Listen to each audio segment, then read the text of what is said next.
first love, how bittersweet it tastes.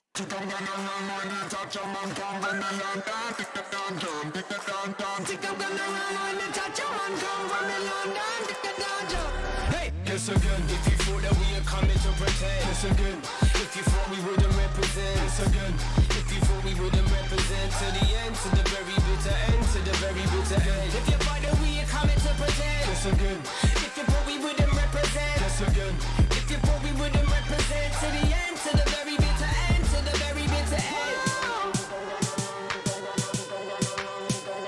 Try to divide us, so we grow stronger.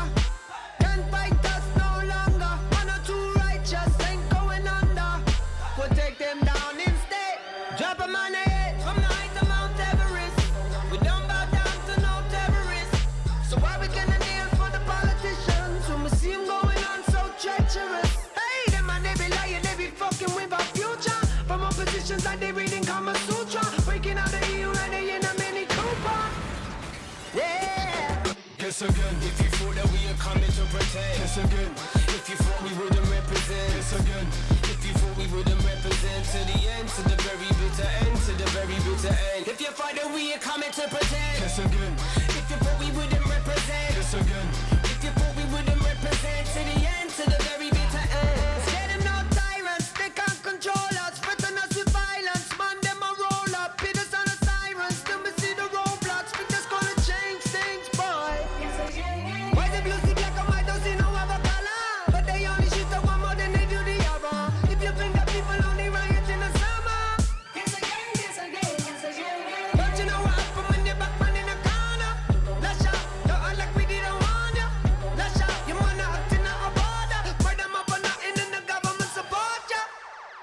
Whoa. Yes again, if you thought that we are coming to pretend. Yes again, if you thought we wouldn't represent. Yes again, if you thought we wouldn't represent to the end, to the very bitter end, to the very bitter end. If you thought that we are coming to pretend. Yes again, if you thought we wouldn't represent. Yes again, if you thought we wouldn't represent to the end, to the very bitter end, to the very bitter end. Right-wing fundamentalists, oh, we don't like your rhetoric, no. You man are fucking menaces, but we'll stay here and settle this. If you think we're playing and you don't know who you're messing with. If you think this is a game, it's a game, it's a game, it's a game, game, game. If you think this is a game, it's a game, it's a game, it's a game, game. When you not run, when you touch a man, come running on down, dig it down, John, dig it down, John, dig it down, John. When you touch a man, come running on down, dig it down, John, dig it down, John, dig it down, dig it down. Guess again, if you thought that I am coming to pretend. Guess again, if you thought I wouldn't represent. Guess again, if you thought I wouldn't represent my ends to the very bitter end, to the very bitter end. If you thought that I am coming to pretend. Guess again, if you thought I wouldn't represent. Guess again, if you thought I wouldn't represent my ends to the very bitter end, to the very bitter end.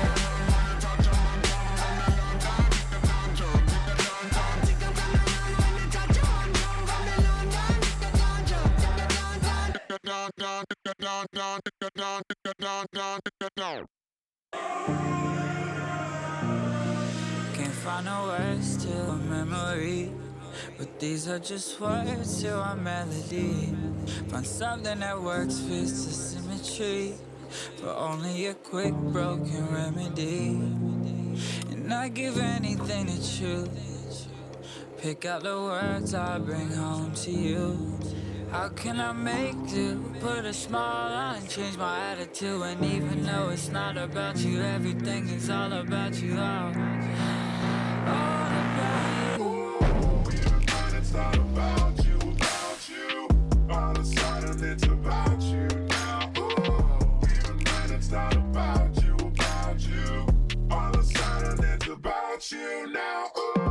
Even when it's not about you, all of a sudden it's about you now.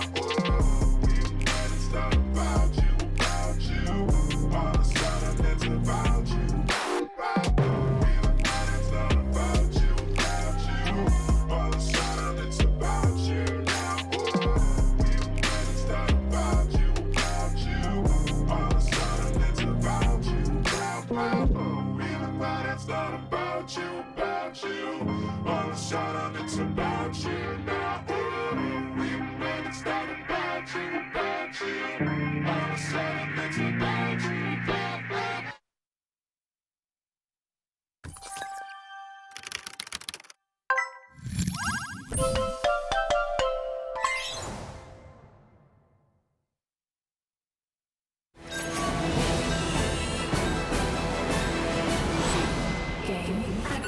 There's a place at the end of the road.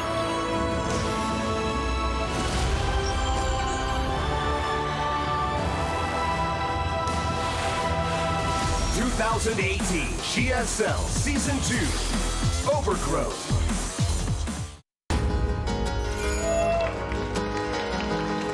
(2018) GSL Season 2 Codes Overgrowth.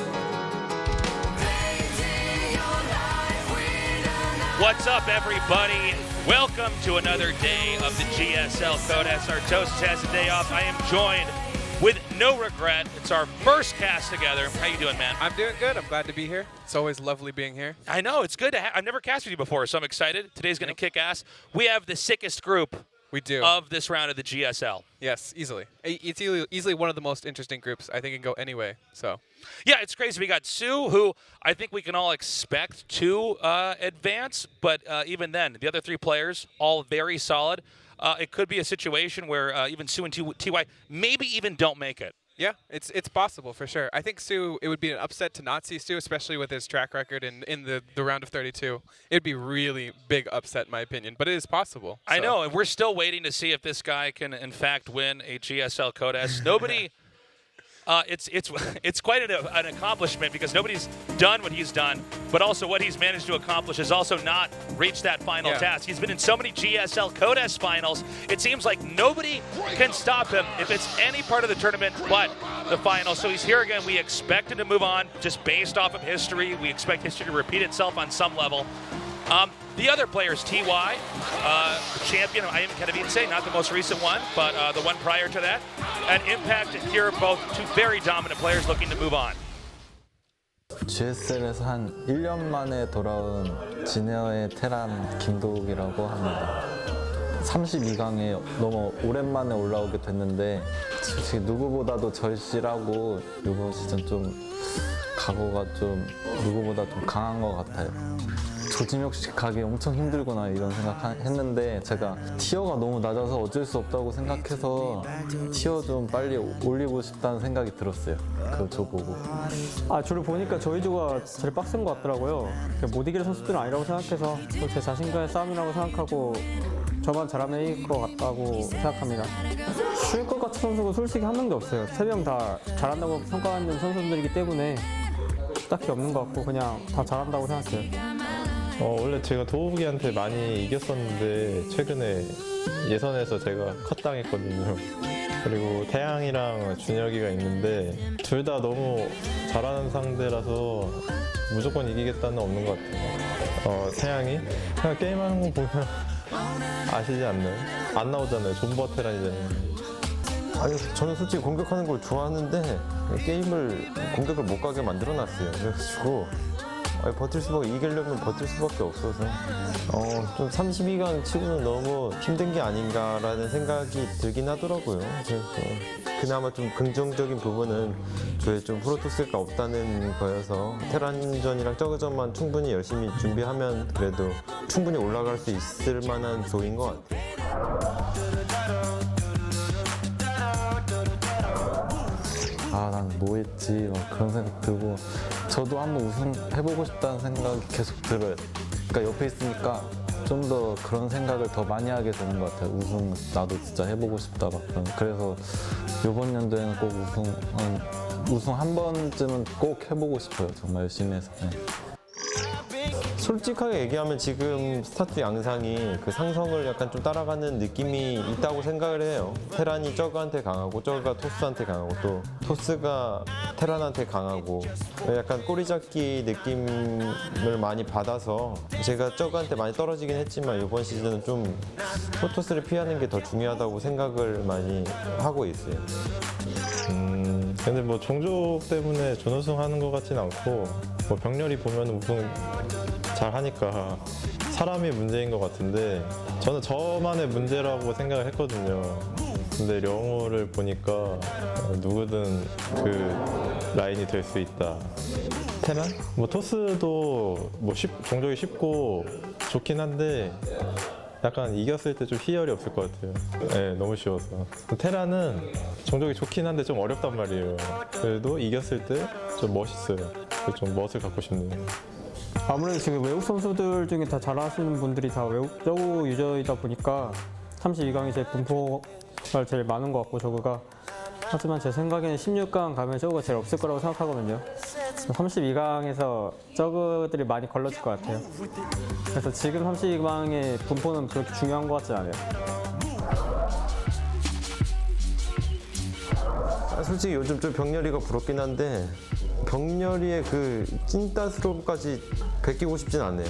그냥 병렬이의 그런 현재 상황을 좀 바꾸고 싶지 병렬이의 그 약간 좀 어디 모자란 듯 살짝 뭔가 나사 하나 빠진 듯한 그런 어리숙한 모습까지 담고 싶지는 않고.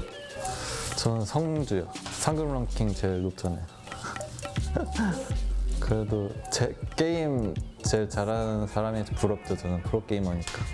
그래도 제일 잘 나가는 선수가 되고 싶긴 하지만 저로 다시 태어나서 도전을 계속 해보고 싶기 때문에 저로 태어날 것 같아요. 스투 게이머들 중에 그렇게 되고 싶은 사람이 없긴 해요. 다들 못났고 어떻게 그나마 뽑자면 김대엽. 돈이 제일 많거든요. 재산 상황을 알고 있기 때문에 근데 또 돈이 다가 아니잖아요. 혼자로 살 수는 없잖아요, 평생. 대여비로 되면은 평생 혼자 살 것 같아요.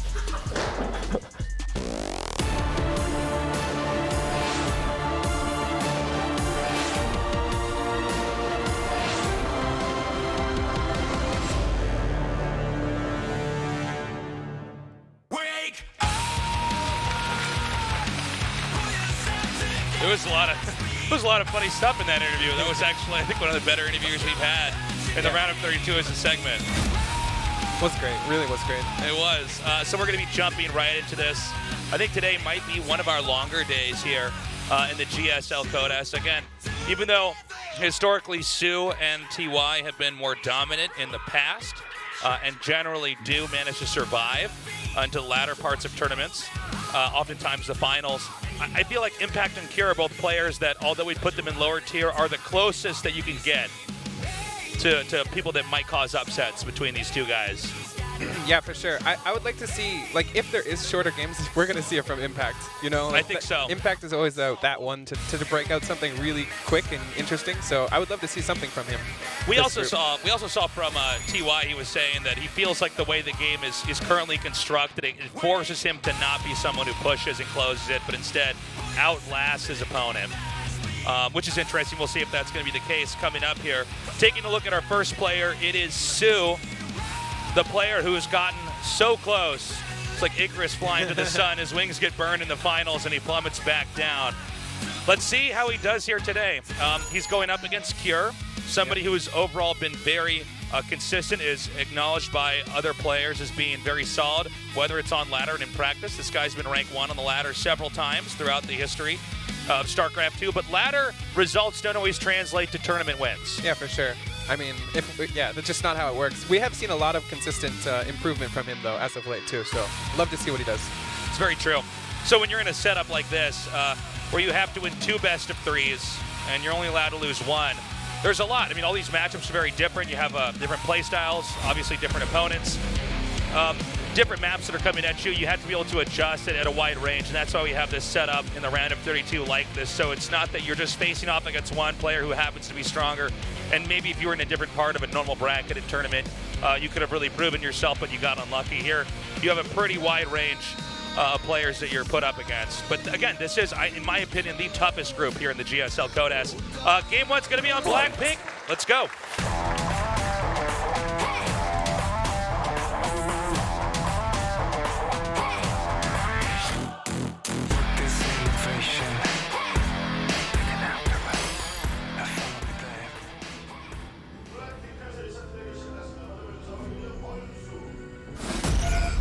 Sue.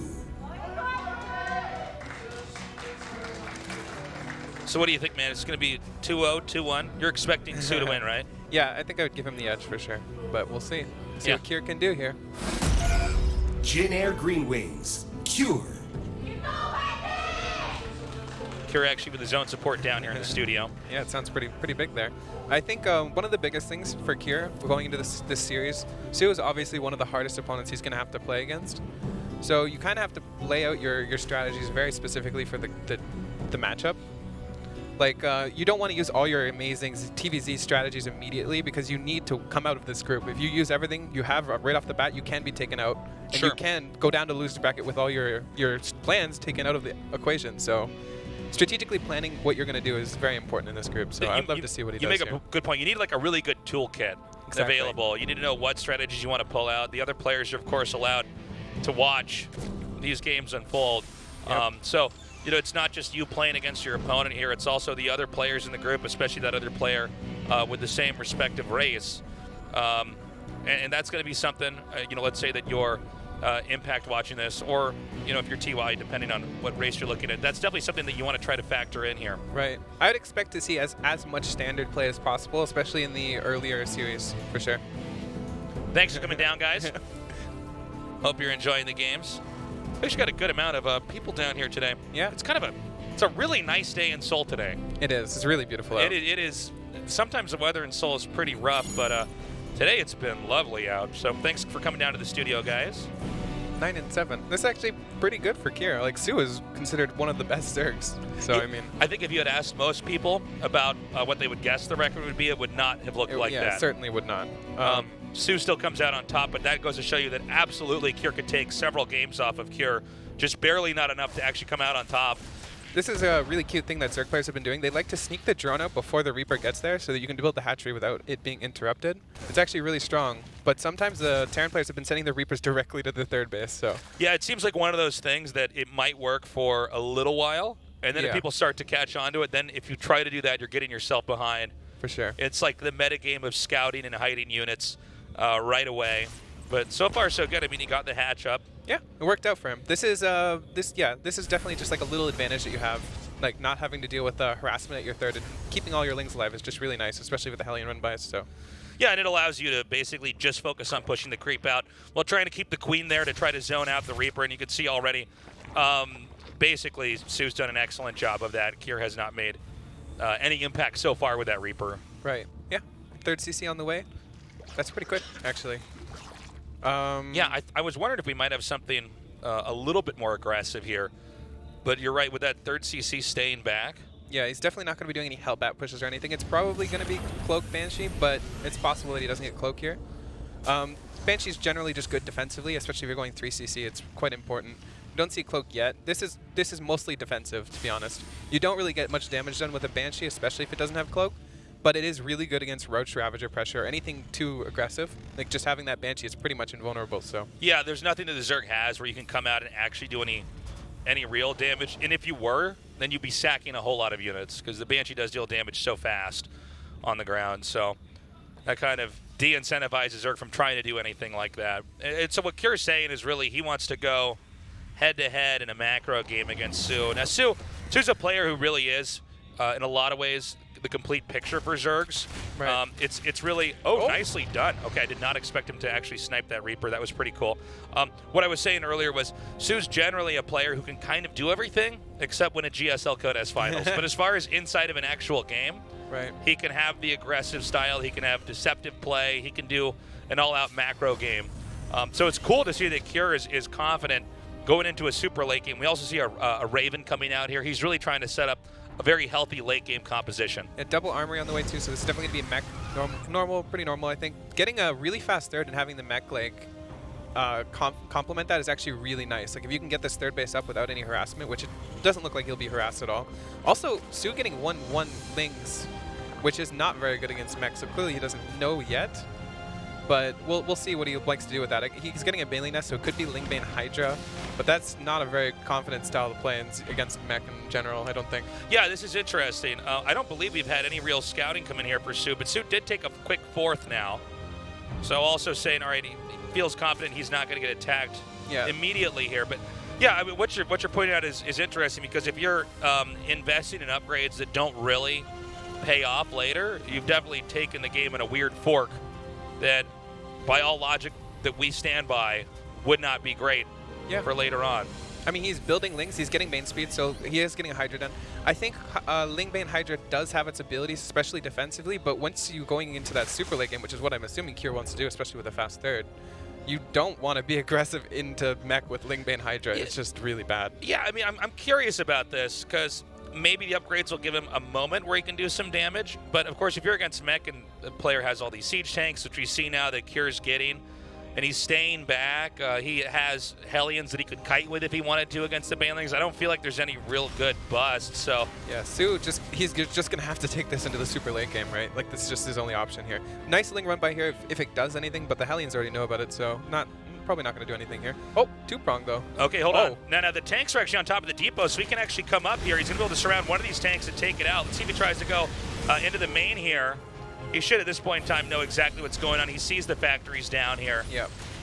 And you notice he's immediately getting missile attacks behind that. Yeah, and immediately an infestation grid. So definitely just going to go up into that late game hive as soon as possible. Plus, he shouldn't die to any crazy mech pushes with Ling Bane Hydra, especially with this creep. So, yeah, we're probably going to see another nice late game here. Yeah, you make a pretty good point. I mean, just because Cure can't be killed here doesn't mean Cure can go kill Su, right? Right. I mean, this is one of the problems that mech has faced just throughout, whether it's StarCraft 1 or StarCraft 2, is by nature, and there are some exceptions to this in StarCraft 2, but by nature, generally, mech, you need to stay back a little bit more.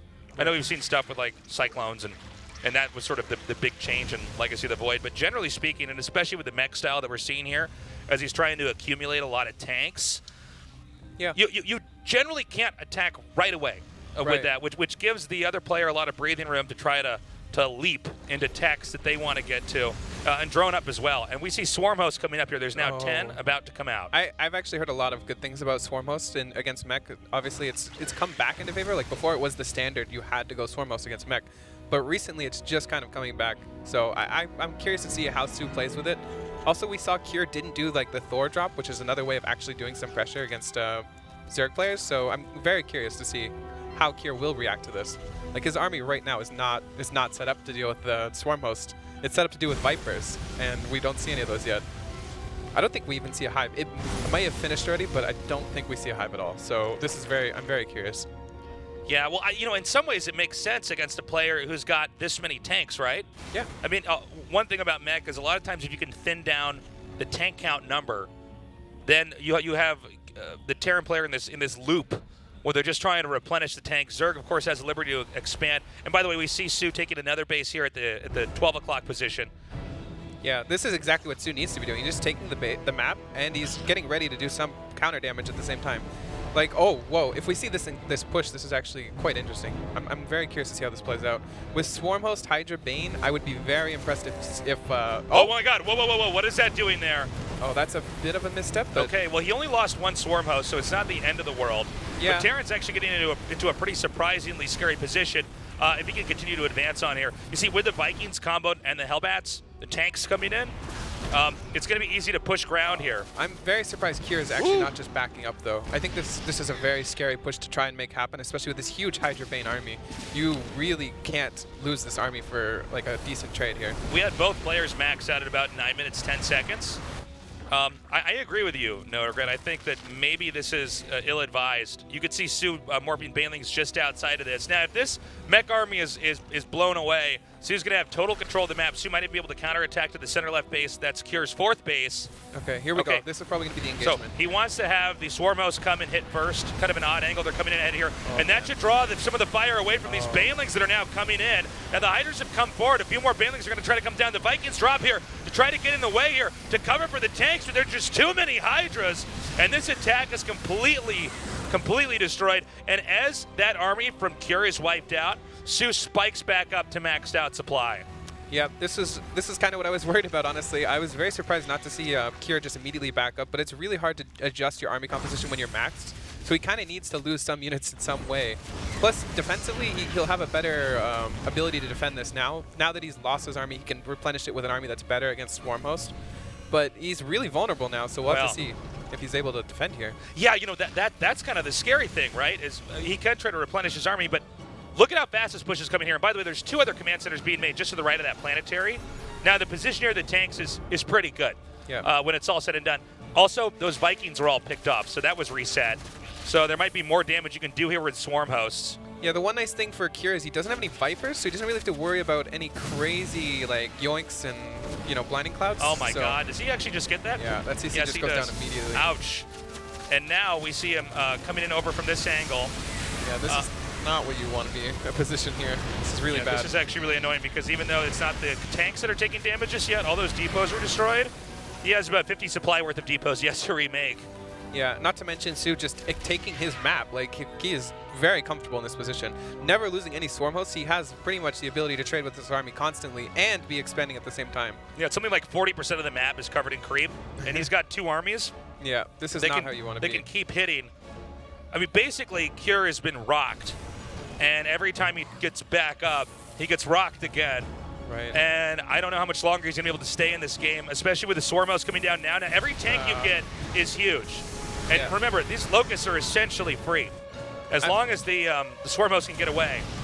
I'm very curious to see the Spire. I'm wondering if this is going to be in Mutas, because he hasn't seen a single Thor, and he killed all the Vikings. So he could just go into a huge Muta transition after sacking all the Hydra Ling, and then you'd have Muta Swarm Hosts. Like, it would just be devastating for Kier, especially without Thors. But yeah, I think at this point, Sue can pretty much do anything he wants. Like, he just has his entire map. If he sacked this entire army, he could replenish it. Like, that's Oh, yeah, yeah. as long as he doesn't lose all his If Swarm you look Hosts, at how but- many minerals and gas he's got banked up, too.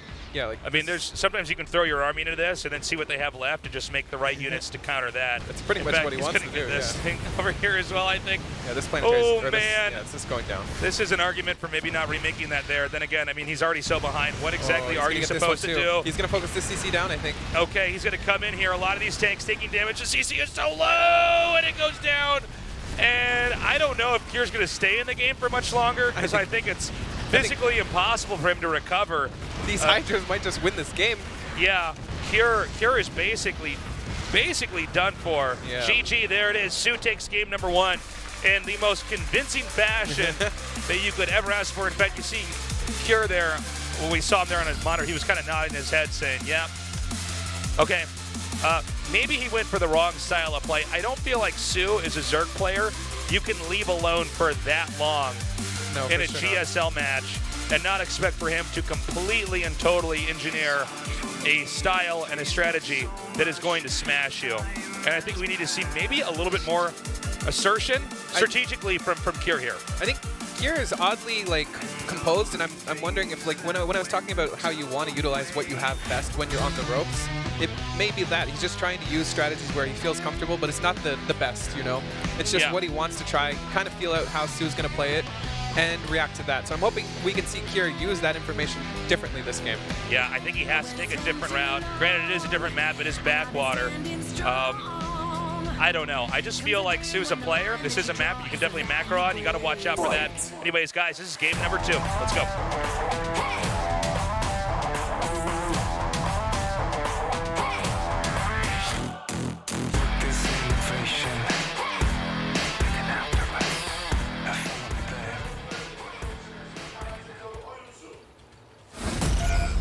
Sue. You know, when that game started and we saw the tech choice and everything, I thought, okay, cool, we're going to have a pretty epic late game. And then Kier just got rolled, man. Yeah. Jin Air Green Wings. Cure. So one thing I do want to talk about. Immediately, I already knew he was going to be forced into an engagement he didn't want as soon as he saw the Swarm Hosts. So I kind of have to think he shouldn't have done what he did because he was really, really far forward onto creep. But there isn't much he can do. He's kind of forced in the engage because he saw Swarm Host so late. He has to be able to replenish it with something better, right? Like you can't just sit back and get Swarm Host to death. Thanks for coming down, everybody. What a great day. Yeah, what a great day. I don't think we're going to have anything like game 1. I think if we have something like that in game 1, it's like, no, this can't work. At least from Kier is what I mean. Exactly. I think Kier did not know. That's the biggest thing here. And I think now that it's been shown once, Kier will definitely be looking out for the Swarm Host tech. And that's something Kier needs to be doing, and he knows it, obviously. If I know it, he knows it. So we'll see if he's able to see it. This SCV is doing something a little bit. Oh, he's looking for the proxy. That would be pretty crazy. Yeah, right. So just goes for a proxy. Well, after the third it's base. funny because there's like nothing that would necessarily incentivize Sue to try to do a rush, but sometimes, actually especially Sue will do a strategy where it's like, all right, like so you know I've got better late game, but what if I just all in you? You're, for sure. you're so busy thinking about, okay, like, if I make that many tanks, I mean, Swarm hosts are a threat, and then all of a sudden. Honestly, that's really smart, though, if Sue did that, you know? Yeah. Like, it just keeps your opponent on your toes, especially if you're up one. Like, you don't have that much to lose, and you could just win immediately. But Sue, too confident, I think. Like, he just knows he's... Well, let's also keep in mind that, you know, this is not the only Terran player in this group. I think That's TY, true. who's Very definitely a more decorated Terran player coming into this group. Probably, I think Sue doesn't need to do anything really fancy. I think what he needs to do is just get a read on what Kier's doing and try to respond accordingly. Though I am a little bit surprised. Like, I think it's a little bit of a burnt opportunity when you go in Swarm host so early on in a series. Like, I think it was the right call, don't get me wrong, but I feel like he could have done other things as well that are just more standard. So he's kind of giving up one of his cards, in my opinion. But he could just be really well versed in everything too, because it is Sue. So yeah, it's also, I mean, as great of a player as Kier really is. I mean, I think Sue is from a completely different tier. yeah. So we have Kier checking over here. He gets confirmation that there's that third base. One So- thing. Oh, sorry. Go ahead. So yes, I was just gonna say Kier is actually opening the exact same way. Quick third CC, Stargate or Starport. So we're probably gonna see exactly the same thing. But I would bet that Kier is not nearly as aggressive this game with like tank production. I would love to see, instead of doing the tank thing, if he did Thor harass, like the double medevac Thor, that gives you a little bit of intel, see what he's doing, and then react to that. Yeah, I really like what you're saying there. I think that having that out there, because of how passive in nature getting tanks are, I mean, the idea of having all those tanks is that the damage output is so crazy high. But you're right. I think having Thors come out on the map, it's something where really the other player has to respect your tech and immediately respond to it, versus, you know, having that tank comp where it's like, well, you can't attack enemy immediately. And, you know, Sue just plays completely around that and says, well, what about with free units? We missed one thing. Sue actually checked the gas on Kier's main, and so now he knows that it's not going to be Cloak Banshee, even if it is Banshee, which is actually really cool. Like, these are things that you can pick up on pretty easily, I think. So, little bit of intel there for Sue. I would be surprised if we see any Sport Colors this game, Yeah. at least early on. Yeah, no, I mean, certainly not yet, which is great for him. He has that many more drones mining, and that many more minerals to go into macro here. Kier taking the forward third. Now, this is really, really sketchy, in my opinion. Yeah, look at this, dude. Especially with Sue doing that Ling harass thing earlier on. Like, you're going to lose things for no reason here. You know, sometimes we have players that take this base out here. Now, if you notice, oh, I'm sorry, there is an Overlord over here, so he's going to come up here and check. So Sue will get confirmation of this, but sometimes this can make it so that when you want to take your fourth base, it's a little bit easier. Oh, yeah, that's 100% what he's trying to do. Yeah. But if I'm Sue, I know just based off of this third posture that you're very unlikely to be aggressive. Like, it makes no sense to be like, okay, I'm going to take this third that's more exposed, and then I'm going to attack you. So, like, Sue could pretty much do whatever he wants for a very long time. And by the fact that he's, in some sense, telegraphing that move, that certainly allows... Oh, wait. Hold on. Double Overseer engineering bay. Sorry, I coming was here. not paying attention at all. This is bio. That makes more sense now. Overseer Sure. comes in here now, getting confirmation of all that. Yeah. So obviously Sue knows 100% this is bio, and this game he went for the Roach tech, whereas I felt this would have been better against the mech that he did last game. So it's kind of funny that we swapped from Lingbane Hydra, which is generally better against bio, to Roaches, which is generally better against mech, but he did it the opposite games. Yeah, now he might not be that forced to commit to Roaches, although he's still making some more right now. And he's not stopping. He's now going up to 10. Yeah. Maybe he feels like he can come in here No, this is and gonna do a little bit of a poke. It's going to be a really big Roach timing, Yeah. 1-1 Roach timing here. This may even be reactionary to the fact that Kier took this forward third. And I think that poking into this is pretty smart. It's not just the third that he's going to have to cover, too. There's a depot wall that's not going to help tremendously against Roaches. That's blocking off the second. There's Ravagers being made as well, but because Kier's moving out here with these medevacs, I think initially trying to poke in here with the Roaches could be problematic. And this is what Sue wants to see. He's just like, nope, I don't care. I'm going. You think so? Yeah, I guess he's just going to go for it right here, right now.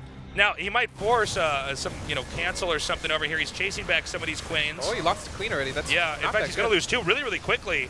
Yeah. Kier with great control takes out all three, so losses are being suffered over here for Sue before Kier has actually taken any damage just yet. Now, there's some more Roaches coming up, and again, he's gotten another queen he's going to pick up, but this base is naked. Yeah, this is what Sue wants here. Right, So I guess and we'll see how the it goes. corrosive biles can counter the tanks pretty easily as long as they can get into range. Oh. We see them already being chucked forward. I think Kier's doing a really good job of defending, though. He Yeah. hasn't lost any workers, really, besides his 7, which he can certainly lose, especially after killing those queens and stuff. He didn't get that extra corrosive bile off on that tank, so it's still there and is being repaired. But there's more roaches coming up here now. Now, this might be a game of muscle.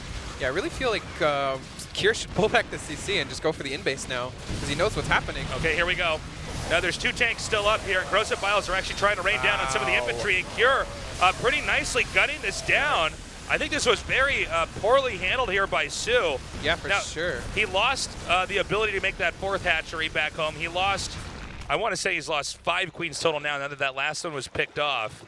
Yeah, but wave number 2 is coming, and if this is actually really scary for Kier. If Kier goes for the counterattack and leaves all his tanks exposed, like he might, roaches get on top of this. This is a very different army. This comes down a lot to instinct here for Kier, because Kier knows, okay, I killed that army. Is he back making drones? Is he switching tech? 'Cause you can't go Roach Ravager forever.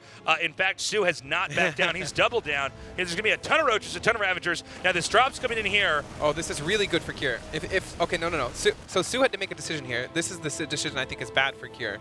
But we'll see how this goes. Well, hold on. We got to see if these corrosive biles connect on these tanks. There's not very many infantry, so those are going to disappear pretty quickly. The first wave of corrosive biles comes out. The tank in the bank should be the next target here. All right, he's got this one now, so there's nothing here to defend. Now, that drop is still happening back at Kier's base. Yeah, but pretty much cleaned up. Only 12 drones go down here, and there's no tanks left for Kier. And dude, check this out, man. There's SCVs have nowhere to go. Yeah. And this all comes down to the fact that he expanded in that weird location. I really feel like that was a mistake. Yeah. Well, this game has been very unusual here because the positioning's been unusual as far as Kier's, where he's been expanding, and Sue's decision to immediately go for Roach Ravager. And by the way, he's going to try to combo in Ling, so he might actually try to flood him here. Yeah, I think Sue definitely wants to just end this game right now. And with Kier really wanting to defend this forward third, it might actually happen here. This game might get closed out. Although he's fighting with the Ravagers in front, this is actually really bad for Sue. Yes. I don't know about that one. Sue seems to be picking fights he can't take, and every time he takes those Ravagers, they have to be remade. Yeah. He needs the bare minimum amount of Ravagers to try to take out the tank. That 2-2's about to finish, which means in the next 10 seconds, Sue's army is going to be a lot less quick to do damage. I heard him lifting, though. Oh. I hope he isn't pick lifting up for a drop. Yeah, looks like he was. Yeah, now he's dropping it back. Only one medevac, though. Losing one of the tanks that was more forward. Okay, there's still 3 Ravagers here in the back. They can still target down that one tank there in the front. And it looks like they will be able to pull that off as that tank's now out. Some more roaches coming forward, but even just having these 3 Marauders here in the back should be enough to drive this away. This is really good for Kier now. This Also, was like, sorry, this was actually ahead. very like paper thin, where it could have gone either way really fast. Really nice to see that Kier actually took the edge, because I was pretty sure Sue was going to. I think that comes down to the Ravagers lost for free, though, on the left side, or the bottom side of the third. So, yeah, kind of unfortunate there, but we'll see how he's able to defend this counterattack now. Keep in mind, these medevacs don't really have any energy. Right. So even if they look like they're healing, they're not really. But Marauders are still so good against roaches, but we're seeing that medevac energy, or lack thereof, really start to play a role here. Yeah, I think one of the scariest things for Sue is his upgrade disadvantage right now. We see 1 melee upgrade and 2nd carapace coming up, but like 3 on the way already for Kier. So this is not how you want to be, especially with units that are not very good when they're at a upgrade disadvantage. You know, Sue's kind of in this tech limbo right now. Yeah. He invested in this tech that's now going to get diminishing returns. And we could see Sue try to move out of that. Now, I have to say, there were moments where it looked like Kier's back was about to be broken, like his neck was about to be snapped. And Kier kind of wriggled out of it. So now Kier's going to continue to try to drop. Oh, whoa, he just taps out. Damn. Yeah. All right, so that's game 2. Sue immediately after realizing that didn't work and seeing the drop come in says, no, I have no more time to waste. Give me to game 3. Yeah, Kier has to feel really good about that, especially taking the forward third and defending that roach timing, which is supposed to kill what Kier did. Yeah. So really nice. Considering that Kier expanded there, which of course that's one of the reasons why Sue did that attack like he did, the fact that Kier held it off very impressively. I think you were correct, no regret, with the Ravagers sometimes being in the wrong spot. We saw a lot of Ravagers get bled off, and then they had to be remade, and even though Ravagers make pretty quickly, that still lost time. And time is everything in a style like that from Sue, where you're trying to smash them out, either ending the game or crippling them so badly they're limping through the rest of game 2, and then you come in with a closing attack. Yeah, I saw him lose like 4 Ravagers for free, so I mean, those Ravagers could have killed a tank. And Yeah. that could have been a totally different fight.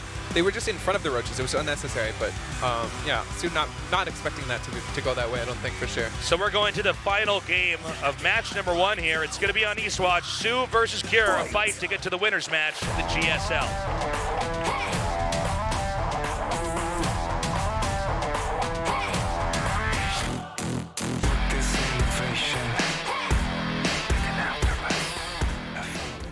It's on Eastwatch.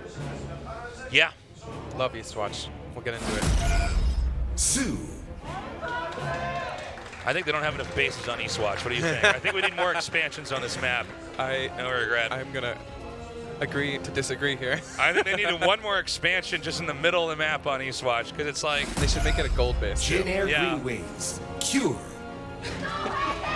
Could you imagine if there was just double gold base in the middle? How crazy yeah. the map would just be different. Like, everyone would try to contest the middle. That's true. We might never see those other bases taken, actually. Yeah. The Terran players are just double planetary mass tank in the middle. So this is a map where you can have taken, nowhere near as much on the map overall and still have like 5 bases. I got a picture with that guy earlier. Oh, yeah? Yeah. Excellent, man. Yeah, we got a lot of people coming down here to the studio today. Yeah, I love But it's a seeing new good time to faces. be in Korea. I'm not sure, sometimes we have tourists that come in and they want to, get experience of Korean culture. StarCraft's certainly one of the big parts of Korean culture. And that's we have people that have been working out here Saturday. Thanks for coming down, guys. Thanks for coming down, guys. This is it's a good day, man. Yeah, the weather's this nice is like the out. perfect time to be here. Because if you get here later, then you get the really hot summers, which are just like really like Yeah, and then the humid. mosquitoes come Yeah. out, and that's when the Zerg really take over Korea. That's when the mosquitoes get here. And if you go too early, you get the winter, which is actually relatively cold. I was surprised. I was like, oh, I'm from Canada. This is going to be easy. It was actually pretty cold. No, winter's yeah. out is actually pretty bad out here, and we don't have nice, pretty snow. It's like Yeah, it's kind of just ice like and- yeah. It's Sometimes it rains, and the other day it's like -20. So it's just wet everywhere. yeah, it just didn't make much sense. But And you could be out here in monsoon season where you have an umbrella, but it's like raining up. Like figure that out. It's like raining up, so you can't be dry no matter what you do. I actually love monsoon season, by the way. It's Like, nice if you're going to stay inside. and I do. Yeah, you're like, I'm going to play some As a games. nerd, No one could tell we me to love go monsoon outside. season. Yeah. We like So- it wet and cold out. Okay, so it looks like Kira might actually be going for the. Oh, what is this drone doing? Okay, Hit looks base, like hit he third. wants to take the base down here.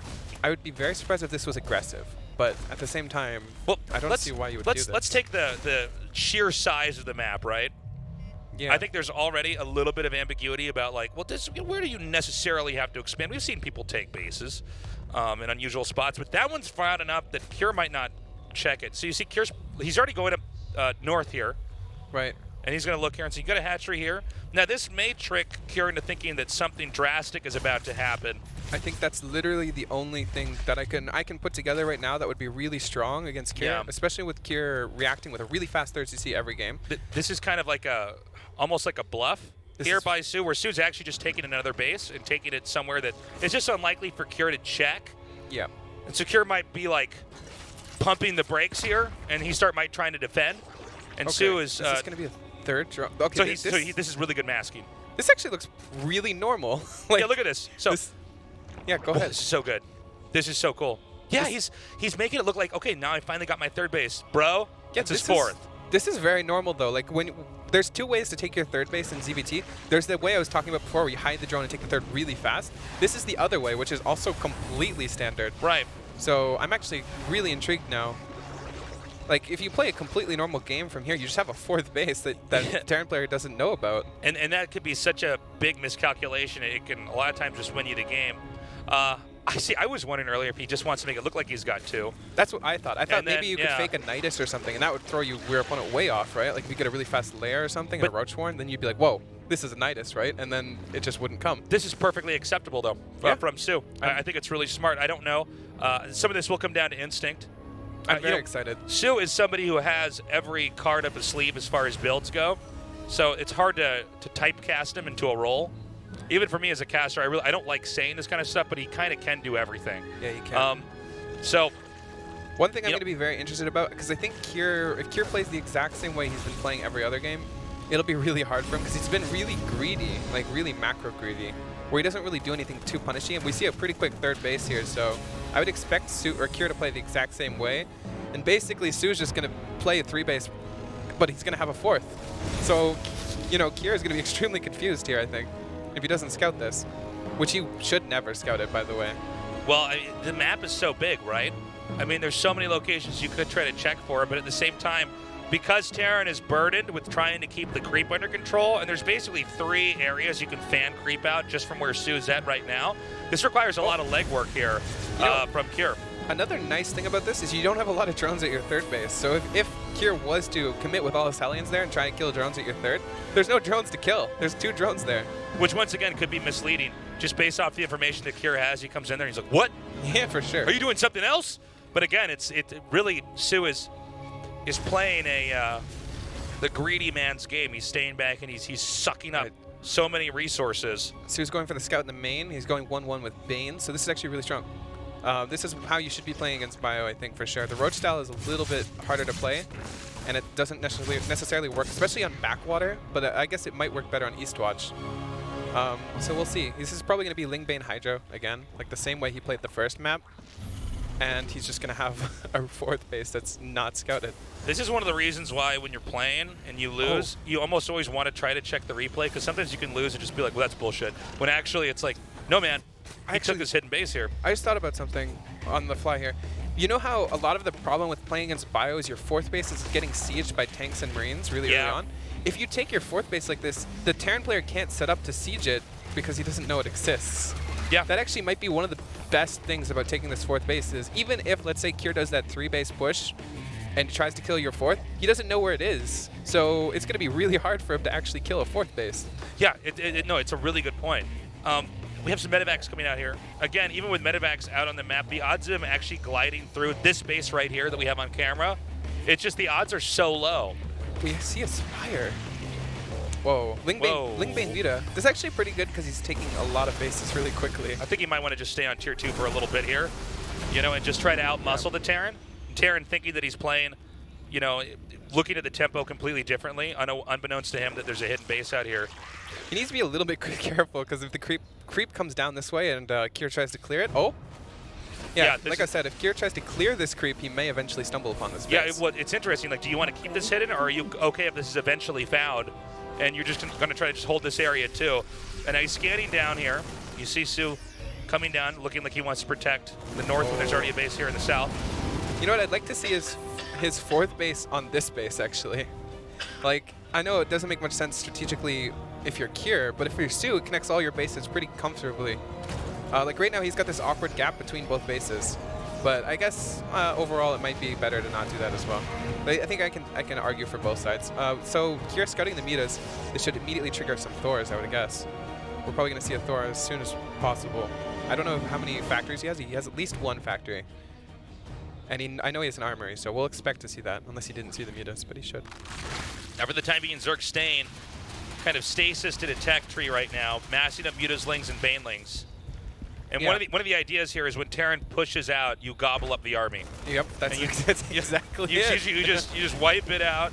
You just gobble it up. And then you go back, get bigger, and then they come out again, and you do it a few more times. Yep. Yeah, that's pretty much how it works. You hungry hippos his army, and then when it's all said and done, then you could choose where you want to take the game. But essentially, you want to fight. Yeah, for sure. I think we would be very surprising to see Su be the aggressor here, especially off creep with Lingbane Muta. Like, you do see Muta harassed. That's very normal. That's one of the reasons why you go Muta. But you don't see like huge army engagements. That's up to the Terran player to decide. One nice thing about going Mutas is you actually have really good drop killing ability. This is gonna be scouted, by the way. Uh-oh. Now this is gonna be... He's gonna scout that. This is gonna be a heart palpitation here for... I think at this point it's okay. It's okay for Kier to scout it. No, like but the fact that Kier then sees and goes, oh my god, how long has he had that? And you can see immediately he says, okay, we gotta start attacking in here. At this point, Kier's probably thinking, why? Like, why is this base taken here? Oh, I really like this. Kier actually setting up immediately on the other side, too. This is one of the nicest things you can do with a drop, especially if it's successsul here. So the medevac's going to try to run to the bottom right just to buy any time, because this push that's coming up, it needs to get set up in the proper position. Oh, whoa. Okay, that could have either gone really, really well or really, really bad. Yeah. There's always that option. Well, it doesn't seem like Kier was actually able to push in anywhere critical. Now, with Kier taking the 4th base, we could see Su dive in. Yeah, we could, especially with the forward fourth too. I think Kira was wise to not attack, honestly. Like, you may be clearing creep and getting all this momentum, but it's actually really scary to commit your army against Lingbane Muta, because Lingbane Muta can counterattack so fast. So if you lose this army, you don't actually have time to replenish it. Like, if you're playing against Hydra, Lingbane, or anything that's even a little bit slower than Muta's, but Muta's I just think get he on top. wants to do the knockout blow here. Okay, we see the tanks pretty well spread out. Some of the Banelings trying to connect on some of this infantry. There's a lot back here for Cure This is so behind good all for this, Cure. and this could not have been handled better. Oh, and he doesn't even get the CC. This is actually really bad for Sue. I think Sue underestimated how much of the army was actually there, because when that wave came up from behind, now the Mutas are still a problem, right? I mean, Right. the Mutas are still going to keep Terran honest on this side of the map, but right now, Cure is pretty close in supply to Sue. Sue can absolutely remake his army right away and try to attack in here again, but that was not a favorable trade there for Sue at all. Right. I think at this point it's Sue's time to be passive. He tried to do it, but now he definitely can't. Like, if he wasn't going to kill him the first time with a maxed army, he's not going to kill him with a remaxed army. Like, he did not trade enough for that. He only killed 7 workers, too. So this base is definitely getting its full value right now for Kier. This is smart, too. Just take the gold base. I like it, yeah. You can't really be attacked. The threat of counterattacks here by Sue are still real. Cure, I think, will have to keep an honest game for the time being. And Sue takes his disadvantage and turns that into an advantage. And says, okay, I'm going to expand again. And if you leave, I'm going to punish you. I think at this point we're going to see a very honest game from both, as you like to say. Yeah. Like, we're not going to see either of them go for a huge committed push yet. Kira doesn't need to, because he's set up on his 4th base. He's very comfortable where he is, and if he does, he has the potential to lose here. But Sue kind of can't fight into it either, especially with the way Eastwatch works. He's trying to find openings, but he just can't right now.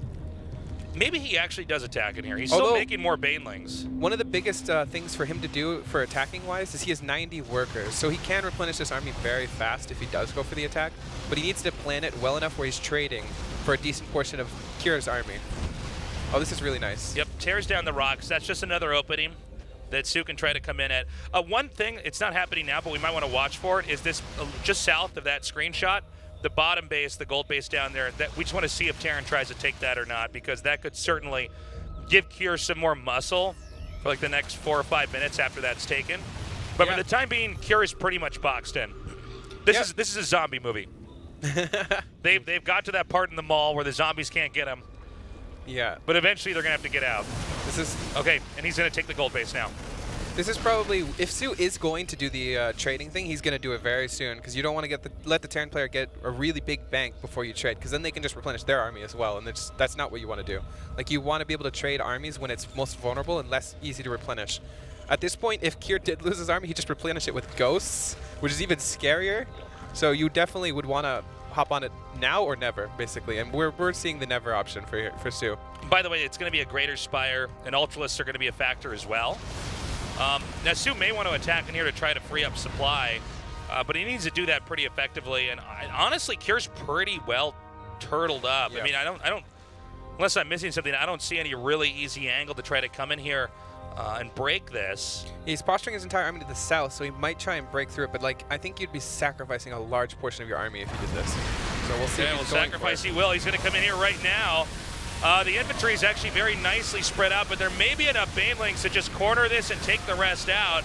Or and to from run all there, these the Banelings into planetary. Nicely done. Beautifully done, and he escapes with most of those Mutalisks. Yeah, only 2 workers killed, but this is exactly what you want to do as Sue. You want to be trading for an army that is harder to replenish.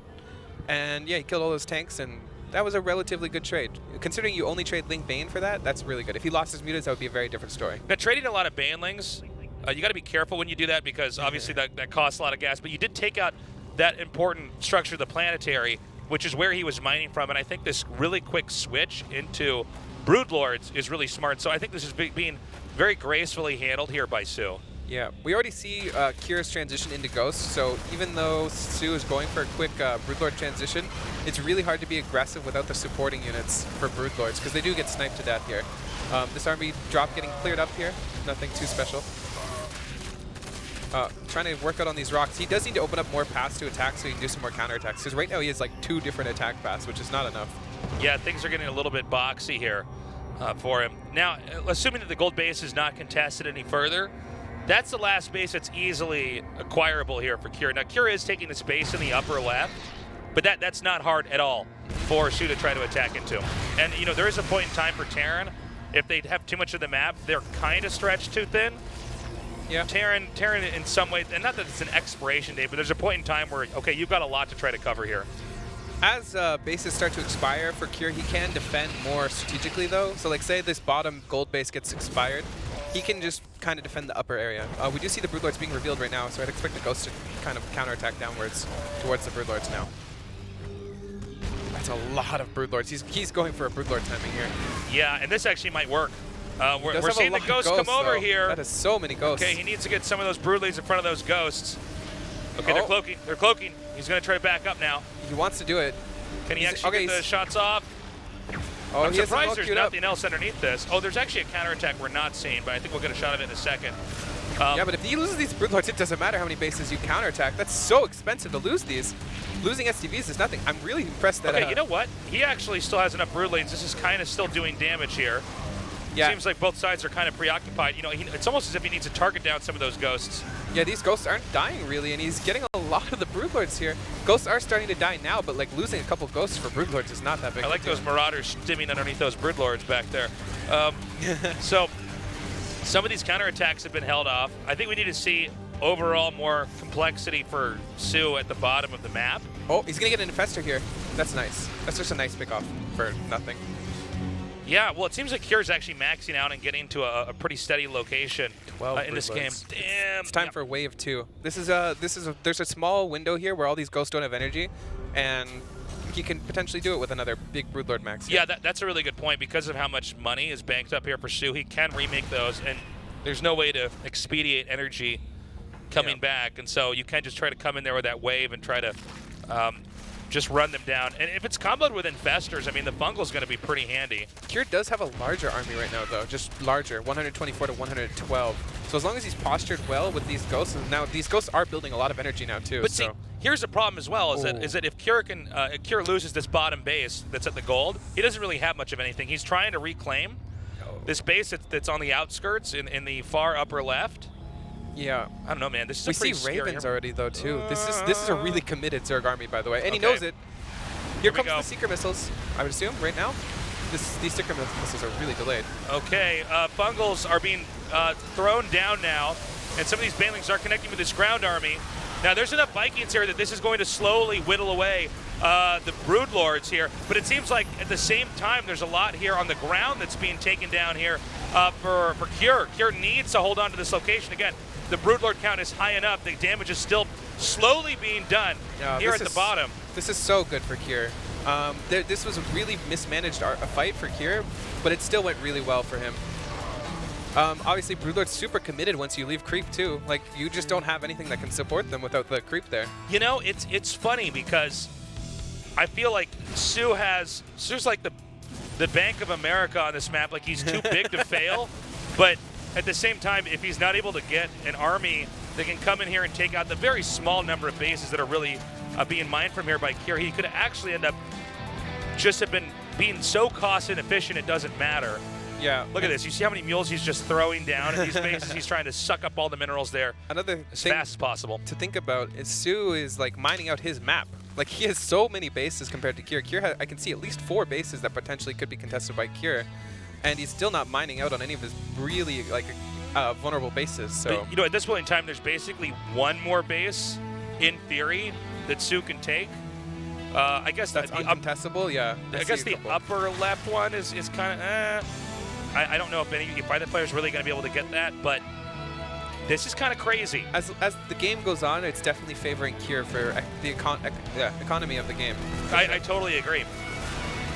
This could be really nice here, especially with all these mules that are just kind of recently dropped. This would be a big kill here. Again, the Planetary is also a viable option to try to take out. And I think there's actually too much to repair over here, right? So that was another bungled attack there by Sue. Very much so. He just lost all of his Banelings for nothing there. This counterattack kind of doing enough. Oh, if he can get these Infestors, that would be so nice. These Infestors were leading. Oh, if Cure was paying attention, they would have stimmed on top of those. Yeah, well, Cure is pretty taxed. So is Sue as far as stuff that they're having to juggle here on the map. You know, the fact that Sue spent that much on Banelings and it didn't really even do much damage. Yeah. In fact, it was all those workers not killed by Banelings, but instead saving that command center in the end. We see the nuke Ravens now. Now we're gonna have a long game. Okay. For sure. This is the point where Su can no longer headbutt. Like it's an unacceptable thing to do now. Like before, there's honestly, potential, but now, no potential. Honestly, I think if I'm Kira, I don't even want to attack. I want to drag this game out. Yep. And it basically bankrupts Su into the losers match. Just as we know it, like Kier also knows that he's in a good economic spot. Like he doesn't even need to know how many bases Su has. He knows how much Su is trying to trade here, and just by knowing how much he's sacrificed, he knows that he's in the resource lost lead, which is the most important one in the late game. It's funny because you think about how stretched right now Su is. He's going to have to start making even more overseers everywhere with those resources to just stop these nukes from coming down. Yep. And I mean, I'm starting to think Kira is going to win this game. Another thing that you don't really think about too much is how much Su has to be doing things compared to Kier. Like Kier can siege up or queue up some nukes and just kind of clear out creep and stuff like that all at the same time, whereas Su actually cannot let one of these nukes kill his army or his income.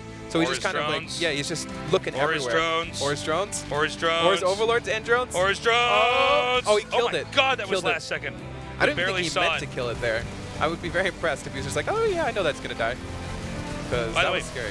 On the mini-map, we're having Kier take all of the upper left. Yep. And I don't even believe Su's actually devoted any attention there. I don't think he knows. This is what I was talking about. Like, it's you really get taxed as a Zerg player, kind of trying to find nukes and play passively. And the Terran player's like, all right, well, I'm going to take all my bases now because you're dealing with nukes, you're dealing with drops, and I can just do whatever I want. And that's exactly what Kier's doing. So if these bases get really established, it's really easy for Kier to sit his army in the top center and just defend all of those bases. We do see Su doing the exact same thing where he's taking all these bases. He's starting to spore crawler up. So we'll see. Oh, that's an interesting thing to do. He's just blocked his own base in. Okay, so right now, Kier is firing nukes everywhere, and this is really annoying. I mean, this is if Su misses any one of these, it's a problematic. You can see this is just wiping out. That was just so annoying. Like he lost so much supply there. Even though he didn't lose anything, he has to rebuild those. Another nuke is being fired off here. This is so annoying here for Su. And keep in mind, guys, Su actually got way ahead early on. He had all these bases. And now it's this weird game where it's like Su can really not push anywhere without risking losing all of the units he's now invested in. Oh, I do want to point out, though, Su has a ton of minerals and a ton of gas in the bank. Kier is still, he's breaking even on gas. He does have minerals banked up, which is fine. Kier's going for the investment now. Like, he's getting his Raven. So, like, once he does max out on this final army, it's all bank. So, like, right now, he is a little bit vulnerable in gas count, but, like, very soon, it's not going to matter because he's going to be maxed on Ravens, and he's going to be able to re-max on Ravens. So we'll see probably in the next minute or so that Kier's bank just goes skyrocketing. Not to mention, it seems like in most positions on the map, Kier is impregnable. Yes. So there's just not a lot that Su can do. Su is going to go bankrupt here. Yeah. And even though Kier is firing nukes out, and that does cost something, he might actually not spot this is a little bit of a weird spot to nuke. He might just... Okay, he sees it. Okay, very nice. Just barely. His kill drone, not so lucky, though. That poor drone. He's just going to keep firing these nukes. Oh, he just... That one's going to go off. That one's going to go off, right? Oh my god, it was so close. That nuke is still somewhere out in space. It's going to hit that planet with the Ewoks. We don't even know. He's just going to keep doing this. Now, I will say Su has got incredible map control and his side of the base, considering he's stopping all these nukes. But any of a worse Zerg, one of those nukes would have got something. Like, it's actually incredible to be able to defend all your bases on nukes. It's so hard to see, and it's so hard to deal with multiple nukes at one time, which we saw. Oh, here comes the secret missiles. Wow. Does get the planetary at least. Okay, well, that's something. But, I mean, when you look at how much gas was lost there to take that out, hold up, though, Su now pushing down here in the south is going to be able to take out this base as well. The question is this really enough? I don't think the answer is yes, because realistically, Kier, especially with how much he's got banked at Mineralized, can just come back here and reclaim this. Yeah, Kier's perfectly fine with losing these. Like, he's losing SCVs, which he can easily replenish, and he has mules for. He has, like, multiple extra CCs right now. In fact, he might even want to be losing SCVs so he can get a bigger army. He's perfectly fine with losing these bases, assuming he can retake them and not Su taking them. So we'll have to see if he's able to reclaim those bases. This nuke... Ruh-roh. I would be very surprised if it goes off. Yeah, Su is just so good. Like... Oh, Well, you know, it's funny because we saw him initially nuking very predictable bases, and now he started to just fire nukes into random locations on the map. I mean, there's some units there, but the point is it's not a place you're necessarily looking. I think this is a little bit of a, you know, it's scary because these nukes do kind of catch up on you randomly, where you're like, oh, I can just fire off nukes. They're so cheap, and then eventually you're bankrupt. So he has to be careful here. It's a good point. To nuke nothing. It's a very good point. Distinctively watching Maru. Hello? Hello? Wait. He's like scanning. Did that actually land? What was that? I don't understand. Like Su didn't want to kill it immediately. I don't know. I think he was spending a lot of banelings getting that, and maybe you want to have a bruising fire, and then he just that makes thought, sense to me. And then he was like, I might lose my whole army on TV because I'm trying to be cost efficient. Yeah, to be fair, I would rather lose the 2 Banes than to potentially lose the entire army. Right. Yeah, so we see this game is getting very technical and very like now you kind of have to weigh cost efficiency. So we're going to see like a lot of cost efficient units here, like these units here. Exactly. With the Ravens coming down here, look at this. He can target this. Now, sure, the Zerg can clean up those auto turrets if they want, but really at what cost are we talking about? That's mana there, energy for the Ravens. It's they can come back. That's a replenishable resource. Oh, you think we can get the EMPs off on the infestors? I think Kier wants to do that. That's what he's looking to posture here. But I mean, if I'm Kier, I'm playing the waiting game. He's playing it. Yeah. I mean, he's got so many sensor towers up here. He's just firing some of these shots over here. Nice dodge, by the way. Really good job with those corruptors eating some of that damage. You know, he's firing nukes out constantly. You know those clips on Reddit where they're like, a nuke goes off in a random place and just kills an entire army? Yeah. Like, I feel like that's what Kier's doing. He's just throwing nukes in such strange places that he's hoping Su runs his army over top of it randomly. I think it's really intelligent. It is. Look at this. I mean, anytime Su steps out on the map, he's punished. Yep. We also did see Kier reclaim that base we were talking about. We're like, oh, it doesn't really matter that he loses it because he can just reclaim it, and he did. Yeah. Oh. Look, he comes down here once again with auto turrets. This takes everything out. The hatchery now under fire. Of course, auto turrets don't have a very long half-life, but there's no reason why Kier can't come in there and do that again. All the infestors. Oh my God! Wow. Cleaning that up. Now, some of the Ravens are going to be picked off here. That's a really decent trade still. Yeah, these are really decent trades here. Seems like push will not come to shove as Su backs off once again. He reclaimed it, but he hasn't started mining from it yet. Yeah, it's more of a territory right now. Yeah. Oh, wow, these are really nice snipes here. Everything's really exposed. He doesn't really have a support army here for these Broodlords. We could see him jump on them. Looks like he's about to. A lot of these. Oh my God! All the Vipers go down. Yeah. Oh hitting no! So many of these. And you know, at what cost, really? This is amazingly good for Kier. Yeah. This is amazingly good. I think he can clean up all these Broodlords now. For a planetary, this is a really good fight. This is so crazy because Su is the player that we were most we thought was most likely to get out of this group right away, and there's a high chance he goes to the losers match. It hasn't happened yet, but it looks like this game is going in that direction for sure. For sure. And then, we have so many other good players in this group. Fortunately, Su does save all his Broodlords. Like, I thought those were pretty much forfeit for sure, but he did save them, so that's really nice. This is also, so funny. He could try to body block those ultras, man. That's what he did. He also keeps secret whistling his own stuff, so that's a very risky game to play if there's Vipers. Like, very risky game. And well, as the map begins to dry up into an economic desert here for Su, his options dry up as well. And Kier, now that being said, we were talking about this earlier, Jake, that he is spending a lot on nukes. Yeah. He might need to tone it down a little bit with that. Oh, this is good. This is really good for Su. You don't want it to go like this. Or for Kier.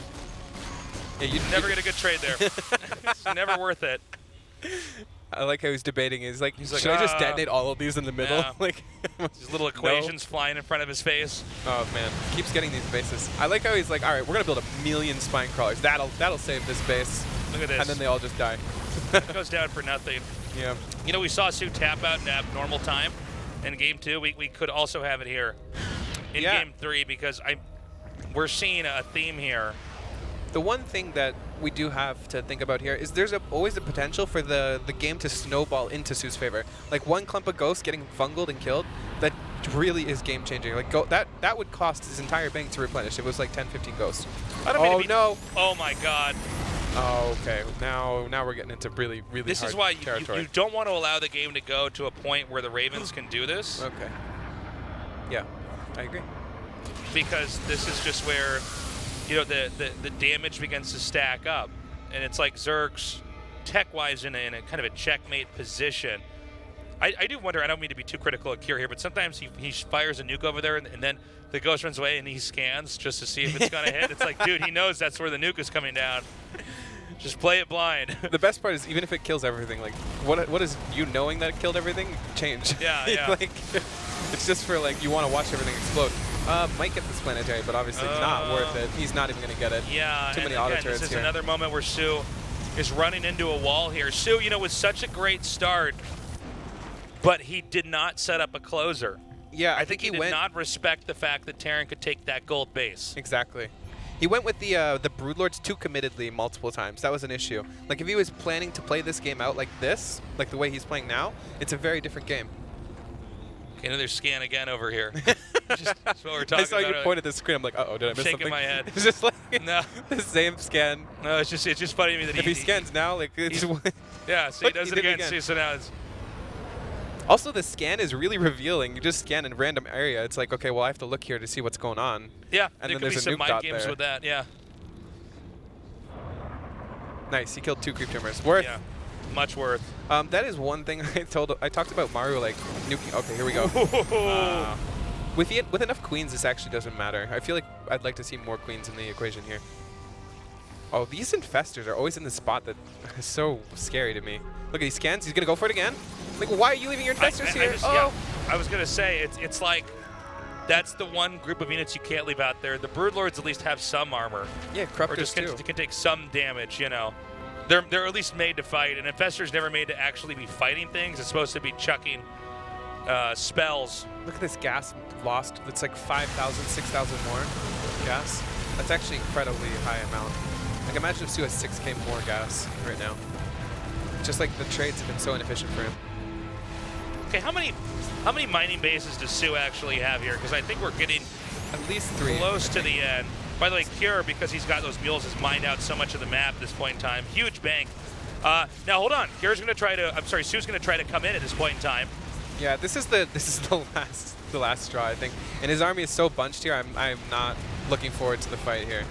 I think he needs to pre-spread a little bit faster. We did see a lot of those Ravens throw down auto turrets. I mean, maybe he doesn't quite have that much energy.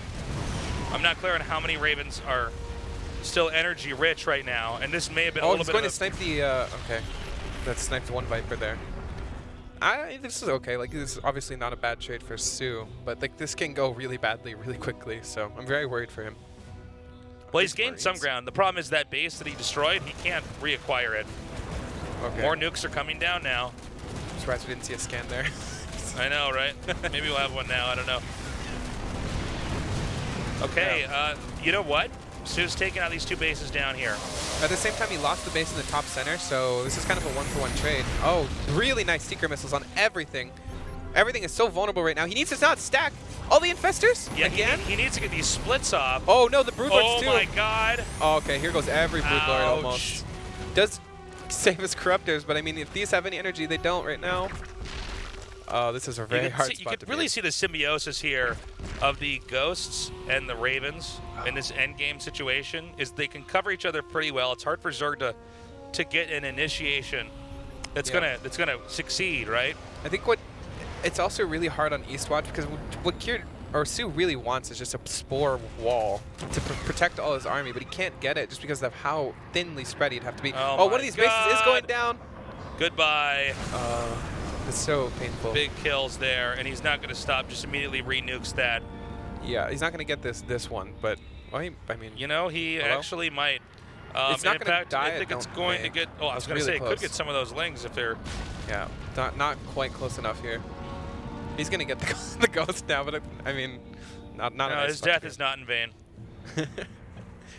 Okay, so Sue, if you look at the minerals and the gas, it's very low. Whereas this- Kira is look at these banked up banks. just a comical amount. 8K. Yeah, that's pretty incredible. Oh, And every time. the that- ghosts. Okay, that's something, but he needs to get Oh, the closer on it, and it looks like they might be able to get the just closer, yeah. slip through. That's really nice. He also can't Seeker Missile these Lings and Banelings because he'll Seeker Missile his entire army here. He did actually secret missile them still. Infestors? Okay. Okay, Sue's going to try to push forward even further here. This army, again, though, very bunched up. Wow. Yeah, all of these Corruptors can go down too. I don't know if he's out of energy completely here. Looks like he isn't. Oh man, this is a really hard spot to be in. Auto turrets going down. All these Corruptors potentially could die here. Oh man. Oh my God. Yeah. GG. Kier does it.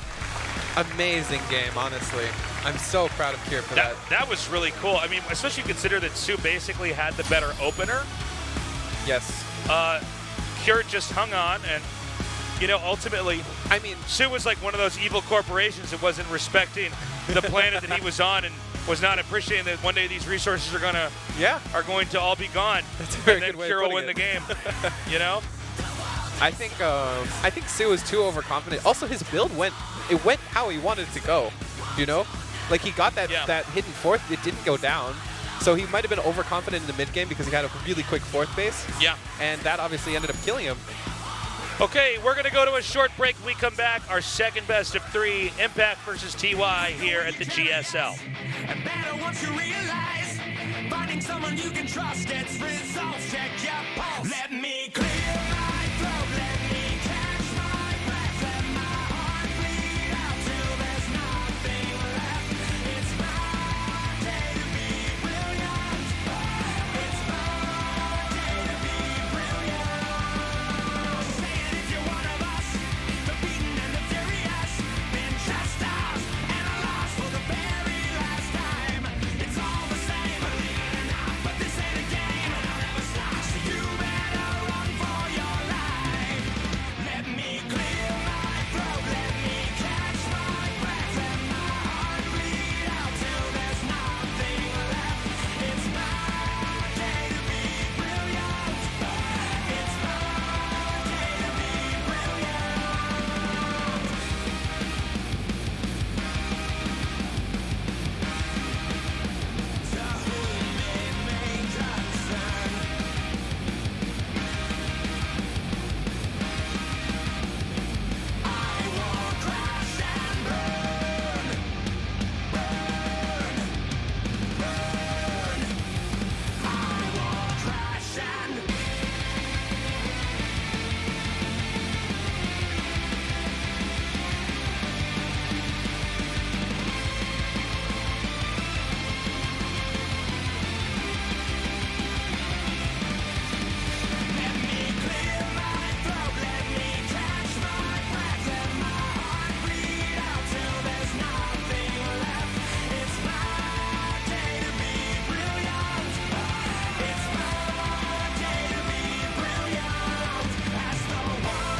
아프리카 TV에는 당신이 아는 것보다 다양한 인정이 살고 있죠.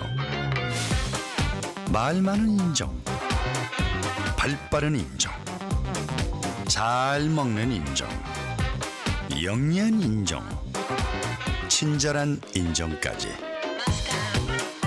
모든 게 컨텐츠가 되고 누구나 주인공이 되는 세상. 알고 보면 멋. 멋진 세상. Are you free? Africa TV.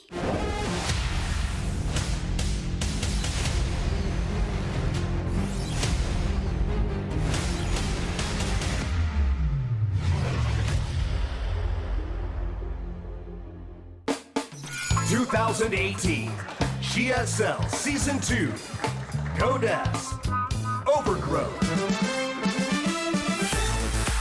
We're back at the GSL. That first series was sick. I don't know if we can top that. That last game was like, amazing, that was every battle ever in Lord of the Rings packed into one. We're going to go to Impact versus TY. I expect the series to be a little bit shorter, not because of TY, but because of Impact. He seems to be maybe leaning towards being aggressive. He can pull something out that's not normal, for sure. First rap is actually quite interesting, though, so I'm very curious to see who picks who, or who picked what. But yeah, another thing I was thinking about, how scary would it be to be on the ropes against Sue? Because there's a possible, decider match there, Sure. And, playing one series and then playing it again against Sue is really scary, so I'm very curious. That's a very good point. I mean, Cure wants to just, get out. He needs to take it out, yeah. And the same is probably true for TY. I think TY should beat Impact. All due respect to Cure, I think TY should beat Cure. Yeah, so we could see Sue versus Cure again. This is one of these situations where if we have TY versus Sue later on, oh man. My God, yeah. Imagine TY versus Sue in the losers. That's why you got to start disqualifying Impact and Cure. I'm like, sorry, this is bad for the show. It's like, what? It's a tournament. I'm like, sorry. Yep. No, in all seriousness, I do hope the best player does move on. Impact versus TY, though. I'm so excited, honestly. I'm so excited. We're about to jump into this. I thought this was the case. I thought Eastwatch was picked by Impact. This is something where you can do some crazy things. I'll be very surprised if this is playing out the exact same way our last map played out. Especially with Impact's first pick as Eastwatch. That's very suspicious to me. Okay, our game is now loading up. This is our second best of 3 tonight. Impact versus TY. Cure waiting in the winner's match to face off against the winner of this best of 3.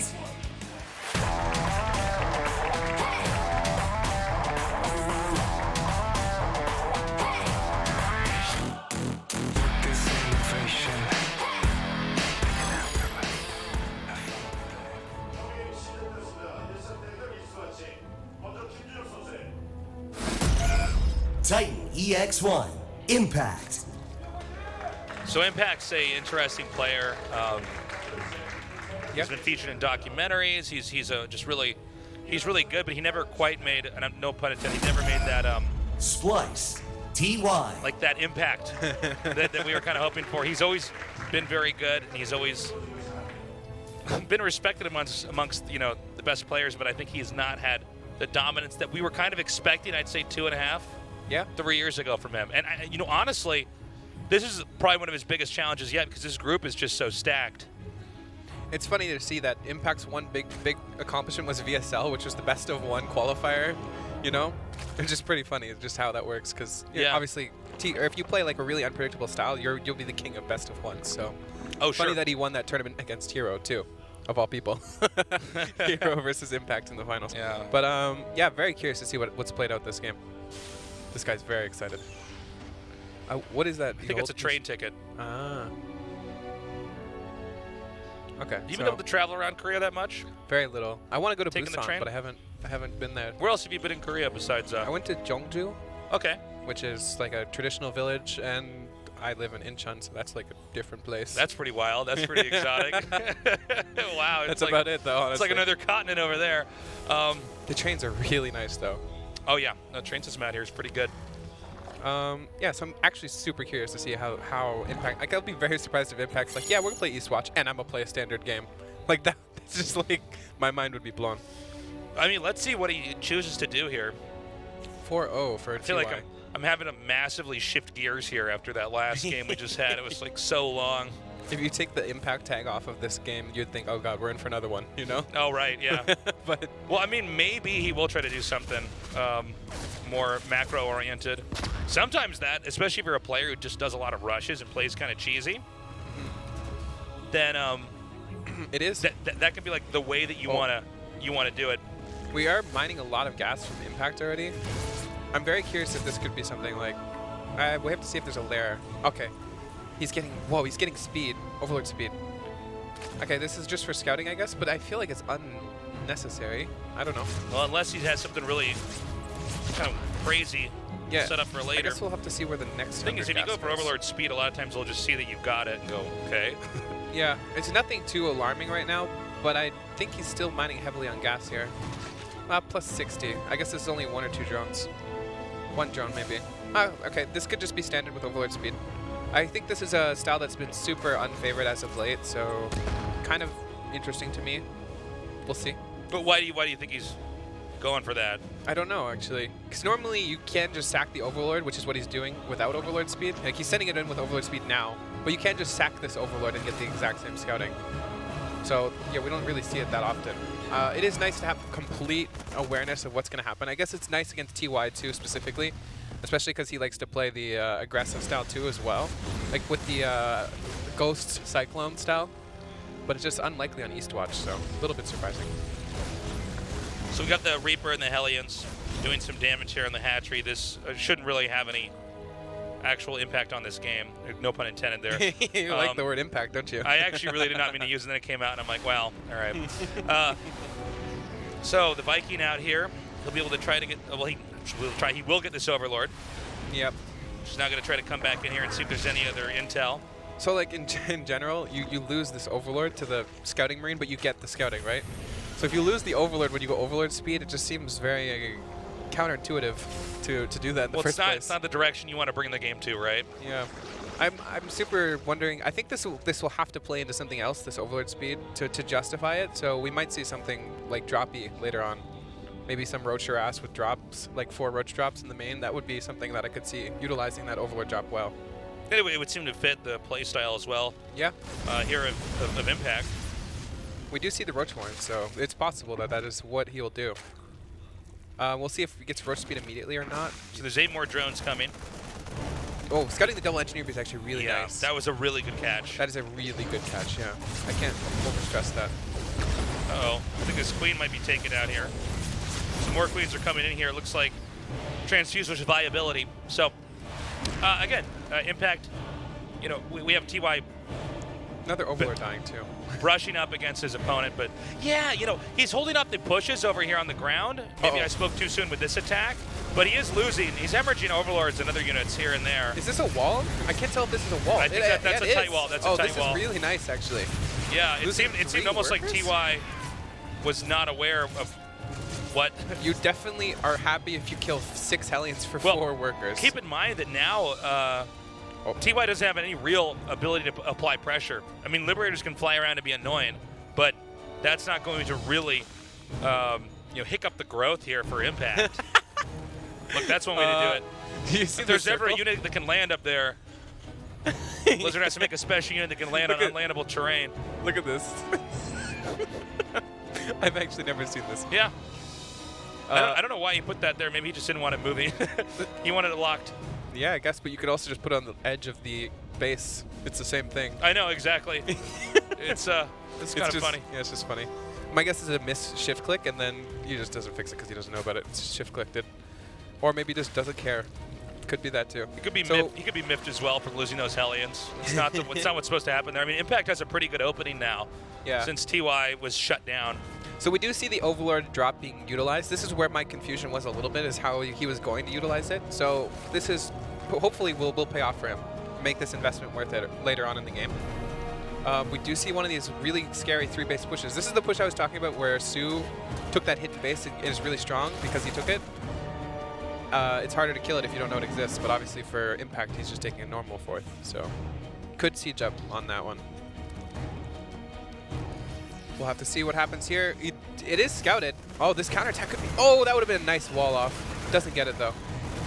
Okay, so Lings are now getting surrounds here on these Marines. What's going on the other side? Is this all the Marines he has with Wait, this no, push? that can't be right. What? Yeah, what happened? I thought there was more over there. I think Banes ran into them. Maybe. I mean, I would swear I saw more over there. By the way, there's another Ling counterattack here. Impact suddenly...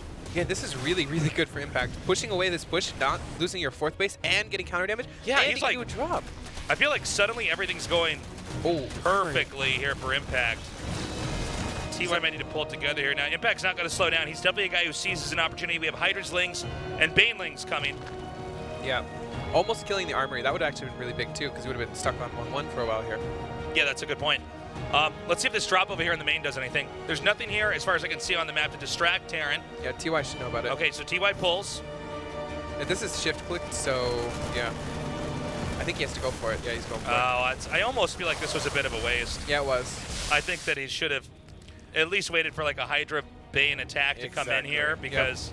I was going to say, like what you said, you just need to do something at the same time so you take TY's vision away. The whole idea is, yeah, you draw their screen somewhere else, and then you do damage there. If this wasn't TY, maybe. But I mean, you can't expect from TY just, oh, what's that in my main? Is that a scouting overlord? Like his playstyle is usually too tight. Yeah. You know, I've talked about how there's two types of GSL Codex Terrans. There's the ones that always stim and pull away to the last point, and then pick up and get away. And then there's the ones who stim and don't pick up in their medevacs when the Banelings get there. Yeah, those are called the Brick Terrans. The Brick Terrans? We like to call them the Brick Terrans. Brick They don't Terrans? give a damn. Yeah. They just do what they do, and they don't care. I like that. So there's Brick Terrans, yeah. Brick Terrans. Because TY is not a Brick Terran, is the whole thing. So it's like, he's probably not going to have that. See, not very Brick Terran-ish right there. Yeah, that Picks was up. not a Brick Terran. A Brick Terran if it was alive or something, with all due respect to alive, he would have lost maybe 6 Marines there. A Brick Terran is like, okay, I can trade my Marines for Banelings. Like, that's okay. Yeah, well, and in truth, it's really just because they're not fast enough, you know. Yeah. Innovation's another person where you just don't see him lose Marines there. Look at how fast. Could you imagine if they both? Yeah, they don't. If they just both go to the Nat and then he loses everything. Oh. Okay. That's actually an okay shot for one Baneling. Oh, this is really annoying for Impact. You know, the position of this Liberator is pretty good. Impact's going to have to proceed with caution for sure. Hello? He's actually not mining for quite a while there. Yeah, now, it seems like Impact wants to come in here with a knockout blow. Now, he's going to have to get the siege tanks up here. TY will. It looks like this is finally reclaimed. Meanwhile, there it is. Meanwhile. We have an attack over here. Yeah, this is not going to work out for Impact. Well, I'd be very surprised if the Hydras and the Banes are not quite having like a symbiotic relationship here. It's like the Banelings haven't killed the Marines, the tanks are still there, they hit the Hydras.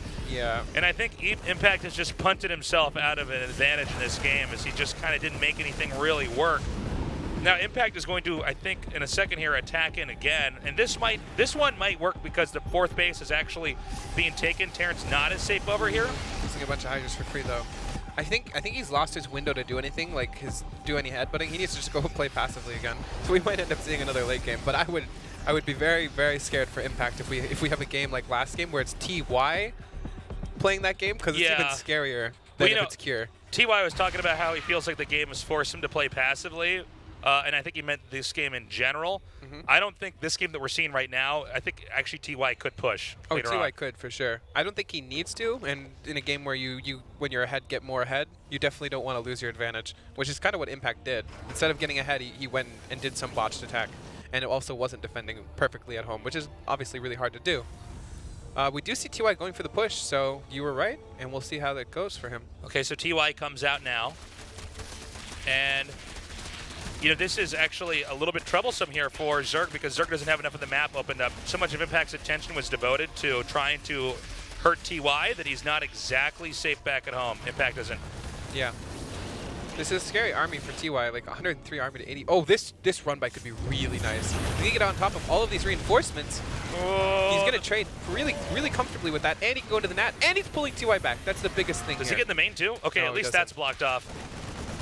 But, you know, TY's not doing a bad job. He can drop here, and when this gets driven away, just drop over to the left where the gold base is. Yeah, we haven't seen very many workers go down for TY at the same time. But the biggest thing here is it bought time. Like, it's so big to pull TY away from that potentially just winning position. TY still being able to do damage while not being in that winning like position right now. We could still see it though. We could see the re-push here. Oh, it's gonna get a factory. This is a nail biter. Does the tank get out in time? It does. Wow, that was close. The SCV's helped though. Well, Impact's actually gotten TY overall to stop setting foot on the creep. Yeah. But again, I feel as though TY could have a push, and maybe we're going to see it here. Sometimes this is just Terran applying pressure. They siege out, and they hope the Zerg freaks out and attacks in. It looks like this one's not just that, but he wants to actually start to push in. Now, with the tanks behind this cover, it's very hard for the Banelings to get the connections they want. Yeah. You always go in it, you're like, oh, there's only a couple Marines here, and then there's a gigantic Marine army behind all the tanks, so really hard to tell. I think, yeah, it's just really hard to tell, honestly, how many Marines there are. Okay, this actually could be a game-ending attack here. He's coming in. Now, he's spreading out very nicely. There's so many Banelings here, but they're not connecting on these Marines, and there's still tanks in the back. The Blinding Clouds, though, were nice enough, and it looks like the Hydras finally managed to push through. The Greater Spire is saved. Oh, my God. The Greater Spire HP is actually insane. 82 HP there. Oh, man. Just not enough support here for these Hydras, though. If these Hydras get jumped on with all these Marines, they will go down. Problem is that the push isn't done yet. Yeah. And the rally point here for Terran is actually pretty close. It seems like Impact can try to drive through. Oh, beautiful Blinding Cloud here. Absolutely beautiful. Really nicely done. And we're seeing this streamline of Hydras and Zerglings and even some Banes trying to come through. It's a bit of an overextension in my opinion here, but he does have enough transfuses to keep some of these Hydras alive. This is, I think you're right, man. I don't like seeing Zerg this far out with all these weak Hydras. Especially these Queens, like they just can't back up. Like you can save the Hydra Link, but losing 5 Queens here is really bad. It's a transfusion fiesta over there, where they're eventually going to run out of everything. The Banelings are being morphed too quickly here, and in this kind of tug of war of a fight, seems like TY has a lot of options open now. Yeah, he does. 82 workers to 77 too. Like you don't have that big gap where you can trade and have a bigger army on the back foot of that. It's actually just an even or smaller army. So every trade like that is really bad for Impact. Okay, so TY takes the gold base here, which I think is pretty smart because Impact is kind of up on the ropes right now. He's making Banelings really for defensive purposes, and you can see TY is keeping an eye on that. Yeah, he's just kind of policing the creep too, not allowing it to get too far out onto the map, and that's just the way you want to play as a Terran player. Okay, Impact at least sees that this base is being taken. Yeah, but I kind of feel like that's just seeing what? These 2 Marines are holding down the fort here. Okay, so he's still dropping. This is really just to try to keep Impact defending. Oh, he might get the Greater Spire. He could definitely get it if he focuses it. What I've done. Takes it out. What unfinished nice business.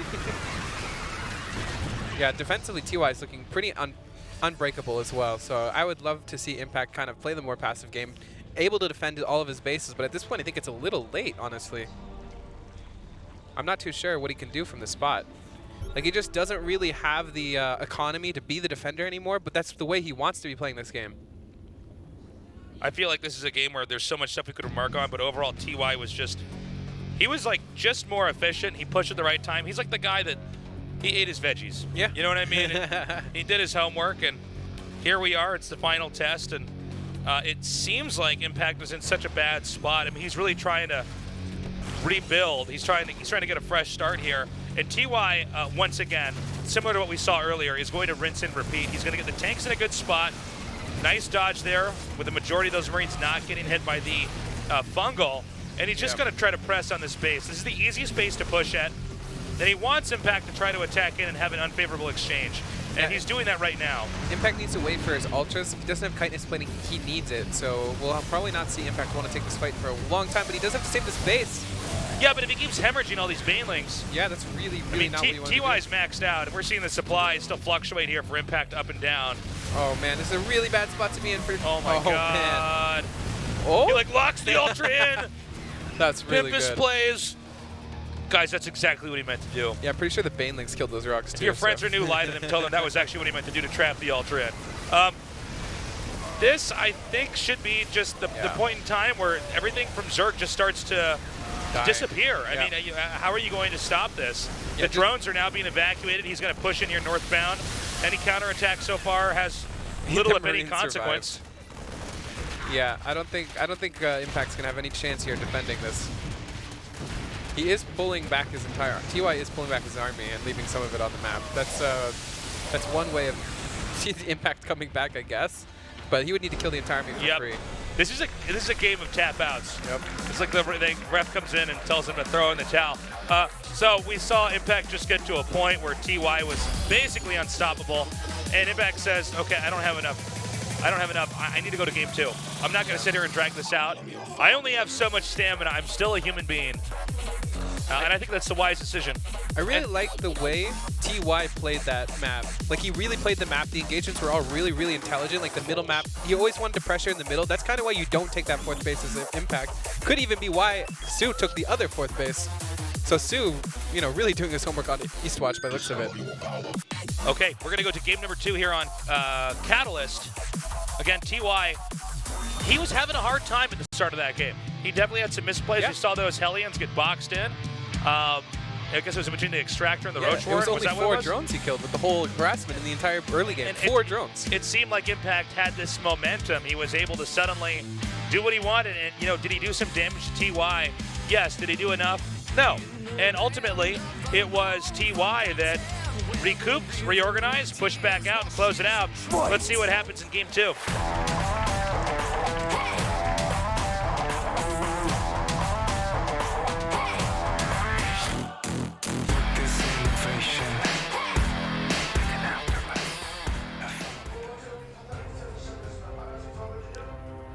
Really threw away his lead in this game. Titan EX1. It's the worst. Impact. That is really the worst when It you is. have a game, you're like, oh my God, I've got it. I'm actually doing it. I'm so good. And then some of your attacks don't work and you're like, oh no. Splice. TY. That's actually one of the worst feelings as a new player. Like a new player to the pro scene. Like especially when you're on one of your debut matches and you're like, oh my God, I'm gonna win my debut match, and then you're ahead and then you just throw it away. Yeah, I may have experience here. Yeah. But yeah. Well, we should point out right away that this is a different map. I mean, the last map is just, it's so gargantuan. Yeah, this map, it just plays out so differently. The one scary thing is I think if TY just plays the same as he played last map, it'll be so much stronger on this map. Like, Eastwatch is just such a bigger map, and this map has more abusable spots even than Eastwatch, or at least the same. It does. This has sort of been a theme here of TVZ, at least in the current iteration of Legacy of the Void, is that seems like Terran, if they can get to a certain point where they have all the tech and they have enough income, they can really start to eke out damage against the Zerg, and Zerg seem to have a harder time trying to get an answer, Yeah. And certainly on a map like this, like let's take where Impact is, and let's just pretend this game goes on for a long time. The main and the natural, and then the other 2 bases adjacent to that, the top center and the upper right. Okay, Zerg can probably take that and hold it off. I mean, sometimes Terran push through the upper right valley and take that, but the rest of the bases you're actually expanding towards the Terran. This map is nowhere near as big. Yep. So a lot of times you can just bring games into late game. You've got the Ghosts. You've got, whether it's tanks or it's like Ravens because you're super late into the game, you're just starting to wipe out the Zerg, and all their income is being destroyed by spells. The one Zerg that may favor this map is Impact, though. Yeah, because he might not want a long game. Yeah, he just might decide not to have one. He's just like, nah, I don't feel like a long game this game. Do something crazy. One thing to note is he's not mining as much gas. He's not going for the Overlord speed this game. So that is a deviation from this game and the last game, which is kind of interesting, because if he wanted to be a scouting player and he felt like he needed Overlord speed to do it, then he doesn't care what TY is doing right now, which is quite suspicious. Does lose a drone there. That's actually really bad. Yeah, that doesn't normally happen. Usually we see, a lot of times I don't even play-by-play the engagement with the Reaper because nothing really comes of it. Yeah. It's just every Zerg player is so good at dealing with it. You just instant spore every time. I'm very intrigued how Impact will play this game, because he is playing a deviation that would suggest something more aggressive, in my opinion. Obviously, it's really hard to tell really early on, but that's just how I feel. This is the vibe that I'm getting right now. So we do see probably going to be Banshee here again. The biggest question is it going to be Cloak or not? He does have 2 gas in the main, so it could potentially be Cloak. We'll have to see where he goes with that. Oh, he's getting Stim. Okay. Scratch that, I guess. Going for the Stim here. You don't normally see him on patrol there. Yeah, you really normally don't. You just make a little C and then block everything out there. So this kind of looks like a delayed 2-1-1, which doesn't make much sense to me. Like, he's getting a second Rax on the reactor now. This leaves you super vulnerable, right? Like, yeah, you don't have a Banshee. You're limited to 4 Hellions. You can't build any more than that. But TY can mix it up too.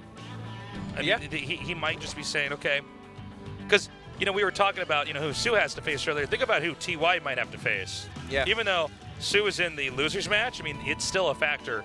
Maybe this isn't his best build. Maybe this is a build that's unusual that nobody would expect, but he can throw this one out. He's got something better later on. This is his flashbang build. So that Sue doesn't have any real useful information, assuming that TY wins this. Because you're right, the way this build is coming out, it's not the usual pacing of a Terran. Yeah, this is going to be a 2-base tank push by the looks of it. Yeah. So this could be really scary for Impact to deal with, especially if TY gets into that sweet spot where your tanks are really, really strong, which is really easy to do on this map too. I guess we'll have to see if Impact takes a fast third or if he plays it a bit more passively with a bit more tech, which would be the better play against tank push, especially with no third CC on the way. You know, just going back and getting a little bit of history here, not the last IEM Katowice, but the one before that, obviously different matchup, but TY won with a very specific 2-base push. Yeah. I believe twice in the last 2 games. If my memory serves me correctly. He's good at this. Yeah, he knows how to come in. If this is what he's focused on, he can a lot of times come in here and win sort of an early game boxing match and basically eliminate the late game as even being a factor. Which is funny you would do that versus Impact. Yeah, but I mean, that's kind of the crazy thing, right, is how ready is Impact for this? Impact has 26 drones on his third base right now. That seems here we go. Unnecessary, to say the least. He actually might hit a really nice timing right before Bane speed, which would be really, really nice for TY. I have to feel like Impact is going to be feeling this pressure, especially when he scouts the third in a second and sees that there is none. He should definitely be knowing what is coming his way. He needs to get him before he sieges up, in my opinion. Yeah, I think you're right. Or maybe even try to force a siege and get away if he can. That's one thing you could do. Delay, for sure. You know, it's one of the oldest tricks in the book. If a Terran's pushing you, make him siege and then run back, and then when they unsiege, make him siege again, and just keep on. No, not there. Yeah, that's not where you want to make the banelings. Oh no, and all his other banelings. Oh no! Running straight through the tank fire. This is really, really bad for Impact. Okay. Yeah, I don't think he can defend now. I think we actually just have GG. Losing all of his queens now. TY knows how to execute an attack. GG. TY takes it. 2-0. 2-0. Very impressive stuff. This is now the ideal group for TY, for sure. What was that in Star Wars? You see, I know I'm a lot older than you. You see Return of the Jedi? Yep. Remember when he's at Jabba the Hutt's palace? Yep. And like they hit that button, and that pig guy falls down into the. Yeah. What's that monster called? I'm trying to think. Oh, I know what you're talking about now. I don't know. Anyways, that's what Impact has fallen into now because Sue's down there in the losers bracket. Yeah, you don't want to be down there. You don't want to be down there, man. Yeah, you want to be up in the winners match looking through those grates. Yeah. This is going to be tough. So coming up next, we've got a TVT, as our graphic says, Courier against TY. We'll be right back.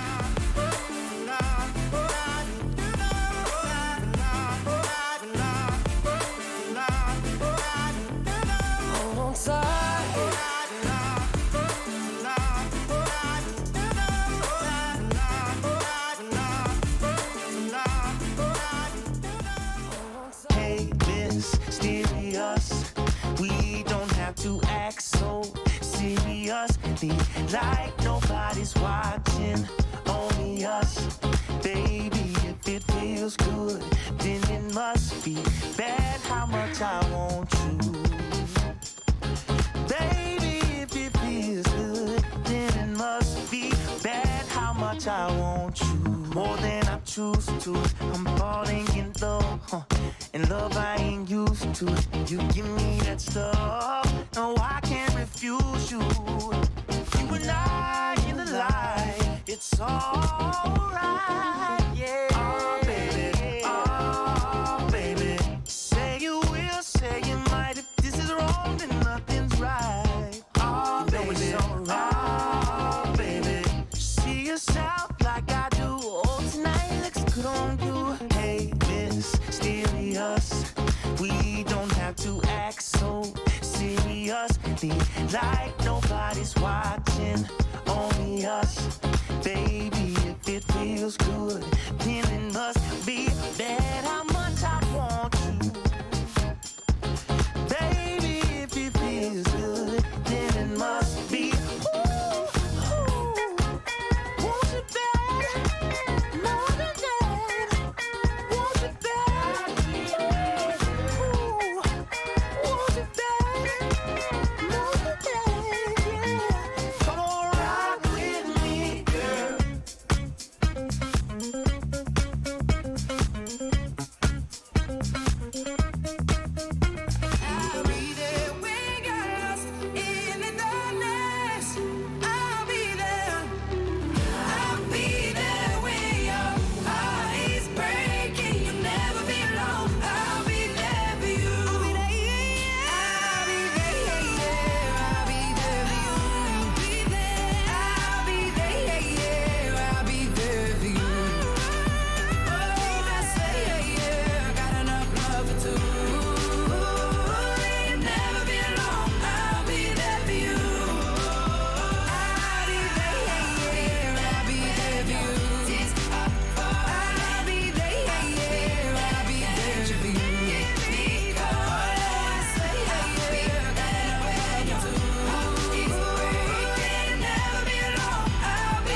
아프리카 TV에는 당신이 아는 것보다 다양한 인정이 살고 있죠.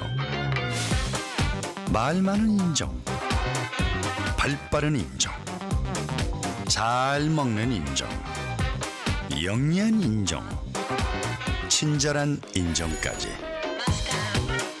모든 게 컨텐츠가 되고 누구나 주인공이 되는 세상.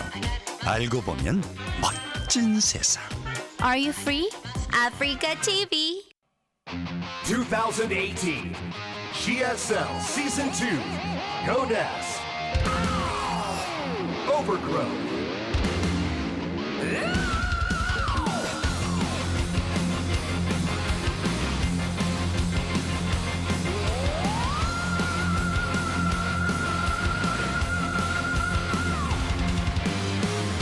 The news is out as peace fights away, falling like rain on a cold winter's day. All that's good is gone and nothing left to hold. Generals make their plans when life is bought and sold. Pain will fall the innocent.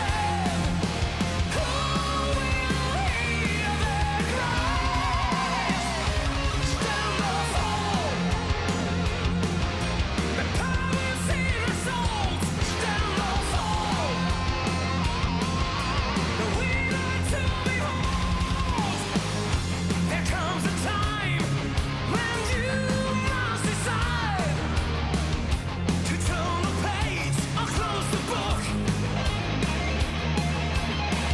Are you gonna live to die or die so you can live? The time for playing's gone, give it all you've got to give. Everyone is helpless. No one heeds their cries. Stand or fall. The power's in assault. Stand or fall. The winner to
(2018) GSL Season 2 Codes Overgrowth. I'm gonna be bold, gotta hold my head up, 'cause I know when I get up, there's a victory I already hold. We're back at the GSL Codes. Interesting stuff so far. Sue eliminated by Cure. Yep. That was a surprise, I think, to pretty much everybody who was watching.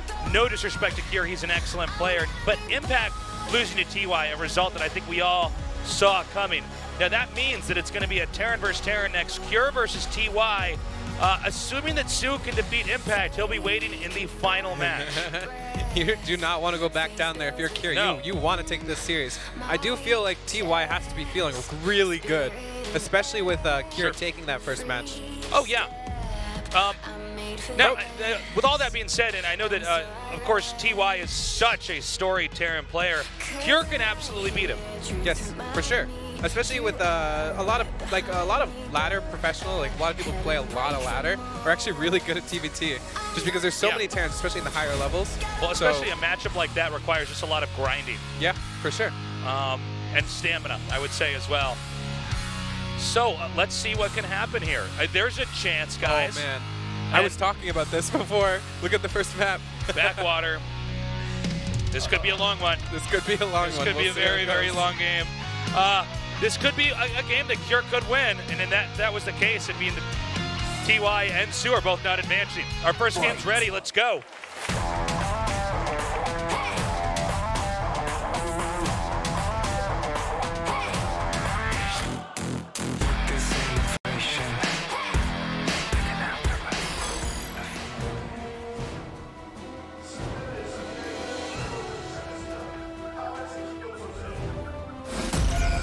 Jin Air Green Wings, Cure. So do we think this is actually going to be a long game, or is there a chance someone does something kind of cray-cray? I don't even know, man.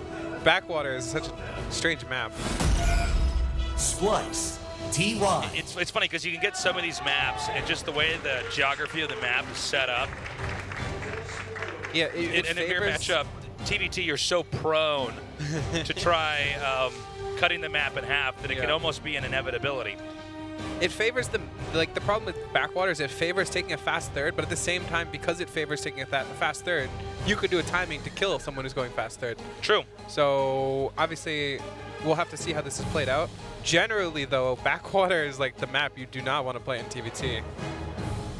Ooh, love you.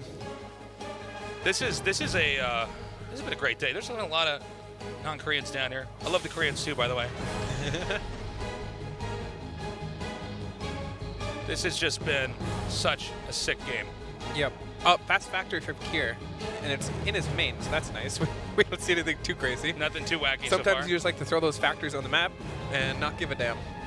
But we do see it in the main. That's quite nice. TY taking a fast natural expansion, so with a factory. I think this in general favors TY, just because you're pretty much mirroring him, but you have a CC as well. Yeah, well, I mean, it's that you're ahead, but you're not so much ahead that there's some kind of Achilles heel in your build order. Yeah. Yeah, it's just like safe, but not, too greedy kind of thing. It's just like a good mix.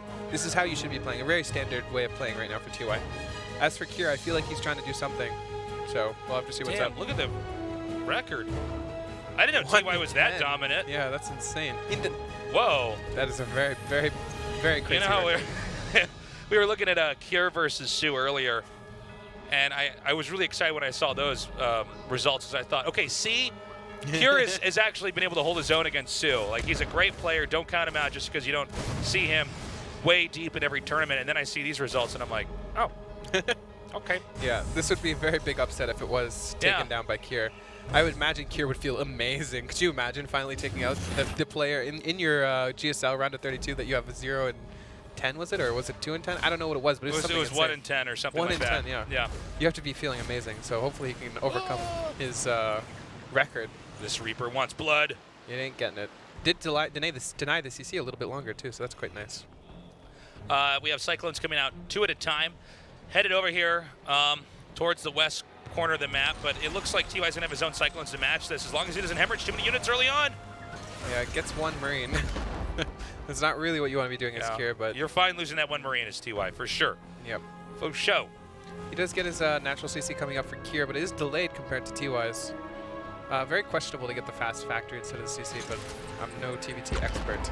Wow, big plot twist there. The Cyclone got away.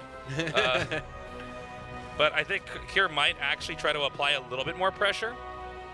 Yeah. But I don't think this can ever be... I don't think you can ever win this arm wrestling match of Cyclones being produced. I don't think with the Cyclones that are the same number. Yeah. Because as soon as you play that fight, you go up a ramp, and then all of a sudden it's like, well, you can't touch me anymore because I'm up this ramp. If you come up this ramp, you die. Right. So it's kind of a Cyclone arms race for the time being. Yeah. As they're both stocking up. Now, an overextension could be the story here. If one side decides the other one is not doing this. I love the way TY's playing this. Look, just goes ahead, takes a third, So it's okay. I mean, we're at least even enough that I'm just going to take another base. Oh, I really like these 2 cyclones in the bush. Oh, and he gets the Reaper. That's really, really cute. Yeah. Like, there's no reason not to do that. Just a cute move. You're just taking advantage of one of the assets on the map. By the way, Cure did take his own third, and similar to the TVZ that we had against Sue, that he's actually out on the map. He's in a more open location and not in the, I guess what we call the free base location, the one that TY is taking. He did it again. I really don't like this move, especially playing against Mass Cyclone, because if it goes south for you, it's you really want this base on the inside. Oh, the 2 cyclones in the. Oh, this is actually pretty sick. Oh man, this is really bad. Does this start to snowball here? Oh, they got control here. Cure might just have enough. I think everything is super low on HP. He should have to back up now. Oh man, my look at God. these! Look at these cyclones. He needs to run all the way home. Don't even try stopping. Don't ever stop. Don't look back.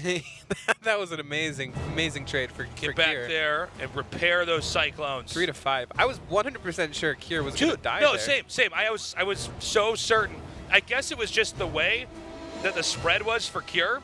And then you saw TY pull 2 cyclones back, and the ones that were close to his command center. But the way that then damage was redistributed, everything from TY was hitting a different cyclone, whereas Cure had enough double targeting to kill cyclones quicker. Yeah. Like, it was supposed to go really bad because those 2 cyclones in the bushes were doing so much damage without taking any. Do you want to try to lean in again here as Cure? I think you have to take your advantage and run with it. Like, there is a potential of maybe doing something again, but it looks like TY is appropriately, trying to stay safe with that. We're building a bunker, so he shouldn't be able to die here. You can poke, though. I don't see why not poking and just retreating if you're... Okay, nice scan. Yeah. This is probably, like, he was probably asking the same question to himself. Do I attack again here? Well, he's got a tank. So he might be able to fish out the cyclones of his opponent. Yeah. I like the scan, though. That's a good way of answering that question. I'm surprised he decided yes after scanning, because you see a bunker and you're like, okay, well, he's clearly wanting to beat fence in here. Looking for the cyclones with the SCV. Really he actually kept the tank back. Did you see that? Yeah, this is... Oh, there it is. Yeah, he wanted it pulled a little bit back so it wouldn't be seen in the group of the army. Oh, he's putting it in, he's putting it in the bush. Tank in the bush. Oh, he sees it. Really quick reaction from TY. Now, cyclones kind of naturally group up. Does TY have a tank? Or it doesn't look like he no, does. I don't think he has any tanks, unless I misread. No, you're right. I was glancing there earlier, and there's a second tank. 2 Liberators. Guys! If Kier gets into this position, it's going to be so hard for TY to break it. So sick. Oh, and he's getting into it for sure. Immediately, because you need to use the cyclones to track onto these. And you aren't shooting the ground arm if you do that, especially with a tank here. Like, this would be really, really bad. Is that a good spot for those Liberators? Is there a better spot you can put it there? I was wondering if it could be more like one up and more one down, but what do you think? You should have been a little bit more forward, I think. Like, this should have been the original Can you get the SCVs from behind that with a Liberator? Yes. You can, right? Yes. Okay. And if he tries to kill these Liberators, he's just going to lose cyclones to the tanks, so he could have been a little bit more aggressive here with them. Oh, he's unsieging both tanks. That's super. Oh, you're so crazy. That's super crazy. I can't believe he's getting away with it, too. It worked, though. Okay, now the cyclones below the command center can't go north without eating shots. Oh, man. This is a really bad spot to be in for TY. He's getting the armory, too. And the cyclones are getting more and more spread out. Even the cyclones on Cyclone is really good for Kier because he has so many in a good position now here. This is dicey again. He's going to edge forward, this time with the 2 tanks. Oh, he's going to lose a Viking here. Oh, wow. Okay, the punish was pretty good. This is a really hard spot to be in for TY. As the game goes on, obviously, this is going better and better. Okay, here we go. Everything. He's got Hellbats coming up here in the front. I think they might have wanted to be in front of the SCVs, but I guess it doesn't really matter. Now there's Liberators down here firing down, and there's still 1 tank in the back that's alive. And this trade, even though it may or may not go in favor of TY at this point, which it should not, but if it does, this is still really good for Kier. He killed all the SCVs at the natural, and he's denied mining for so long. It's really important that Kier keeps as many of the Vikings alive as possible, because he's got Viking dominance. In fact, he could possibly get over, because the Cyclones are pushed south now. He could try to get over the starport. Yeah. Maybe.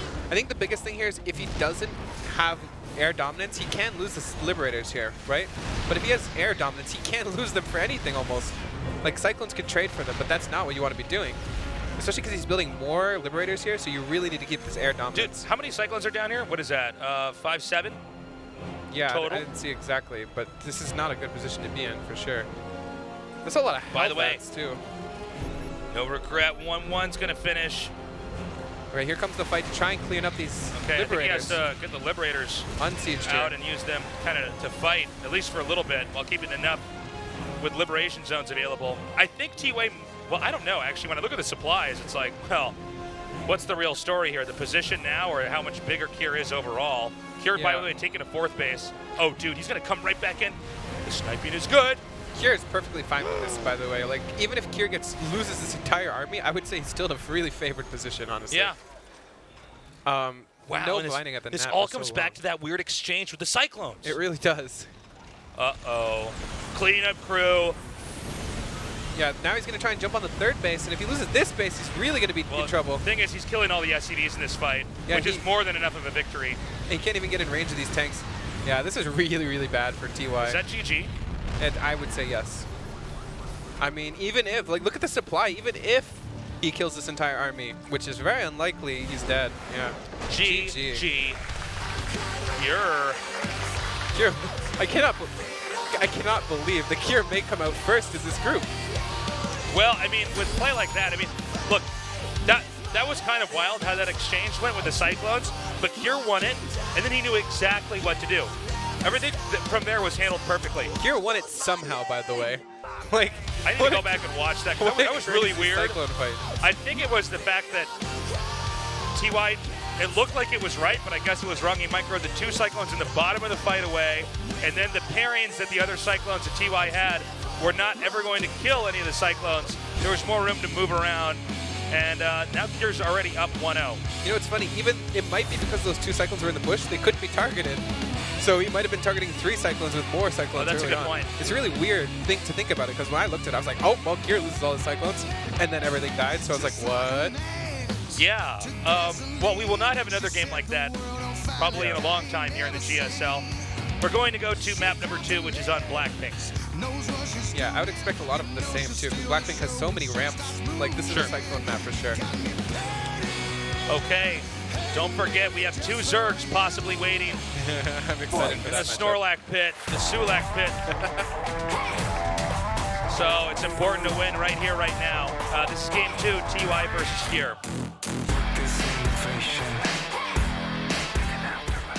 Oh my God, Tasteless. What is that? That is not an early scout, I can tell you that much. How are you gonna macro? Oh, I get it. He's building 2 CCs on the map. That's what he's gonna do. He's gonna hide him there. He's doing the Sioux. There's at least one guy watching this on Twitch. No, he's not. Why are you guys allowed to talk about the game? I should be a caster. This is Oh, man. down and dirty. This is such a Mario thing to do. They are teammates, you know? Oh, that's a good point. Yeah. At first I was like, Jake. Jake, this is Mario. This is Kier. Okay, so he's got the second SCV coming down here. So, one thing to note, game 1, we saw a really fast factory from Kier. Oh. Wait, hold on. That's a very fast Hold on. SCV scout. Hold on. Shh, quiet. If we be quiet, he won't find the Rex. Okay. Okay, he's just going to the main. That's good. That's good for... It depends on who you are. I think that's good for Depending Kier. on who's watching, this could be the worst thing ever if you're a TY person. Yeah, Poppy's probably crying right now at home. Special. All right, I guess we'll see. If he throws down the CC first, he might scout before throwing down the CC, though. Yeah, it looks like he will. Looks like he's actually planning to go factory first anyways. So this is really good for TY. Kier, his second barracks is about to finish. Obviously not going to throw down the CC after. Yeah, saying, wait a minute, something's wrong here. Okay, he knows exactly what's coming. Stops the potential CC here immediately. Though he does only have 1 Marine out right now. Yeah, there's a bunker coming, but the Reapers are now going to increment out 2 at a time in the bunker. You know what's really nice is the Sabati boat positioning here. I was going to say that might be the thing that allows him to actually go into a normal game. But hold on. Yeah, this is so smart by TY. Really smart. Okay, now he can't afford to lose the Reaper. Really, Reapers are all about momentum. But Yeah. I feel like this rush is almost done. Am I mistaken? You're here? not mistaken. I would be very surprised to not see Kier just immediately transition. Yeah, you see an immediate factory. Very good defense by TY. So, of course, he wants to send this 1 barracks up here. Kill the supply depot, maybe? Well, I mean, he needs to do something. He needs to get vision and try to start monitoring what TY is doing, because right now this is a game where Cure has to react because TY is basically taking control, and that's so smart. He's going to hide a starport over here. Look at this. The natural? Now, that almost seems too close. Am I wrong? You're not wrong at all. Because like, that is very much too close. Oh, he could actually nade this. Is so sick. Oh, he's going to get it. That's super nice. Uh-oh. Oh, and he can get in now. One Hellion out here, so he might lose Hellion, actually. I think it basically saved the day. Now, the Reapers were kept alive, which is not bad. Yeah, he needs to keep them alive. The barracks did not see a starport, but you don't know for sure that there's a starport hidden on the map, because there was still plenty of the main he didn't see. But look at the way he's forking out those Reapers. Yeah, that's so smart. He's fanning out. This might be why you build the starport in the net. You're not fanning out your Reapers and having one go to your natural. You know? Oh yeah, good point. Look he would have found it if it was anywhere else, in my opinion. This is so smart by TY. Wait, I think.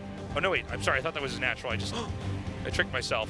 Okay, TY is so smart. I cannot believe that he just builds it at the natural of all places. No, you're totally right, no regret. Like it's like it's hiding in plain sight. But I mean, since people don't really do that, yeah, you're just not ready for it. And there's one Liberator coming up here. You can see TY's trying to keep the Reapers occupied with the Hellions out. Yeah, I mean, I'm so impressed with his positioning of the starport. The fact that it was never scouted. Interesting that, I mean, I guess it has to be a Liberator. Oh, trying to do both things at once. Okay, he's drawing away so many SCVs. It was one kill there. TY needs to reposition. Yeah. Okay, second one popping out immediately. So That's what is that, so 3 lucky. kills? 2 kills. 2 kills. That's actually... Oh, he did get a Cyclone, though. Oh, no, he didn't. Sorry. No. What did he get there? I think he got one of the Reapers that was there guarding the ramp. Yeah, it looks like it. Okay, so, what's weird about this is, despite the brilliance of what TY did, when we try to, add up, how much damage did that do, that really wasn't that much at all. And now the starport, because it's out in the middle of the map, it has to go all the way back home. So this is kind of an odd game. I mean, we don't get to cast a lot of games that look like this, where they both proxied each other, and neither proxy was truly impactful. In fact, the greatest impacts was the fact that the buildings were not back at home, able to help reproduce. I really can't. I can't. First, the starport getting up was like insane to me, and then it didn't really do much, even though it got up. Because you can't build a tech lab there and go Banshee. That would just be absolutely insane. Which is kind of what you usually want to do, because Liberators are just killed by Cyclones. Yeah, it's funny because there is like a plan B and a plan C sort of if it's far out enough that it can't be addressed directly. Right. I guess we'll have to see what's going on now. CC being taken for Cure, and TY taking his 3rd CC on the low ground. That is very, very ambitious, to say the least, but looks like it's going to be fine. So, TY, I guess if we look at the big picture with the numbers here for workers and Army, he's got a little bit more. Yeah, but for sure. He has a faster 3rd, too. Yeah, well, that's what I'm wondering, is because he takes a faster 3rd, is there any window where maybe Cure could try to do something? Is TY maybe going to be spread too thin? I mean, I guess it depends how much of TY is out on the map trying to occupy versus if there's any kind of attempt to get into the main or the natural, but let's see. I mean, it's kind of hard to call this one way or the other. I think if TY goes untouched, then he should be fine. But we've got to wait and see if that actually happens. That is so many Cyclones here. This could be really snowbally for TY. Looks like he wants to potentially go for it, too. I don't know how many Cyclones Cure has, but that's a lot. He does have a tank now, so it would be really hard to push up a ramp with the tank. TY, or Cure, getting the scout off on the 3rd CC, so probably not feeling too good. Like, he does have a 3rd CC as well, but it's definitely not on the low ground here. Double engineering bay for TY. Yeah, he was able to scout that, Cure with that Reaper. I feel like TY is very much like in a smooth position right now. Like, he has a smooth transition into the late game, whereas Cure's kind of more of a clunky one. He doesn't have his double engineering bay yet.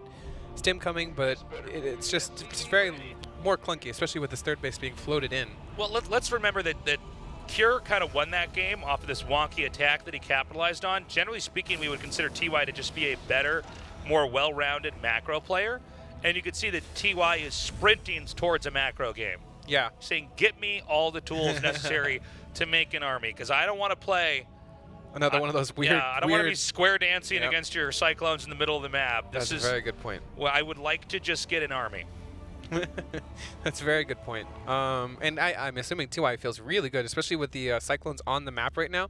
He knows nothing's coming towards him in a crazy manner right now. Right. This is probably this is like the place TY wants to be. Like this is the TY game now. Like he's just playing the way he wants to play. He doesn't really feel under pressure in any way, and he just kind of gets to sit back and do what he wants. So in this race, they're marathoning towards all the tech that they need to get. We see Stim is finishing. Well, are these empty? I believe they are. I think they're empty. I believe those are empty. Let's check. Maybe we're wrong. I can't tell. I think they're empty. I think with that many Marines over there. Yep, Oh, he they wants are. to pick Okay, them up yeah. and send the Cyclones over here. For a second, I thought that was going to be a proper just a bait, complete bait. But Yeah, where he comes in and goes, ah, and runs out. Yeah. Move the SCVs. It's like, well, that was really risky. Okay.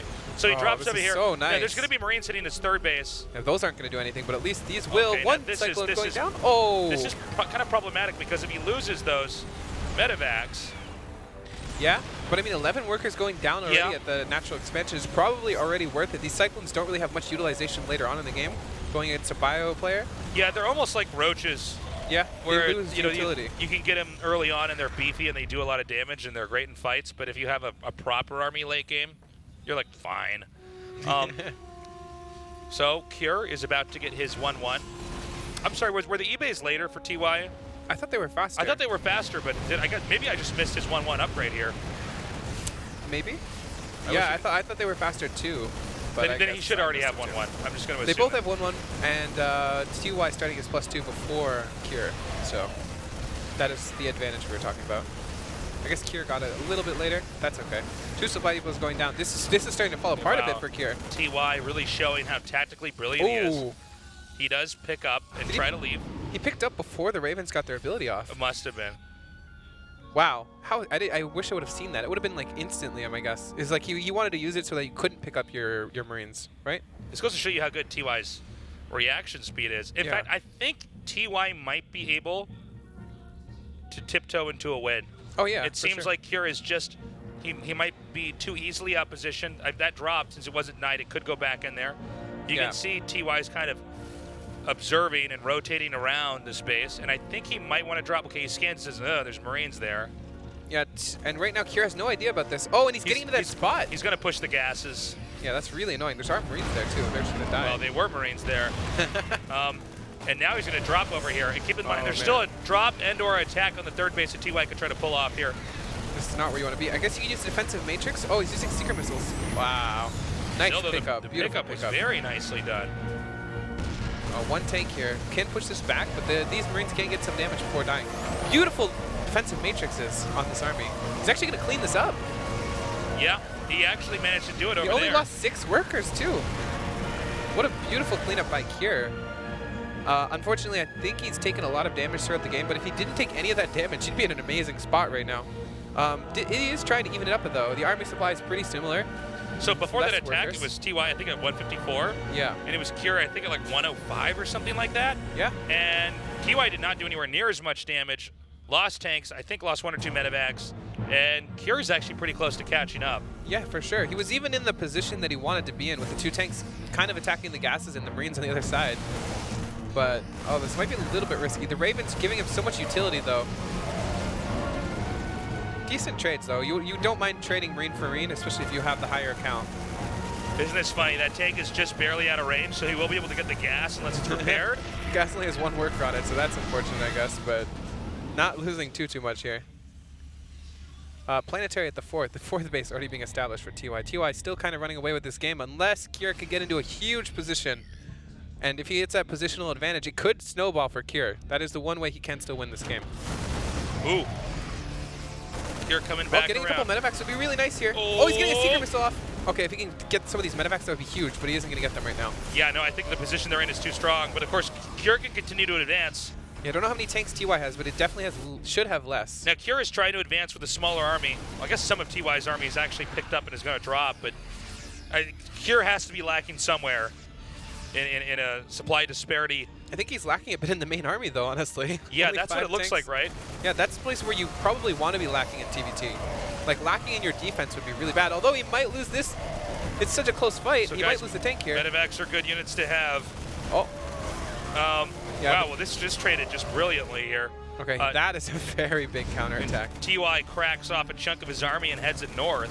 Yeah, and Cure immediately pulling back after scanning and seeing maybe a small army from TY. Should know about this. Oh, Okay. he's kind of stuttering here. I don't think you think this is not the time for it. Oh, if you boost into this, he could pick off some of these medevacs though. Yeah, it's going to come down to the targeting. Oh, stim. Oh, it's actually hitting the one medevac that's empty. This means all this army should be able to unload over here. If he gets stimmed down, this 2-2, that would actually be really big. Yes, He it might would do be. it. He needs to do it, though. Oh, he He's is going to gonna go do it. fast. He could get both of them. One is down, and he's going to get the second as well. Might even get the tank upgrade here, too. Oh, man. Oh, my God. That, if he wins this, we're going to have to go back and point our finger at this moment right here, the 13-minute marker. Oh, man, he's not even going to be able to clean this up. He's going to lose even more. Oh, man. This small group of Marines pushes all the way to the Getting fourth all the base, things, too. closing the game out. GG! What an amazing game from TY. That was so good. Cure was just, he was trying to hang on. I thought he was doing an impressive job, but TY, with that precision drop, takes out every necessary upgrade to be in the later part of the game.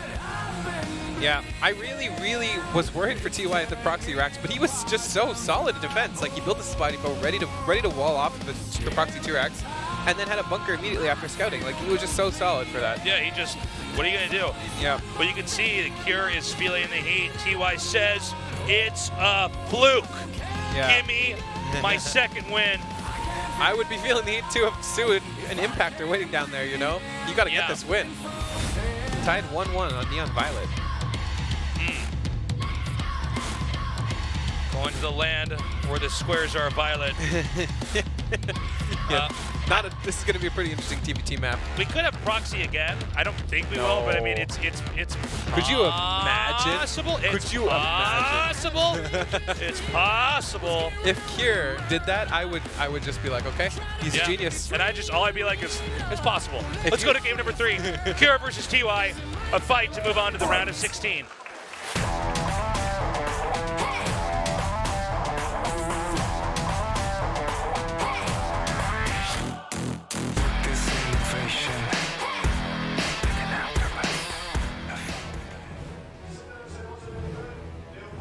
If he went double proxy racks, I would lose my stuff. That would be crazy. Jin Air Green Wings, Cure. Wow. Could you imagine, though? TY's like, there is no cure. Not for me. Everybody dies. Cast first. Splice, TY. Oh! Look at this Rax. He's doing it. Yeah, Cure. All right, so we're going to get a shot at Cure's racks in a second here. Cure's baiting TY into thinking it's another proxy Rax, just like you wanted to think. He's saying Tasteless said it's possible. Tasteless was never wrong. Taking notes from the Tasteless cast. Yeah. So, what could happen, if there's any layman watching, is that TY might send a scout in there and sees that there's no barracks. Heart palpitation. Also, it's double gas in the main, too, for Cure. Like, it looks like proxy racks, but we don't see TY going for the scout this game, so it's kind of unfortunate. Yeah, then it's just an awkwardly placed building. Yeah. I'm wondering, it's going to be obviously a really fast factory, potentially, here. Yep, it's throwing it down immediately. And TY going for the natural CC this game, it actually would have been good to proxy racks this game. Yeah, isn't that funny? That is funny, Tasteless. You're always right. That's all I want to hear, right? This is really cool, though. For real, because it's kind of a gamble, right? How are you going to open up? You're sort of certain of a few things about your opponent based off how they played previously and also how they played just today in general. Yeah, this is like proper just playing your opponent right now. Both of them are playing their opponent. What's weird is that it's kind of the way these two builds are going to interact is what I'm most excited to see, because it's not like one guy did one thing and the other guy is going to completely counter him. So yeah. Funny thing is, this is actually the build we saw from Cure that he won game 1 with. Like, he won with the factory faster, even though the TY got the advantage with the CC. He still lost. Yeah. Though there are no bushes for this map, so we'll have to see if he's able to use any bushes or anything. Come on, map makers, we need more bushes. Just growing right out of the metallic tiles, the alien floor here. All we have is squares. Those aren't bushes. We need the squares to start getting hairy. Getting some bushes on the... What if you could walk through the squares and the squares shield your units from being viewed? That would be crazy. What? Wow. That is so good for Cure. I cannot stress this enough. Yeah. It's all right over the junk. I would Okay, yeah. You probably want to just wait as long as possible and then cancel it. I would have waited even a little bit longer, but this is fine. Yeah, well, I mean, he can't be blamed too much because the longer that, you're right, the longer that's out and building on the map, then the less time you have. Less time to react to you're having to cancel. And you've forked your build in a certain direction that you have to then cancel that and then go in a different one. Like, that would hurt immensely if it was almost completed and then you have to rebuild your starport at home. But it's better to do that in case TY sends its Hellions and Reapers there. Yeah, that's what else I was going to remark on too, is it's like, yeah, that could be better in theory. Like, sometimes if you see them making a hatchery somewhere, it's like, if I let him finish, it's like 90% done. If I let it finish and I know I can kill it, then I get it. But if I attack it now and force a cancel, maybe their army's not there. Maybe I'm at least guaranteed to deny them, that base. There's a lot of strategy in that in of itself. Yeah. Okay. Yeah, Good TY denial. Not going to be able to really like the building positions are just pretty funny. Yeah, a lot of buildings on the map earlier too for TY building a starport on the map. Such an intricate mind game right now for both players. Ooh, looks like he's going to get the Reaper. And not before getting bounced back, but obviously not a big deal. Okay. Nice scan. Doesn't really tell him too much. He sees the medevac, yeah. That helps. So he should know that this is a 4 Hellion drop in the main. Do you think that TY should just cancel this? Should he abort mission? The Hellion drop? Yeah, maybe. With the medevac's seen. You could do something like send the medevac into the main and run the Hellions through the Nat, which good. Looks like he might be doing that. I can't tell for sure. That's probably the medevac, so he's doing what I said. Okay, no, he's not. He's actually just going for it. Yeah, but there's nothing here to stop it. There is a cyclone. I think those are its feet at the top of the screen. Yeah, those are its feet. Those are his little, his wheels or whatever. That's not going to be enough, though. He could lose a lot of SCVs here. Oh, man, Kier needs to split us up. Oh, my God. Well, it looks like he's going to hold off that attack, but we're starting to get a high number of kills here. Now, it's still kills, not too bad still, though. 7 total. 7 really not that bad. Well, especially because he only lost 2 Hellions, right? Yeah. That's not that bad, though. That could have gone even worse, considering there's only 1 Cyclone to defend that. It could have been way worse than 7. It could have been 14, even, if those Hellions get any good kills on the SCVs. So pretty decent defense by Kier. Also not taking any damage at the natural, which is nice. Oh, this is a turret? I thought, oh yeah, because he saw Banshees. That makes sense. Pretty quick engineering bay from TY. I'm wondering if that's for, never mind, it's for turrets. Keep in mind, TY is trying to outgrow here. What is SCVs doing? It looks like the 3rd command center for Kier hasn't been planted, so that might actually be put outside of his base. TY is taking the super safe base. That would be very much the Kier thing to do, wouldn't it? To take the 3rd base. Sure, that's what he does every time. He hates expanding in those free bases. Yeah, he should just take it at the gold. Well, I mean, why not, right? Yeah, we do see TY kind of taking the huge edge here because of his much better economy at this point. 42 workers at 39. He's starting to catch up for Kier, but it's already taken a little bit of a toll in the army count. And the tech count, in my opinion. And the Banshee tries to come in here. Maybe get a few of these SCVs. He's going to be able to get some on the right side, but there's a Viking and a Raven. Problem is, I think that he just kind of zoned his Banshee into a corner where it's going to be. Yeah, look at that. Beautiful finish there on the CC. Yeah, so Banshee goes down, does kill 3. It's probably worth it. I mean, Cloak is a pretty big investment, though. If he doesn't kill anything more, that would be pretty bad. He does have a lot of Banshees for zoning things in the middle of the map and stuff. So, the Banshee's going to try to come in here again. Again, that first Banshee didn't really get anything done. He doesn't want to lose his second one without it, at least having him burn a scan, and it does get away. Yeah, it does get away. He does want to keep these alive, just so they can utilize them throughout the game. Obviously, if they just go down for now, it would be really bad. Oh, this is going to be really nice here. Not bad. Trying to get that tank. Does get a pick up here. Yeah, both players playing pretty good here. Keeping Kier pretty busy, to say the least. I think this medevac may end up getting stuck now in the main. Yeah, there's going to be no CC here. Yeah, so it's like, That's not where Kier builds his CCs. Come on, man. Meanwhile, TY is actually chasing this Banshee down, trying to clear out any harass. Yeah, he should be able to get it. It's so close. Yeah. Oh. Okay. Just gets it. So here's Kier's command center. It's floating out to the center left. Yep. It's basically. This is the Kier thing to do. Yep. This is exactly what Kier likes to do. so TY up in supply, but Kier could actually play a pretty crazy game of catch up here. Kier does need to get a lot more SCVs though if he's going to do that. Yeah, he does. But TY is trying to move out, and you know what? This Cyclone's actually been here for a pretty funny amount of time, to be honest. It's still it's the same Cyclone from before, yeah. Yeah, it's the same guy. That's the cyclone that tried to snipe a tank by itself, but did not succeed. But with TY meching up here, maybe he's going to have a pretty strong push he can try to crush Cure with. Yeah, I mean, it's really hard to position mech in the offensive way, especially against Bio. Like, Bio has so much utilization, like being on the other side of the map, doing some counterattack, stuff like that, especially if you're the mech player. But you know, with TY, he's pretty good at attacking in these locations and kind of prying you open. Yep. He might be able to slip in there with mech. Also, we rarely see TY caught with his pants down. Like, you just see him always have those reactions ready for the counterattack, so. Right. He's very scary that way. Oh, look now at this. Now this time, this is not the Cyclone, to Cure's surprise. So a lot more SCVs are going to start taking damage here. We see some Marauders coming up here. Yeah, kind of the organic response to having mech units out like that. The Hellions were kind of attacking one of every SCV there, so they didn't actually kill as much as they could have if they were focusing one side of the mineral line and then the other side.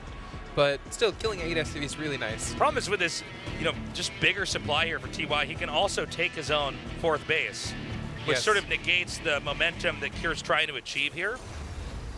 He's also at that point in time where, since he's really reaping the benefits of all these bases, he's got a lot of production on his side. He's going to get boosted in supply pretty quickly. Now, maybe Cure can come in here with this attack and try to dismantle TY. In fact, I don't believe TY has been spotted on the map. TY is almost playing single player here, and this attack might just come in. That's a great way of saying it. Yeah. Playing versus an AI or something, you know? And it's like, what?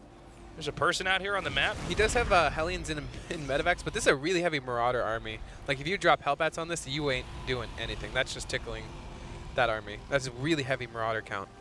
So the Banshee's going to try to come through.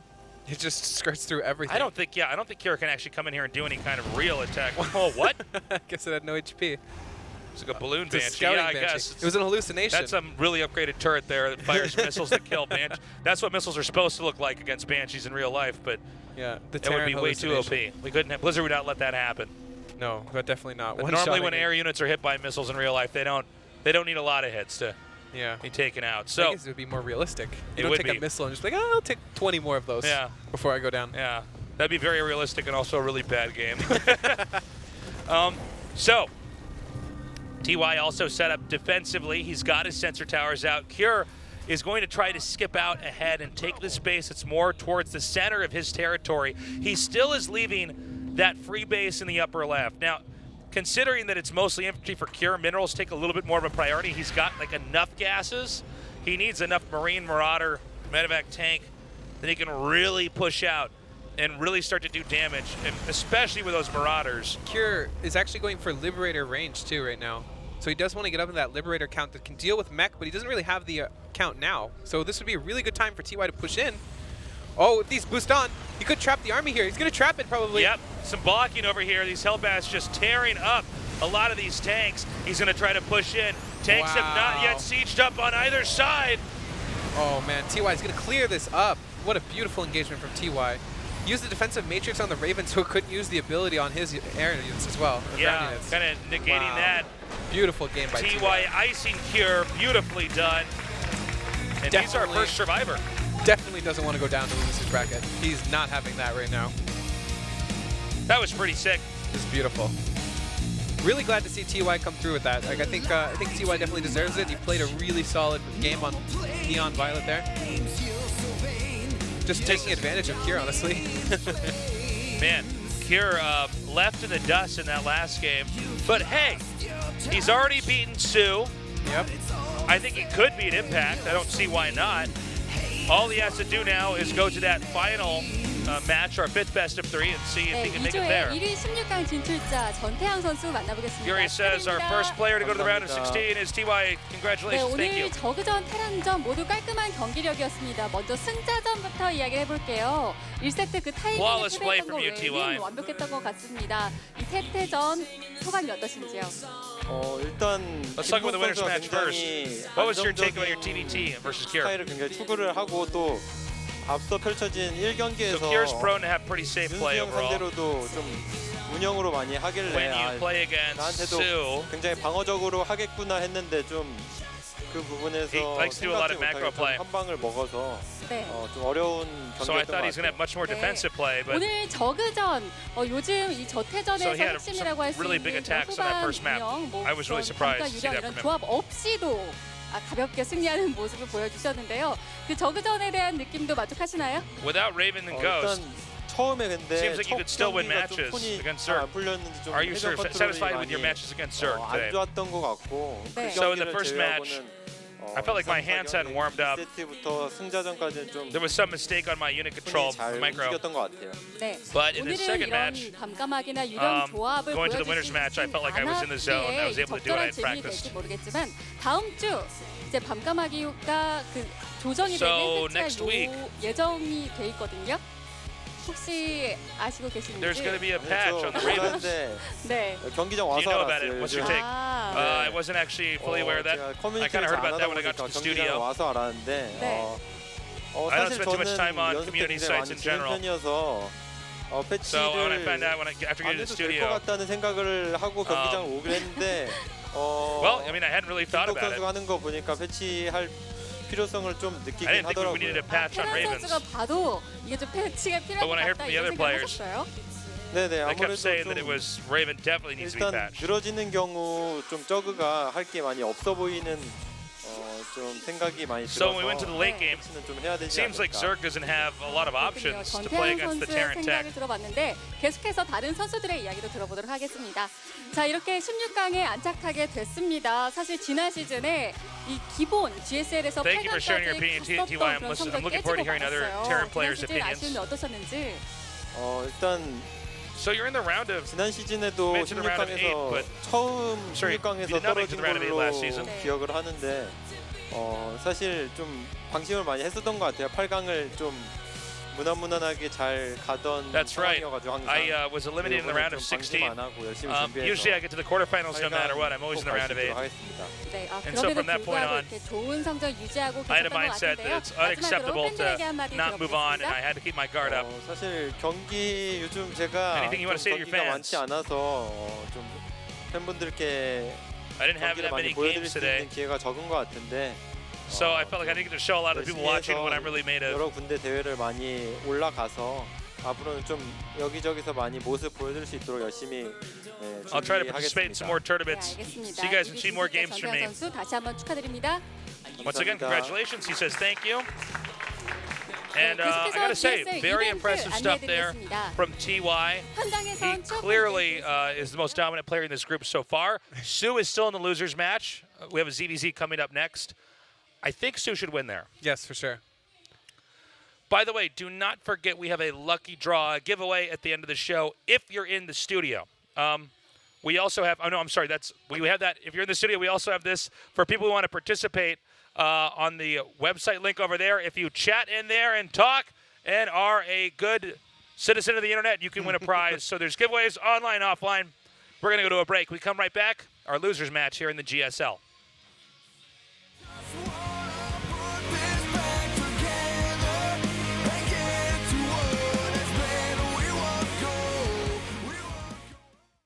아프리카 TV에는 당신이 아는 것보다 다양한 인정이 살고 있죠. 말 많은 인정, 발 빠른 인정, 잘 먹는 인정, 영리한 인정, 친절한 인정까지. 모든 게 컨텐츠가 되고 누구나 주인공이 되는 세상. 알고 보면 멋진 세상. Are you free? Africa TV. 2018 GSL Season 2 Code S Overgrowth.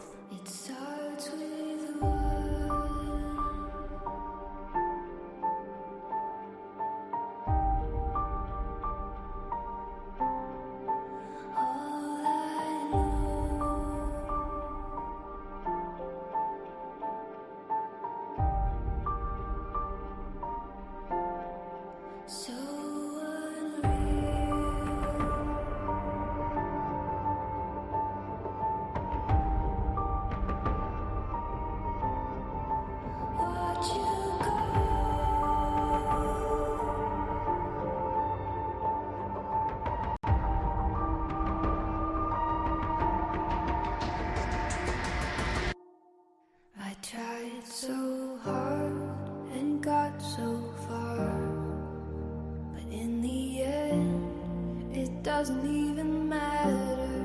I had to fall to lose it all. But in the end, it doesn't even matter.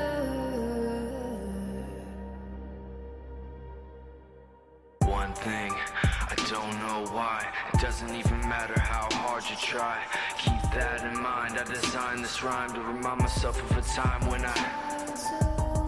in spite of the way you were mocking me, acting like I was part of your property, remembering all the times you fought with me, I'm surprised it got so things aren't the way they were before. You wouldn't even recognize me anymore. Not that you knew me back then, but it all comes back to me. You kept everything inside, and even though I tried, it all fell apart. What it meant to me will eventually be a memory of a time when I tried so hard and got so far. But in the end, it doesn't even matter. I had to fall to lose it all. But in the end, it doesn't even matter.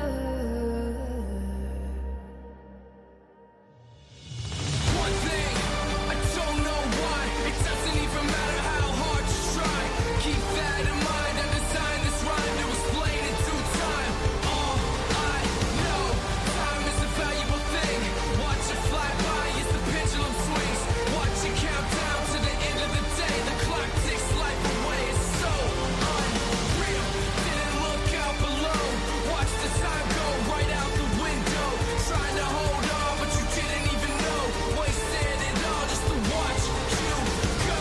I kept everything inside, and even though I tried, it all fell apart. What it meant to me will eventually be a memory of a time when I tried so hard.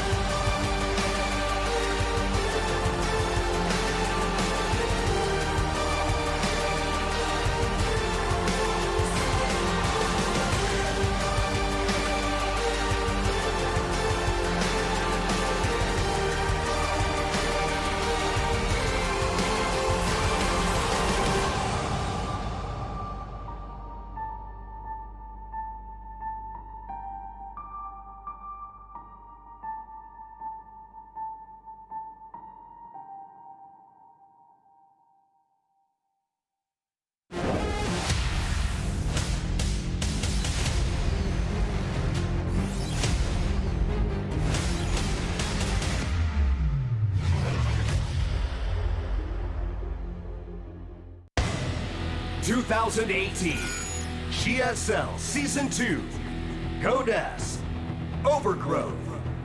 Watch out, my heart, it's a hurricane, baby. I will blow you away. It's not your job to say. Welcome back to the GSL Codes. It's a Zerg versus Zerg now, Impact versus Sue. The person who loses this best of 3 is knocked out of the GSL.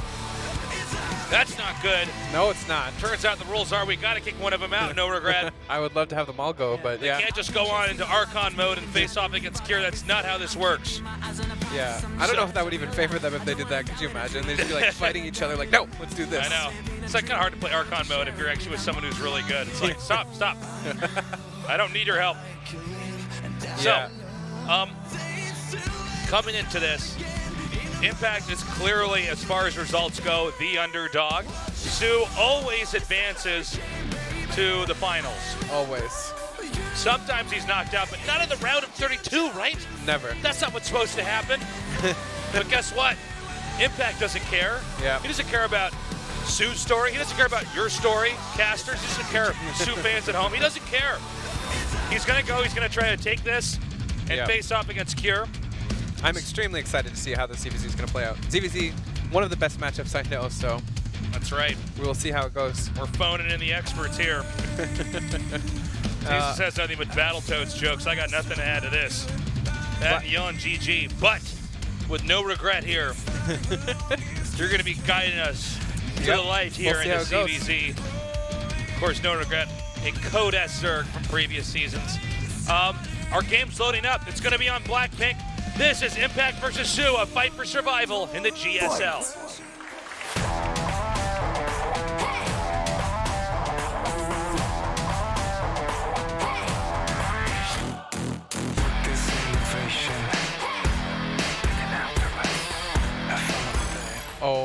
My God, tasteless. You know what that is? It's not a hatchery. It's also not an extractor. Titan EX1. Not an Evo chamber. It's not a roach warren.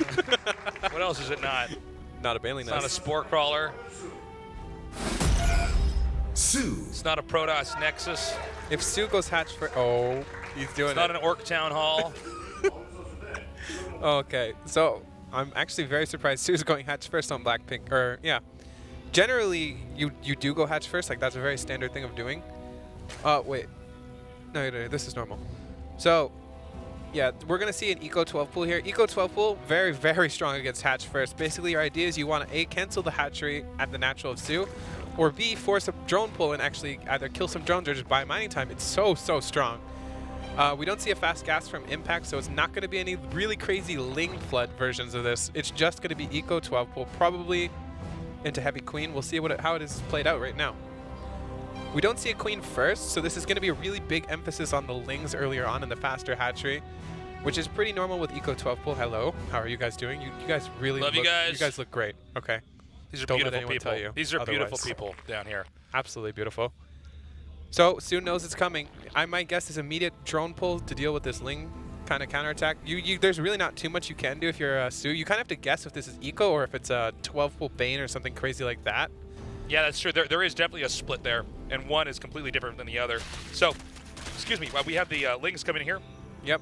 There's no real way to salvage this. There's no drone pull yet either, so this is kind of the safer way to play in case it's a Bane all in. There it is. It's a little bit delayed. Shouldn't be too big of a deal though. Should be able to stop him from canceling his natural at least. Oh, hold on. This is Impact is getting a lot of damage down on the Impact CC. is calling his bluff. He might just be able to kill this hatchery now. Oh no. my God. This is going to be really close. This is a big gamble by Impact. He's got it though. Oh, he's so close. No! What? What? He's a 1 Oh, he's going to get it. Oh my God. Oh, okay, I'm sorry. That would have been absolutely crazy if Sue did not lose that hatchery. Oh my God.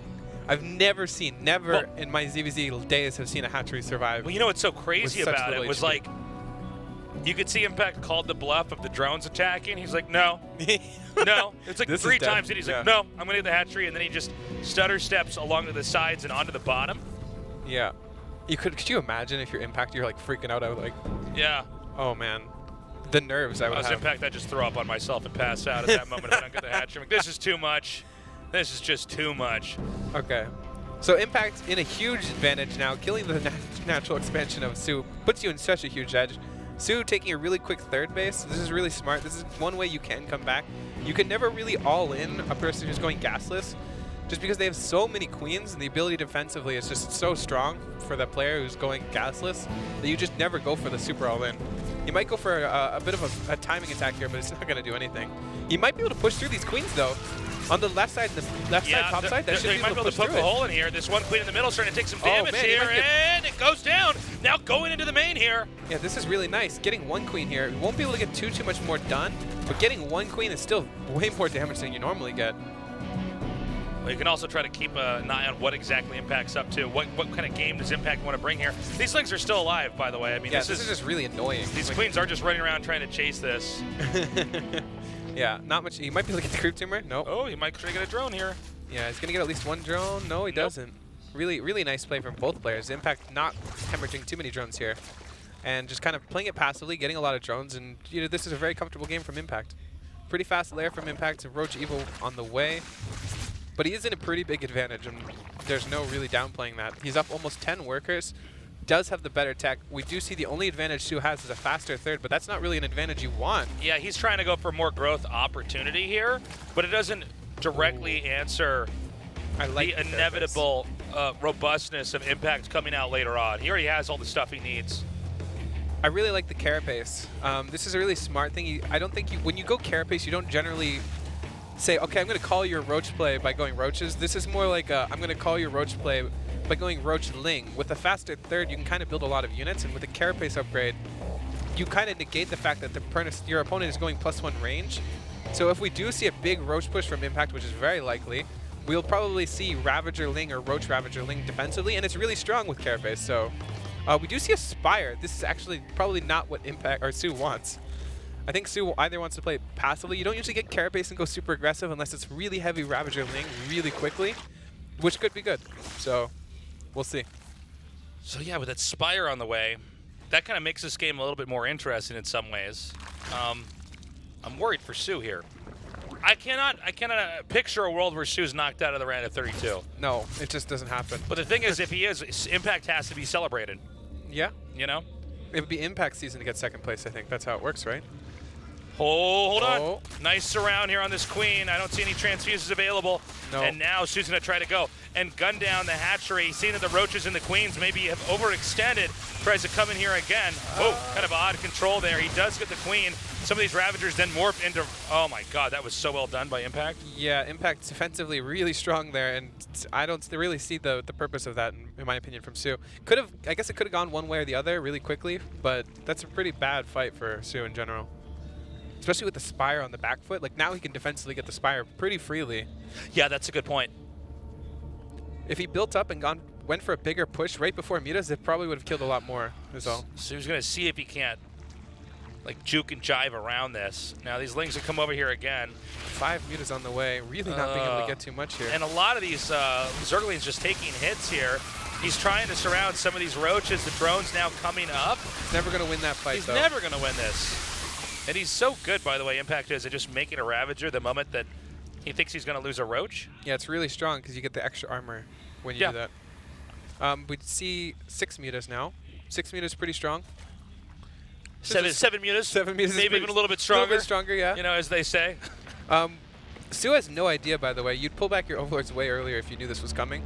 So this is catching him completely off guard. And this is one of the funny things about when you go for the muted tech is because the other player, if they didn't get mutas, now it looks like Impact wants to see if he can't do anything. More impact. No, I'm not even sure. Did it again. Impactful here. He wants to see if he can't do any damage over here, but these Overlords are free on the map. Su didn't see this, by the way. Like, he flew right over Overlords, but there's no reaction whatsoever here. Oh, the Queen's even like, I'm out of here. What? Screw this. I'll see you next season, Su. Yeah, this is really bad. An exposed base here. Su's having a bad day. Yeah, Su should have saw these Mutas. He flew right over top on Overlord. This is way more drones than I thought were going to be picked off here. Yeah, 8 look drones. at this. Without any real definitive response here, the drones can just keep being picked off. 11 already killed. Yeah, this is in a game where Impact already had more workers, by the way. Yeah, 61 drones to 44. This is a huge advantage for Impact now. Impact just building Roaches defensively, too. Like, he just has more Roaches, too. So he just has more of everything here. Better economy, more Roaches, and Mutas to tech. There is a lot of Roaches streaming across the map, though, so maybe he can defensively do this, but I don't think so. Oh, no, I think there's too much muscle here from Impact. That's it, GG. It's like Su won, Impact won on every level. Look at that. Every level. My caster brain, I'm so used to having Su win. I'm like, Su did it. No! Impact crushed through there. Yeah, Impact has to be feeling really good. Obviously, winning the mind game with the plus or the 12 pool versus Hatch first. Dude, Impact. He's still got a shot. I'm actually very curious to see if Impact goes for another 12 pool because Catalyst is his map pick, and this is a better 12 pool map than Blackpink. I love the way you're thinking. No regret. No raggards. You're just, I mean, it could completely just zone Su out of a normal game. Yep. And you could see right now a brooding Su thinking, okay, I got to win this series. I got to go and beat Cure. I got to win my rematch against Cure. You really don't want to be in Su's position, by the way. A best of 1 against Impact. That's basically what this is for him. He needs to win this game. It's so important. And it's on Catalyst of all maps. Let's see what Su decides to go for. Impact right now with a 1-0 lead. The player who loses this is out of Season 2 of the GSL Codes. So much on the line right now. I don't know, man. Su is having a bad day. And again, Cure is waiting. Yeah. Just at the very end. All right, let's go.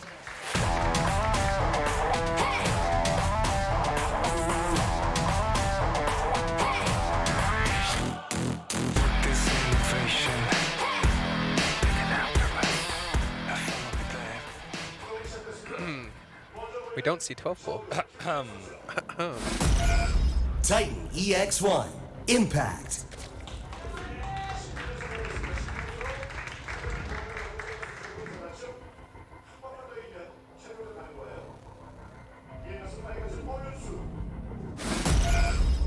Sue. Wow. Sue completely unfaced by first game. He's going hatch first this game. That's really, really special in my opinion. Like, I feel like a lot of the lower level players would be faltering right now, like, oh my god, my opponent went 12 pool. Like, what do I do this game? Like, he could 12 pool me again. Sue doesn't care. And it's Catalyst of all maps too. Very gutsy stuff, but I mean, so far so good. Yeah, this is very smart by Sue. Really big gamble. Oh, he's going without a gas? Yeah, I was wondering about that. I was almost going to say before they started planning the buildings down, we may see builds begin to mirror each other. Yeah. Pool gas. Pool gas. This is a bit safer. I mean, if he does get 12 pool, that's a bit better. Wow, impact 0-3 versus Sue. Not anymore. Gotta update that soon. Man. Yeah. Where do you think this game's going to go then? No raggards. The later gas for Sue is pretty good. I would say that generally though, it's just to be a little bit safer against all-ins. Like, you don't really need a fast gas against an all-in like 12 pool or 13-12 or something like that. And the mid game is pretty much the same either way, or like the not the mid game, but the Ling Bane phase of the game is pretty much the same. Early mid or something. Yeah. There is that period where it's like the game may not advance for a little bit until they both decide that it's time to advance, or one of them decides it's time to advance. It's always one of them. And then that player doesn't die. Then we get to go a little bit further on. Yeah, and I would bet all of my money that one player would always be Sue. Like, all right, we're done with the Ling Bane phase. It's time to go Roaches. And Impact would just be like, all right, I'm down for Ling Bane for the rest of this game. You know. We're a little bit early to see that yet, but 4 Lings on the way for Sue. This is just really, really standard play. Only 2 for Impact, but that's just not a really big difference here. So Impact, his Lings are going to go around. It looks like Sue's sent 2 back. Sue's building a lair. Okay, Impact's building a lair. They're both building layers. Okay, I'm usually pretty well knowledged in ZVZ, but I can't believe both of them are going lair first before anything. Like, no Baneley Nest, nothing. Well, I imagine that one player, well, each player is assuming the other one isn't doing this, and then they can try to skip around it. Both players can be really confused. Both are like, but why aren't you taking your third yet? Like, yeah, they're both doing that. My whole strategy is based on you taking a third. Yeah. They're both trying to play around each other, but instead it's like a mirror image. Okay. So we do see Rojiva from both players. This is really strange. I'm actually, I'm kind of confused by this, because it's like, this is like, where do you want this game to go? We've had a couple games like this in both ASL and GSL, where it's like they both decided to do something unorthodox, but then what is an unorthodox build on both sides? If it's mirrored, what is that supposed to look like? I don't even know. And sometimes that's a rabbit hole a lot of players haven't gone down. So this is like that, you know, the Roach +1 Roach timings that you always do to kill like third players or third bases from Zerg players? Like, it's just no one's taking a third though. Yeah. I would absolutely love to see Impactors throw down a Spire or Sue's just throw down a Spire. Like, you are getting Roaches and you're getting +1 and all that stuff, but you will have defensive advantage if you're taking a Spire or something. So you shouldn't die as long as you are really, really good at scouting. So I would love to see that from either player, especially with a really fast lair from both players. We probably won't see it because they're just kind of figuring out what they're doing, both of them. And they're both taking thirds, so they're both just going to play out the Roach Ravager. It's Roach like style. a staggered third base. Yeah. I guess we kind of begin to dip our toes back into what could be a more normal-looking ZVZ from here. Yeah. They're both just taking thirds. They're both just going to play out Roach style, and I would be very surprised to see either. Oh, is he going to Contaminate off? I don't think he has enough energy for it yet. I think it wouldn't have been safe for the Overseer to be out any further than that. Yeah, might even lose it anyways. Actually, he loses it. Really nice from Sue. Just a cute thing. Like, that's actually pretty annoying because you do want to get Contaminates off later on upgrades. Just doesn't have a Contaminate again, does he? No, he doesn't. I don't know why he's poking. He knows everything now. I think he's trying to check if there's anything else suspect over here. Yeah. You know, you're entering back into normality, ZVZ, but you just want to make sure it's like, hey, are we is cool this now? what we're doing? Yeah. Are we cool? Are we gonna play ZVZ StarCraft 2 like the way that people know it? Could be even like I said, you could be scared of Aspire or something too. Sure. Yeah, absolutely. Like I said, we get really fast lair like this. It's something you can definitely be doing. Both players building a lot of Roaches. They're both staying on the same worker count too. So whoever is the defender here is going to have a huge lead. We see a +2 from Sue, and we don't see it from Impact, which would generally tell me Impact wants to be the aggressor. But Sue is going on the map, so Sue would be at a pretty big disadvantage if he tacked into Impact right now. Okay, Sue's coming down now. This has been spotted by Impact's Overseer. This is exactly what Impact wants, by the way. Because he's not getting his +2, he wants to attack before Sue's +2. Right. And Sue's kind of handing that to him. Oh, yeah, I guess it's better to play passively here if you're Impact. You don't want to be engaging too far out on the map. Especially as defender. Sue really wants to fight. He's going to go right in here. This should, in theory, go really well for Impact. Yeah, especially with the queens here, as well as the rallies coming out. Yeah, this trade is really good for Impact. Oh, there's one roach up here too. I'm sorry, I'm confused as how Sue was winning anywhere. Yeah. In the last minute we just saw there.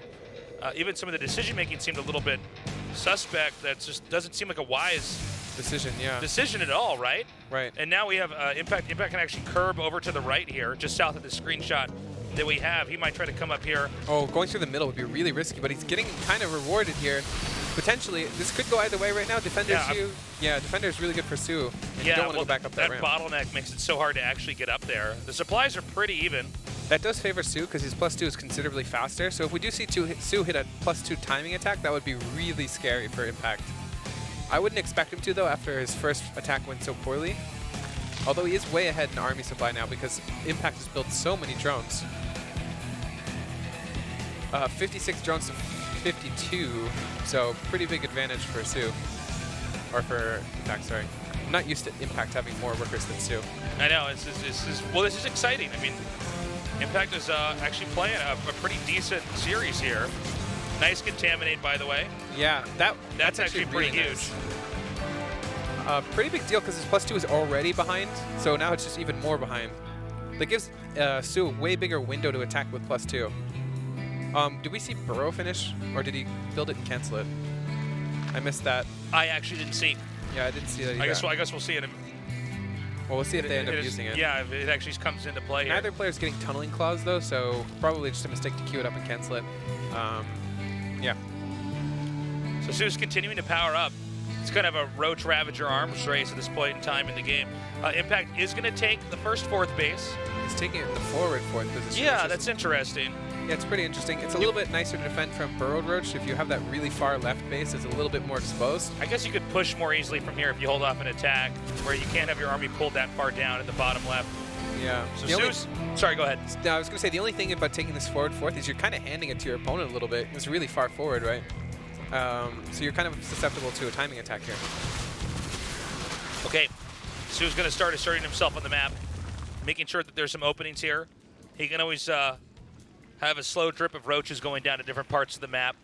You kind of want to put that in your opponent's bloodstream on the map and just have roaches here and there hitting certain locations. And if one player is neglectful in any way, then that's when the punish really begins to kick in. Impact gearing up to head it. Looks like Impact wants to try and hit a +2 timing. As soon as his +2 finishes, I'd expect him to try and attack. I think it's going to happen. He'll have to try to maneuver around some corrosive biles. Oh, when you have this many Ravagers, it makes sort of a no man's land with the 2 armies. Oh, he's taking a lot of biles, though. Sue's actually buying a decent amount of time here with this. Sue took a lot more biles than Impact, though, there. Oh, man, Impact's biles are so beautiful. Yeah, well, also, I feel like Sue isn't quite moving out of the way there, you know? Yeah, he isn't. And the army counts are really going in favor, I think. Oh, though he is defensive here, so he's got a slight advantage. Sue has a better arc. Sue only has to hold this position above where the right bush and the left bush are. Impact has to push past that, which means he basically has to win a fight. I don't think it's going to happen. Yeah, both players, I think, kind of don't want to go too far in. Like, if you kind of commit your army, then it potentially just loses you the game if the fight goes one way or the other.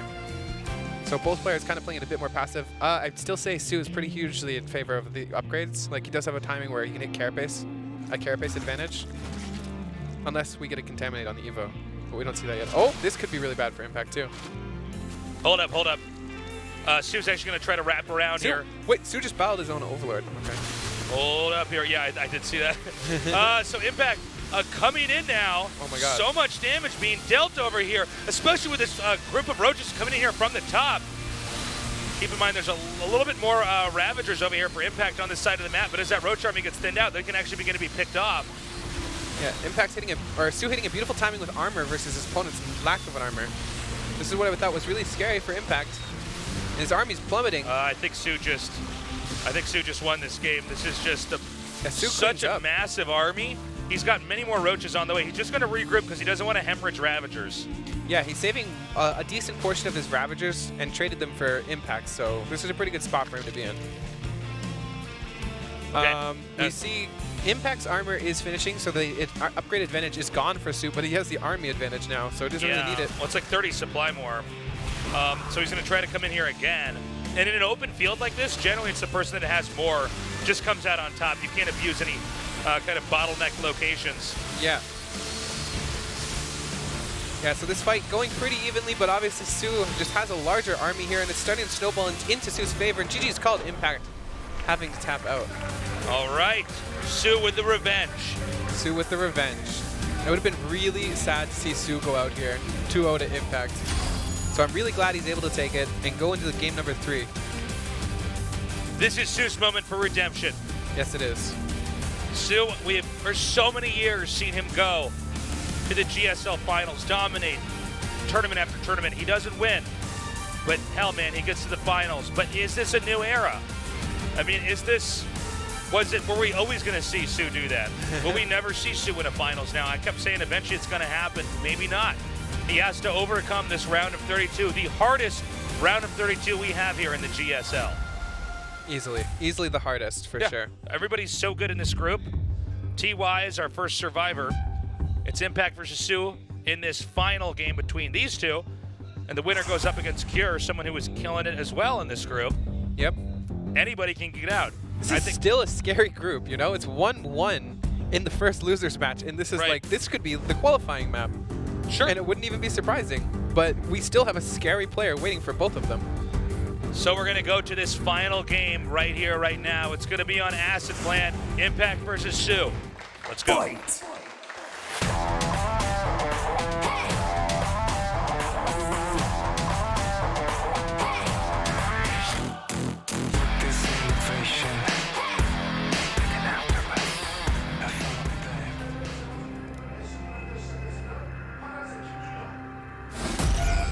Titan EX1, Impact.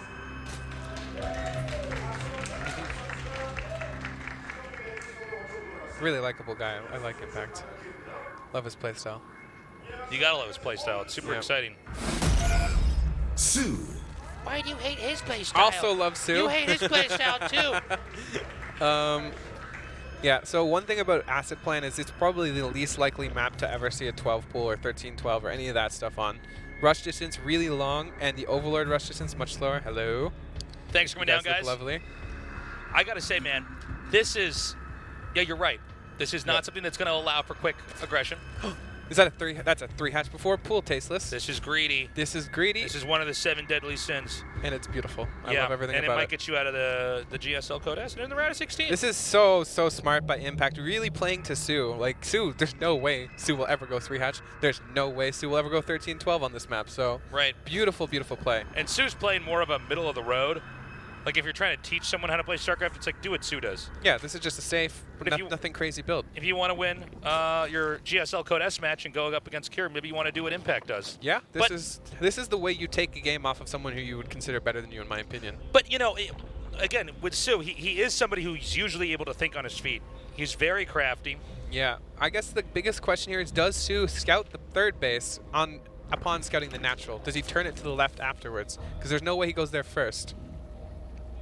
There is some ambiguity about where you'd want to take your third base, right? The faster you take this, or you scout this, the faster you can actually plan a reaction. Evo Chamber first. Oh, this is not how you want to play it if you're Sue. Getting an armor here would be really... Okay, hold on. He's going to scout it. I mean, he's going to scout it afterwards, but he probably already starts the armor upgrade. His speed is not on time, so there's no way of actually reacting to this. So Impact takes the risk. It looks like the risk pays off. Sue just got vision.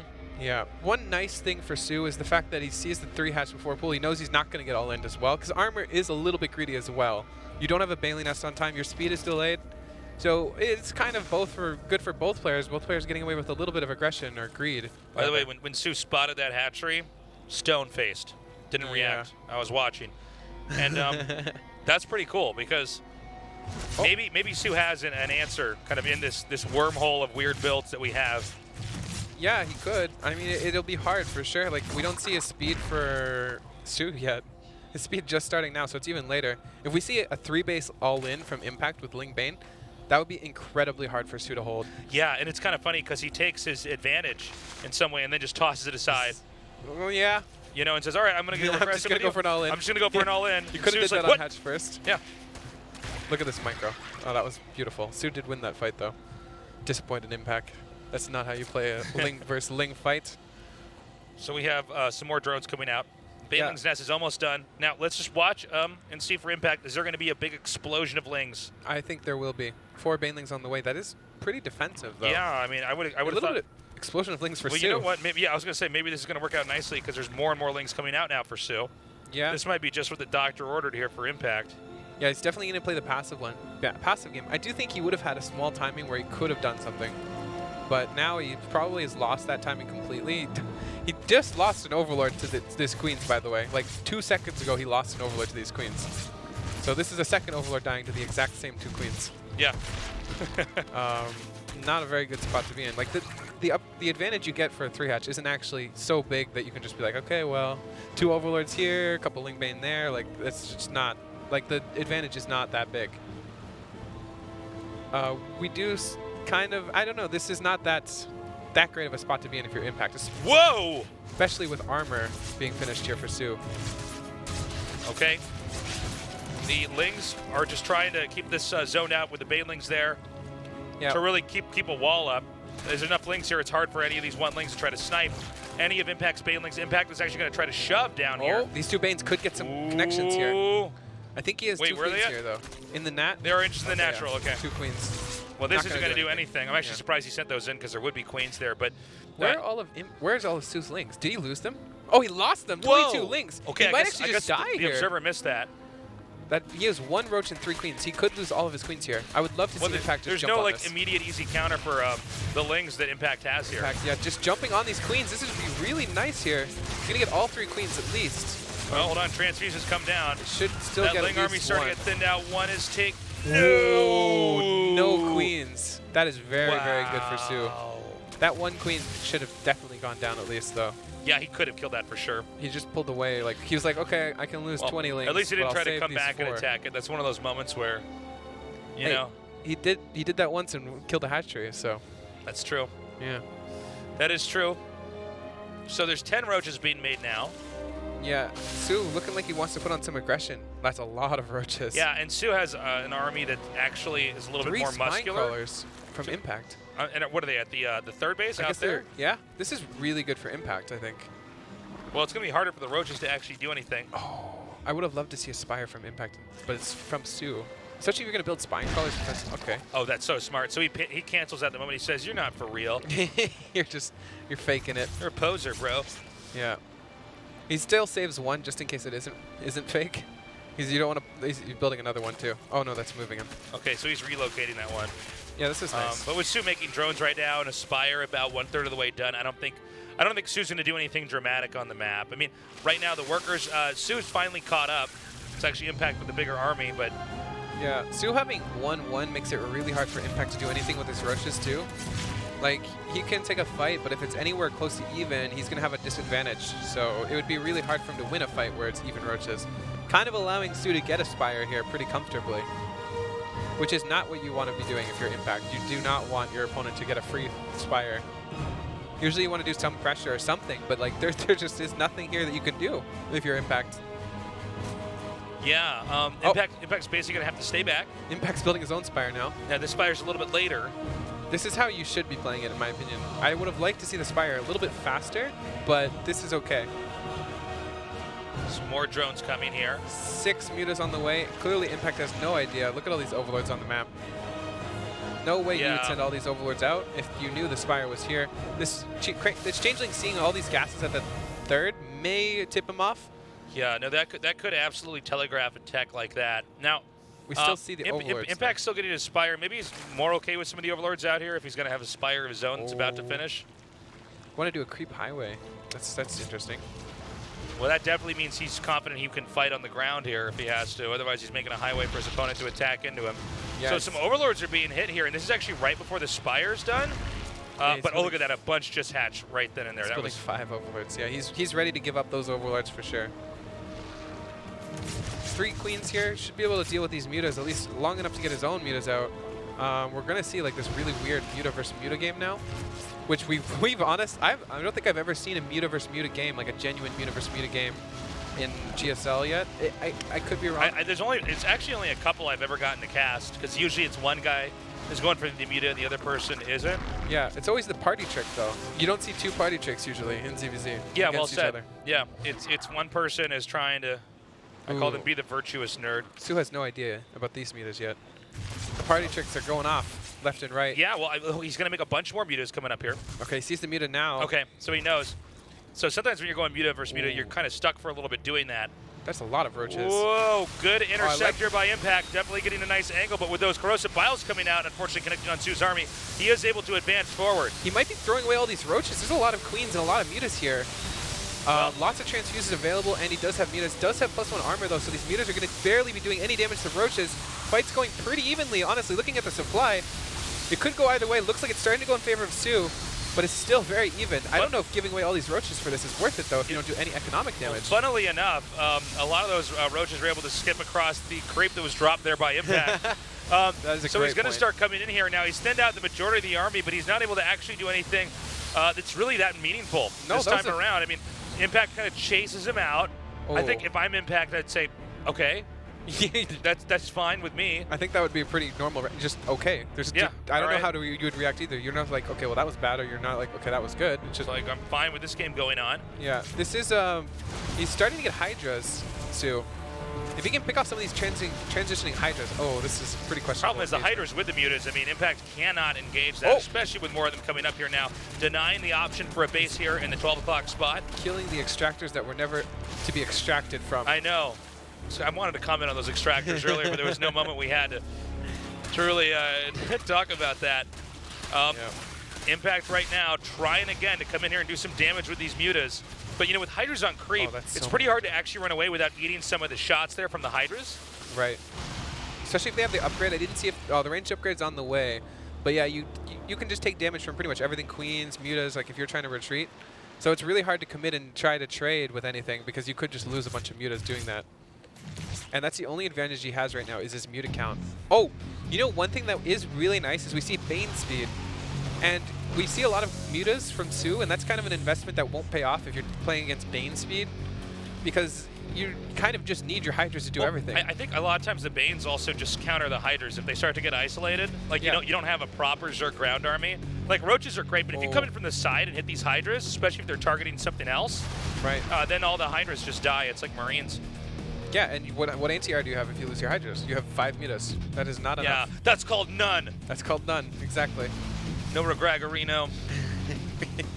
Dude, he's going to try to hit this base up here. This is going to be a force denial for sure, right? Yes, 100% going down.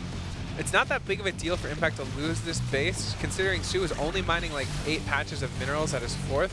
It's not the end of the world, especially if Sue loses this army somehow. Oh, hold on. We actually have mutas being hit from all these different angles. I think actually Sue might have like a bulldozer size army. He just might just do so much damage. This angle is really ugly, but I still think this might be enough. Even though Muta's trying to come in here from the back. Yeah, these Mutas are taking a lot of damage to the Hydras now. Wow, actually pretty good control here by Sue. I think Sue just did it. Sue just won this game. Yeah, Sue definitely just won this game. GG, Sue has survived at least that match, but not this group just yet. Impact's our first player eliminated. Oh, man. Sue has to be feeling a really big sigh of relief being up on the ropes against Impact. Yeah. That would be very scary. Sue, this has been an exhausting day for him. Yes, it has. Is the prophecy true? It seems like it is. Will he's going to get second again. Advance. And yeah, he's going to get second again, quite possibly. Or is Kier going to stop them now? Is he the one from the other part of the prophecy? There's two prophecies, only one's true. We'll have to see, I guess. It's either the undefeated in the round of 32 prophecy or the second place prophecy. You guys don't even know all the prophecies, but we do. That's why we're casting this. Only one player is going to move on, man. And we're going to go to that in just a little bit. When we come back, Kier versus Sue, our last best of 3 in tonight's GSL.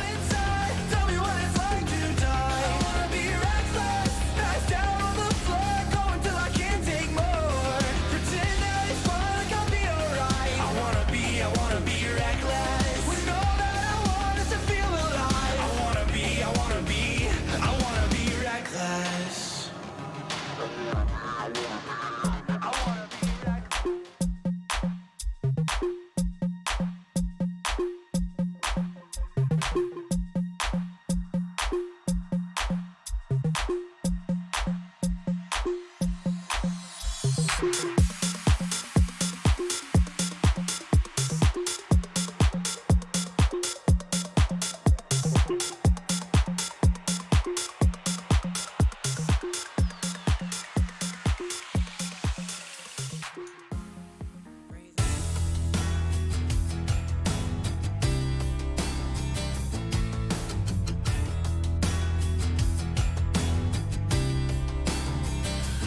There's a light in you that tears me down to nothing. There's an angel in your eyes. There's a hope inside that you can make it better. You see right through my disguise. When it rains, it pours, and everybody stumbles. I won't let them bring you down. I won't let you down. When the seasons change, I won't go down. I'll fight through the pain. I'll be there right by your side. I'll never let them bring you down. When the seasons change,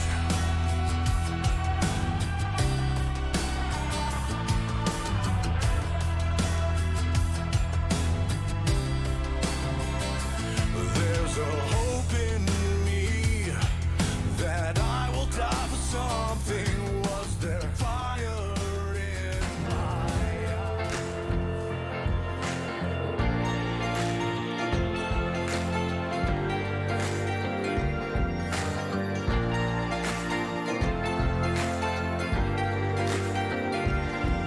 Don't worry if you don't know what to do. Don't worry if you don't know what to do. Don't worry if you don't know what to do. Don't worry if you don't know what to do. I don't know what I'm doing. No one has a clue. But you'll figure it out, and I might too. 아프리카 TV에는 당신이 아는 것보다 다양한 인종이 살고 있죠. 말 많은 인종, 발 빠른 인종, 잘 먹는 인종, 영리한 인종, 친절한 인종까지. 모든 게 컨텐츠가 되고 누구나 주인공이 되는 세상. 알고 보면 멋진 세상. Are you free? Africa TV. 2018 GSL Season 2 Codesk Overgrowth.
2018 GSL Season 2 Codes Overgrowth.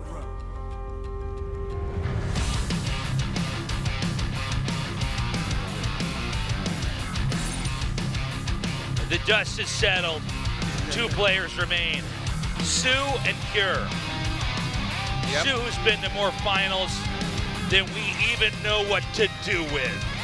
Yep. He's on the ropes, though. He could get eliminated. Cure, one of the best Terrans out there, but constantly overshadowed by the 4 Horsemen, by some of the other Terran players that we don't get to acknowledge as the 4 Horsemen, but are also good. Cure's been in the background for a lot of his StarCraft 2 history, and now he's against the final boss. For him, at least.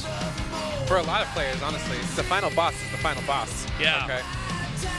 But we'll have to see. There is a bit of a curse when you do the rematch. There's a rematch curse here, so we'll have to see if Cure can fight that and take it. So I'm very curious to see how this plays out. Cure versus Sue. You would say, okay, well, Cure's clearly the underdog, but not after the first series. You wouldn't say that. That's right. We're going to Blackpink for map number 1. Map number 2 is Eastwatch. If we get to match number 3, it's going to be on Backwater. Yep. This tells me a really big story here. Like you as Sue, you really want to take that first map because you don't want to be down 1 and have Eastwatch and Backwater as your remaining games. Very true. You're just asking for a nice late Raven nuke game, you know? Just want to try to play around that for sure. Yeah. Our game's ready. This is game number 1, Sue versus Cure.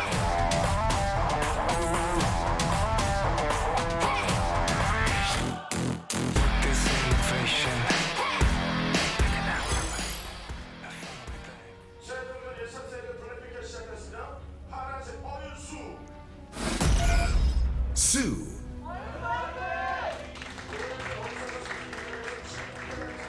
Always even-tempered.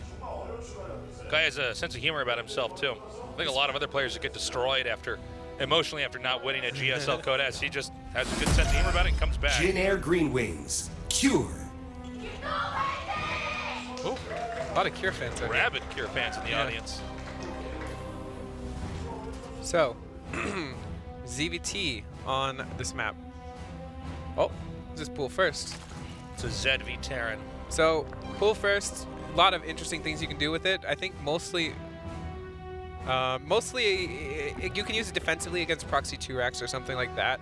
But there are ways to cancel CCs on the low ground with it too. Like when you run 4 lings across the map through the center or through the top, and then go for a CC cancel or something like that.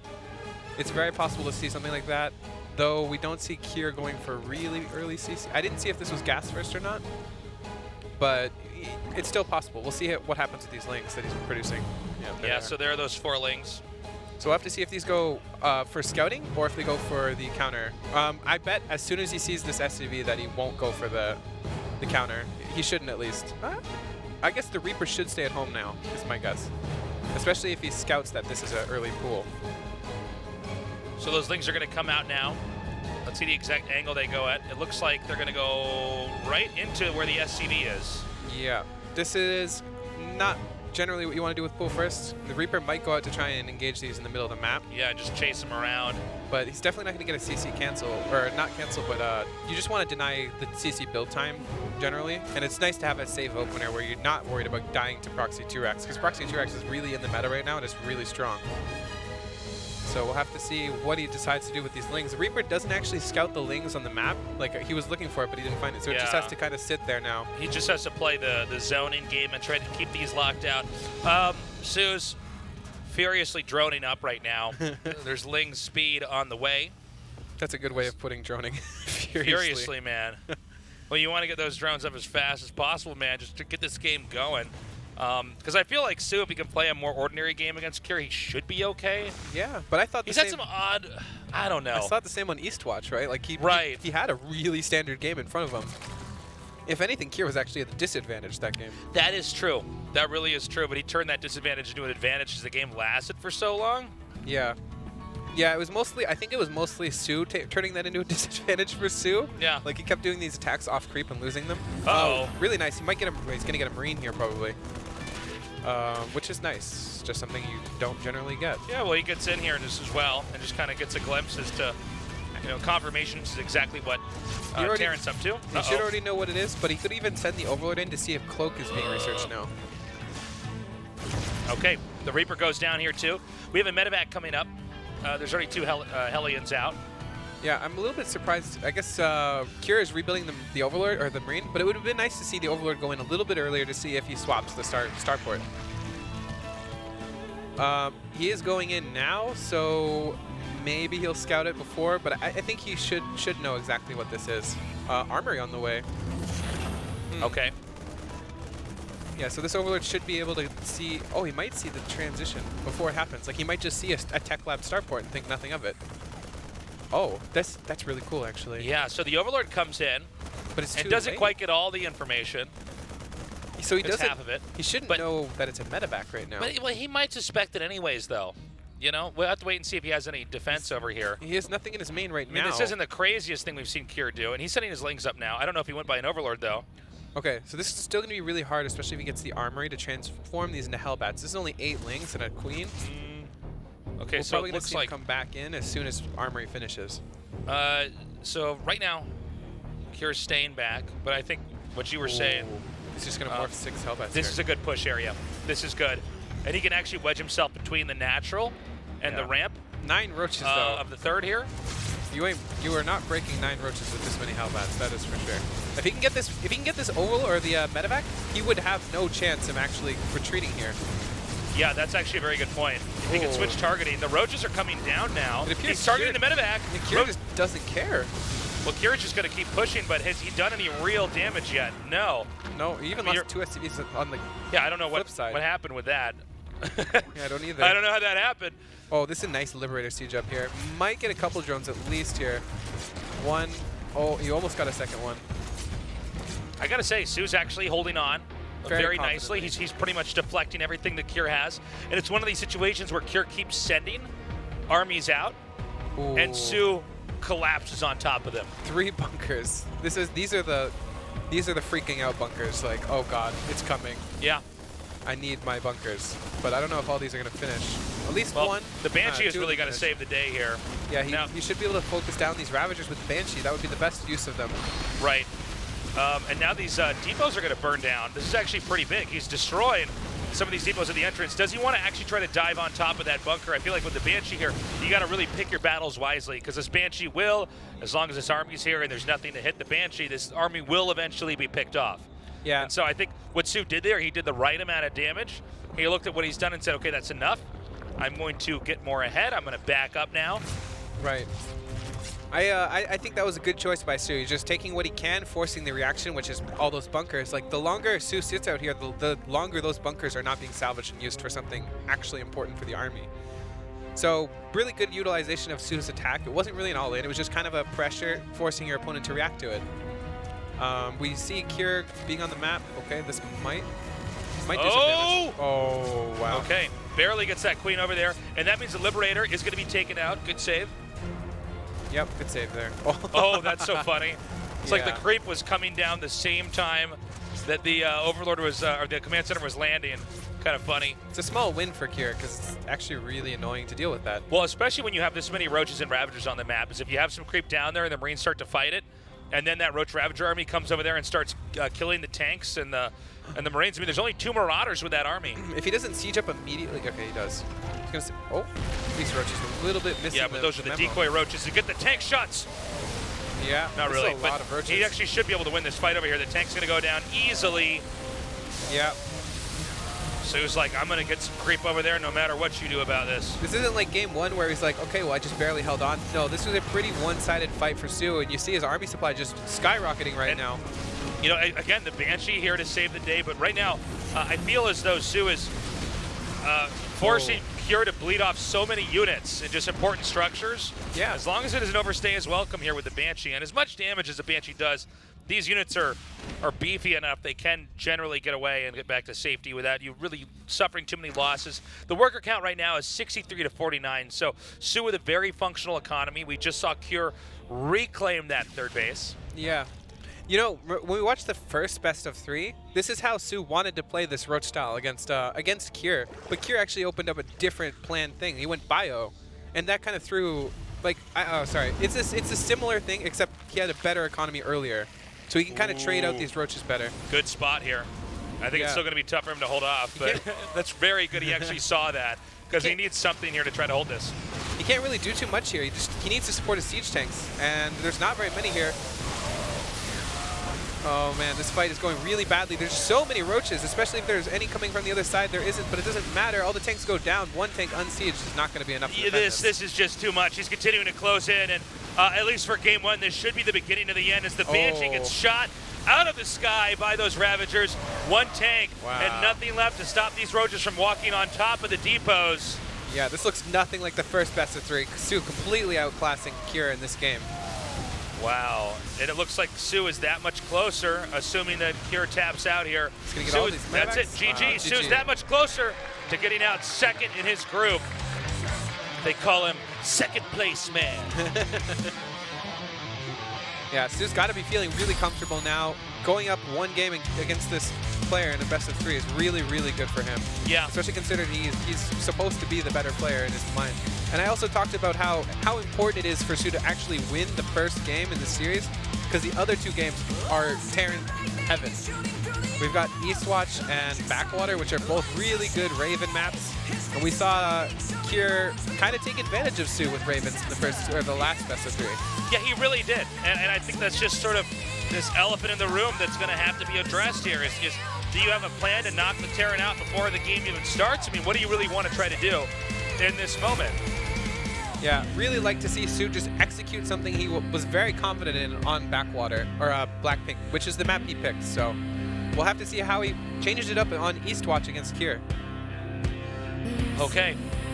Now, Kier's done it before, but he needs to do it again. Yeah, he does. You know what I mean? I mean, this is the kind of the scary thing. The more games you play against a player, if the player's better, even if you win the first few, in the long run, the better player tends to win. They've pretty much figured out what you're doing, and they shut you down. Fight. Let's go.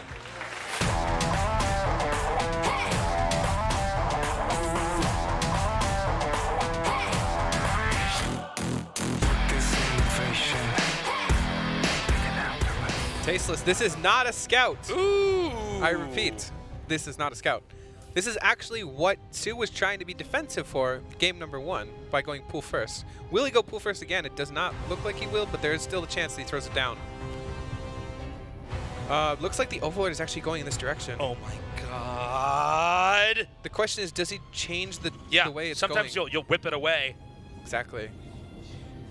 I feel like it's almost like Su knows where. Oh, and he's going pool first. And he can go right over the satellite dish and the biodome or whatever the hell that thing is.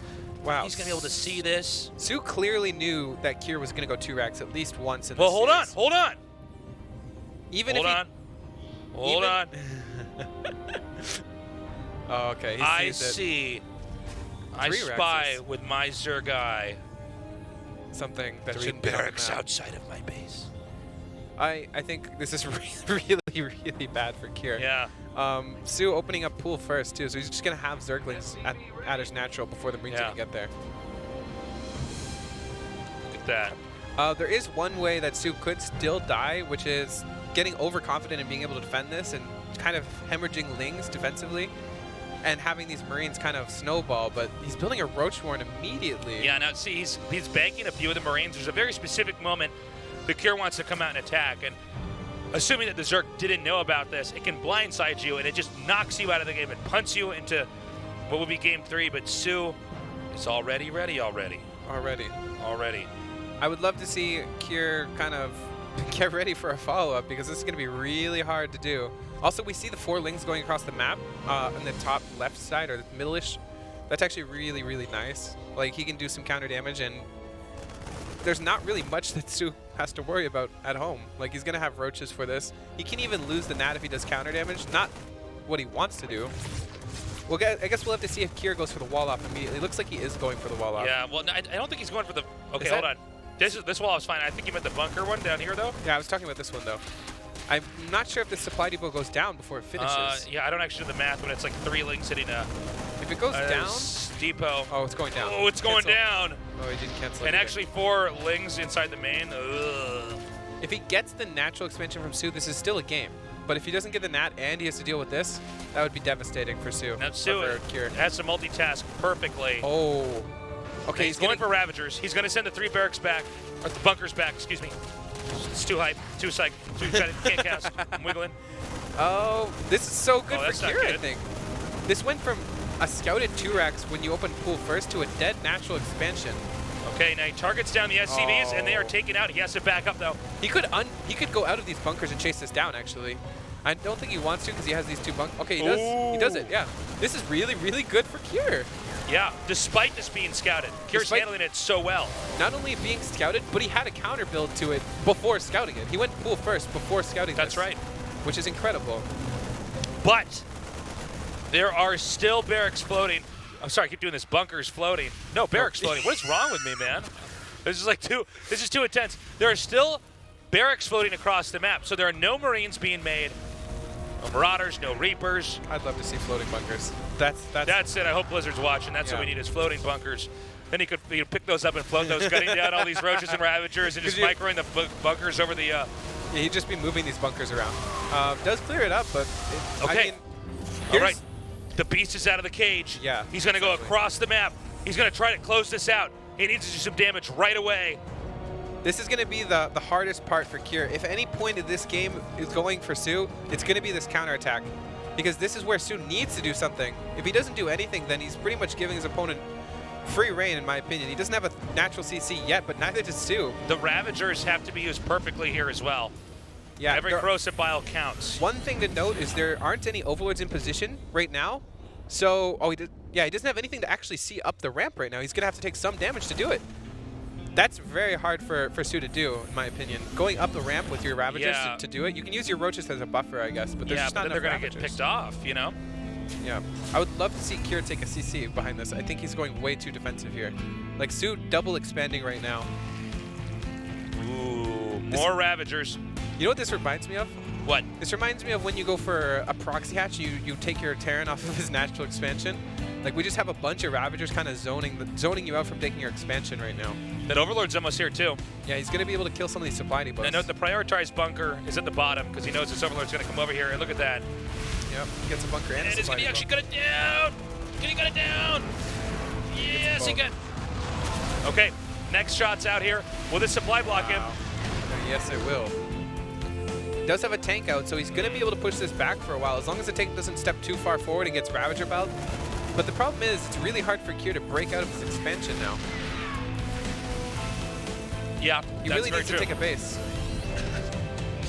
You know, it's funny because we've had these games go in such interesting directions here. Now, he just knows he can keep chucking biles over here all day until the Terran moves that tank up. And if the tank gets moved up, then he fires some shots over at that. Yeah, so right now this is just bleeding out some of the minerals Kira would like to use to try to develop, you know, a military industrial complex.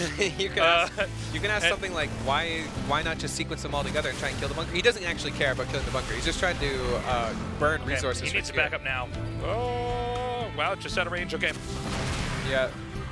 Kira not going to be able to push this back until the Banshee pops out. Like, look at the supply. It's going insanely in favor of Su now. Yeah, 40 workers to 27. Su got exactly what he needed to do damage to be a threat to Kira, to wipe out some of the buildings at that entrance, and then he goes back and he's droned up pretty nicely. He's getting upgrades. I mean, Kira's still on one base. He's trying to get this command center on the low ground. The Ravagers already ditched this location, saying, I think a Banshee's going to come out. Excuse me, I think a Banshee's going to come out, and it did. Yeah, he's really doing everything he should be doing right now. Su's taking this game by storm, in my opinion. It was looking very scary for a minute there, but now we're up 52 to 29 workers. Kira definitely gonna have to play the comeback game. I would expect him to be really defensive, but as you play defensively, you kind of fall further and further behind. Now, we know that Su was ahead in the last game these two guys played today when we started out this GSL day. We know that Su was like, he was way more than mad, but then Kira managed to get the gold base and it kind of got drug out. This game's a little bit different though. Yeah. Just because it's the same concept doesn't mean it's going to lead to the same results. He's not ahead. He's not behind by like a 20 supply maxed army kind of thing, like 200 to 180. It's right. actually like a scalable bad thing. You know, like as your game goes on, it gets worse and worse for you. We might see a push from Kier, which could just elevate the bad this game, in my opinion. Yeah, I don't know about this, man. I mean, there are 2 medevacs. Yeah. And that seems like that's just enough medevacs to kind of support these Marines. But, you know, with the tanks, the Ravagers basically counter the tanks if they get the biles off. Even the Roaches kind of counter the tanks. Like, Roaches don't really care. The Queens counter the Banshee. And just barely getting out here. Pulling some boys here. This is good because if he didn't, I think, well, I mean, the Ravagers are probably going to already kill them anyways. Well, that's what I'm wondering. Well, hold on. Let's just see how this pans out. Do you even siege the tanks? Well, he says yes, but I wonder if the answer is maybe no. Then again, the biles weren't targeted down on those Marines. Oh, my. And Kier Stimson comes forward. The medevac's still healing up, but there are some Roaches over here, and enough to kind of tank and hold on to this damage with these siege tanks, though, firing down. I think just barely. Yeah, Sue has enough. GG. Sue takes game number 2. Guys, the prophecy's true. You can see how relieved he is not That's going right. out in the round of 32. Ooh. The group of death. Why did I ever doubt him? How many GSLs am I going to have to cast before I ever even say that Sue might not make it to the round of 16? Hey, by the way, Kier had some great games. Really showing his own style, showing a variety of different plays. Did not seem like it was overall robust enough to take on the hardest group in the round of 32. Easily the hardest group. This was by hands down the hardest group. And, you know, I think Kier really showed why. Even though we're thinking, oh my God, it's CY. Oh, it's Sue. Oh, Impact's been hyped for a long time.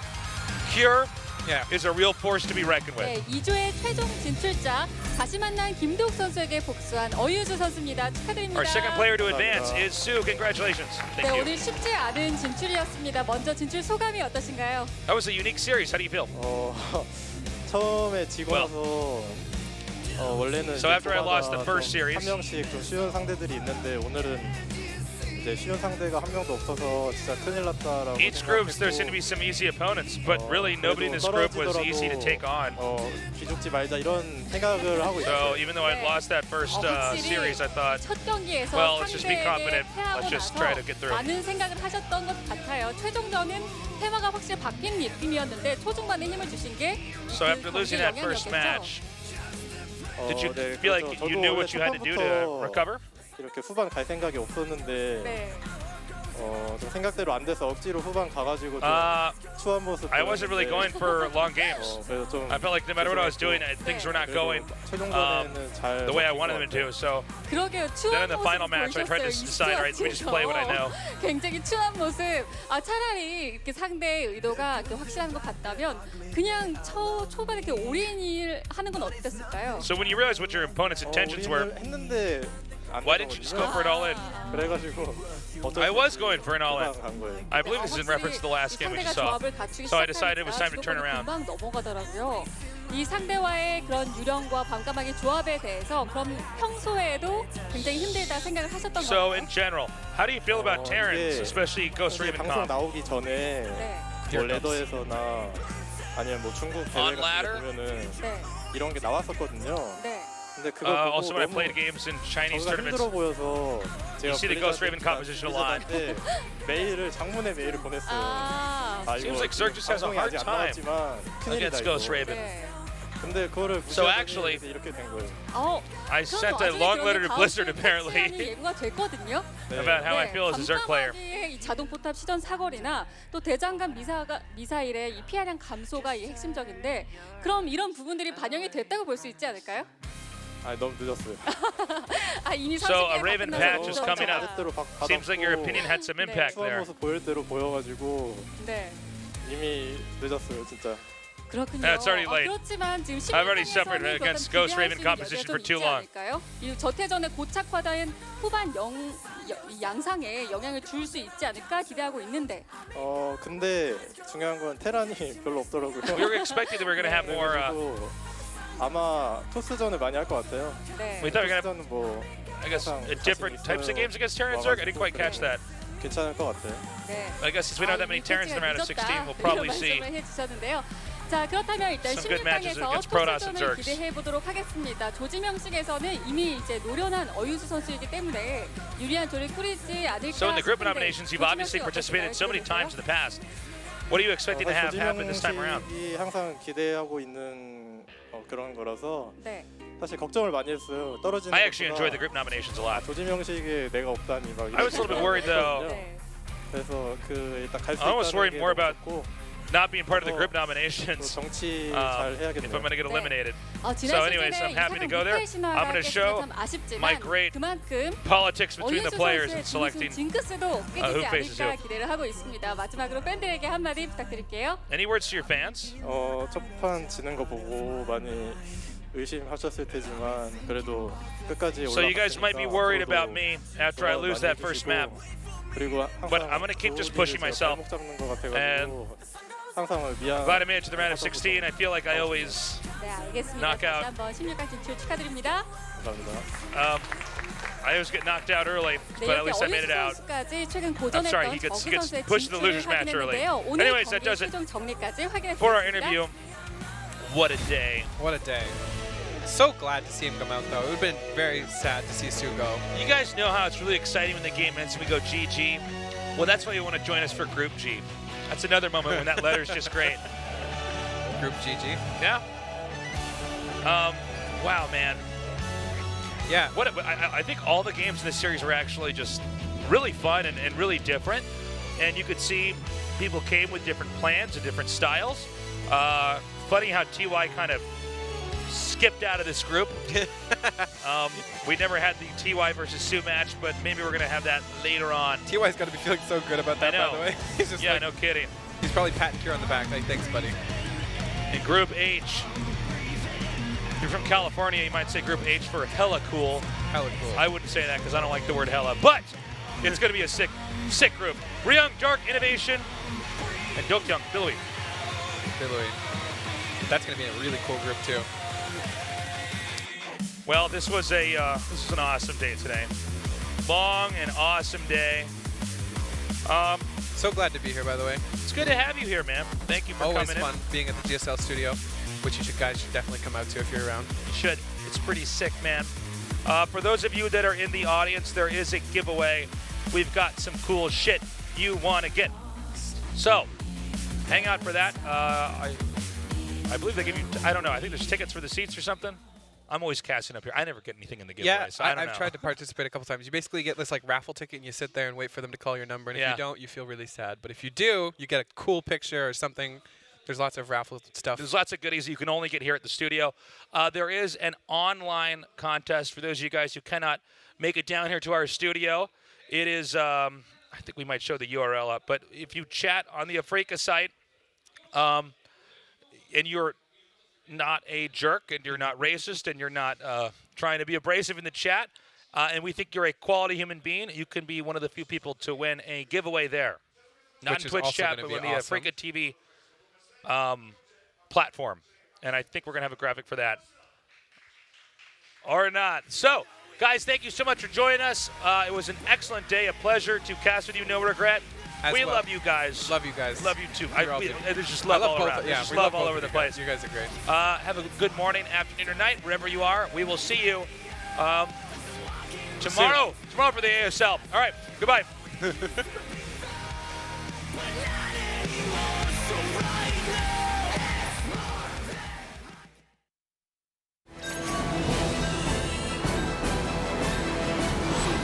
Game activated. There's a place at the end of the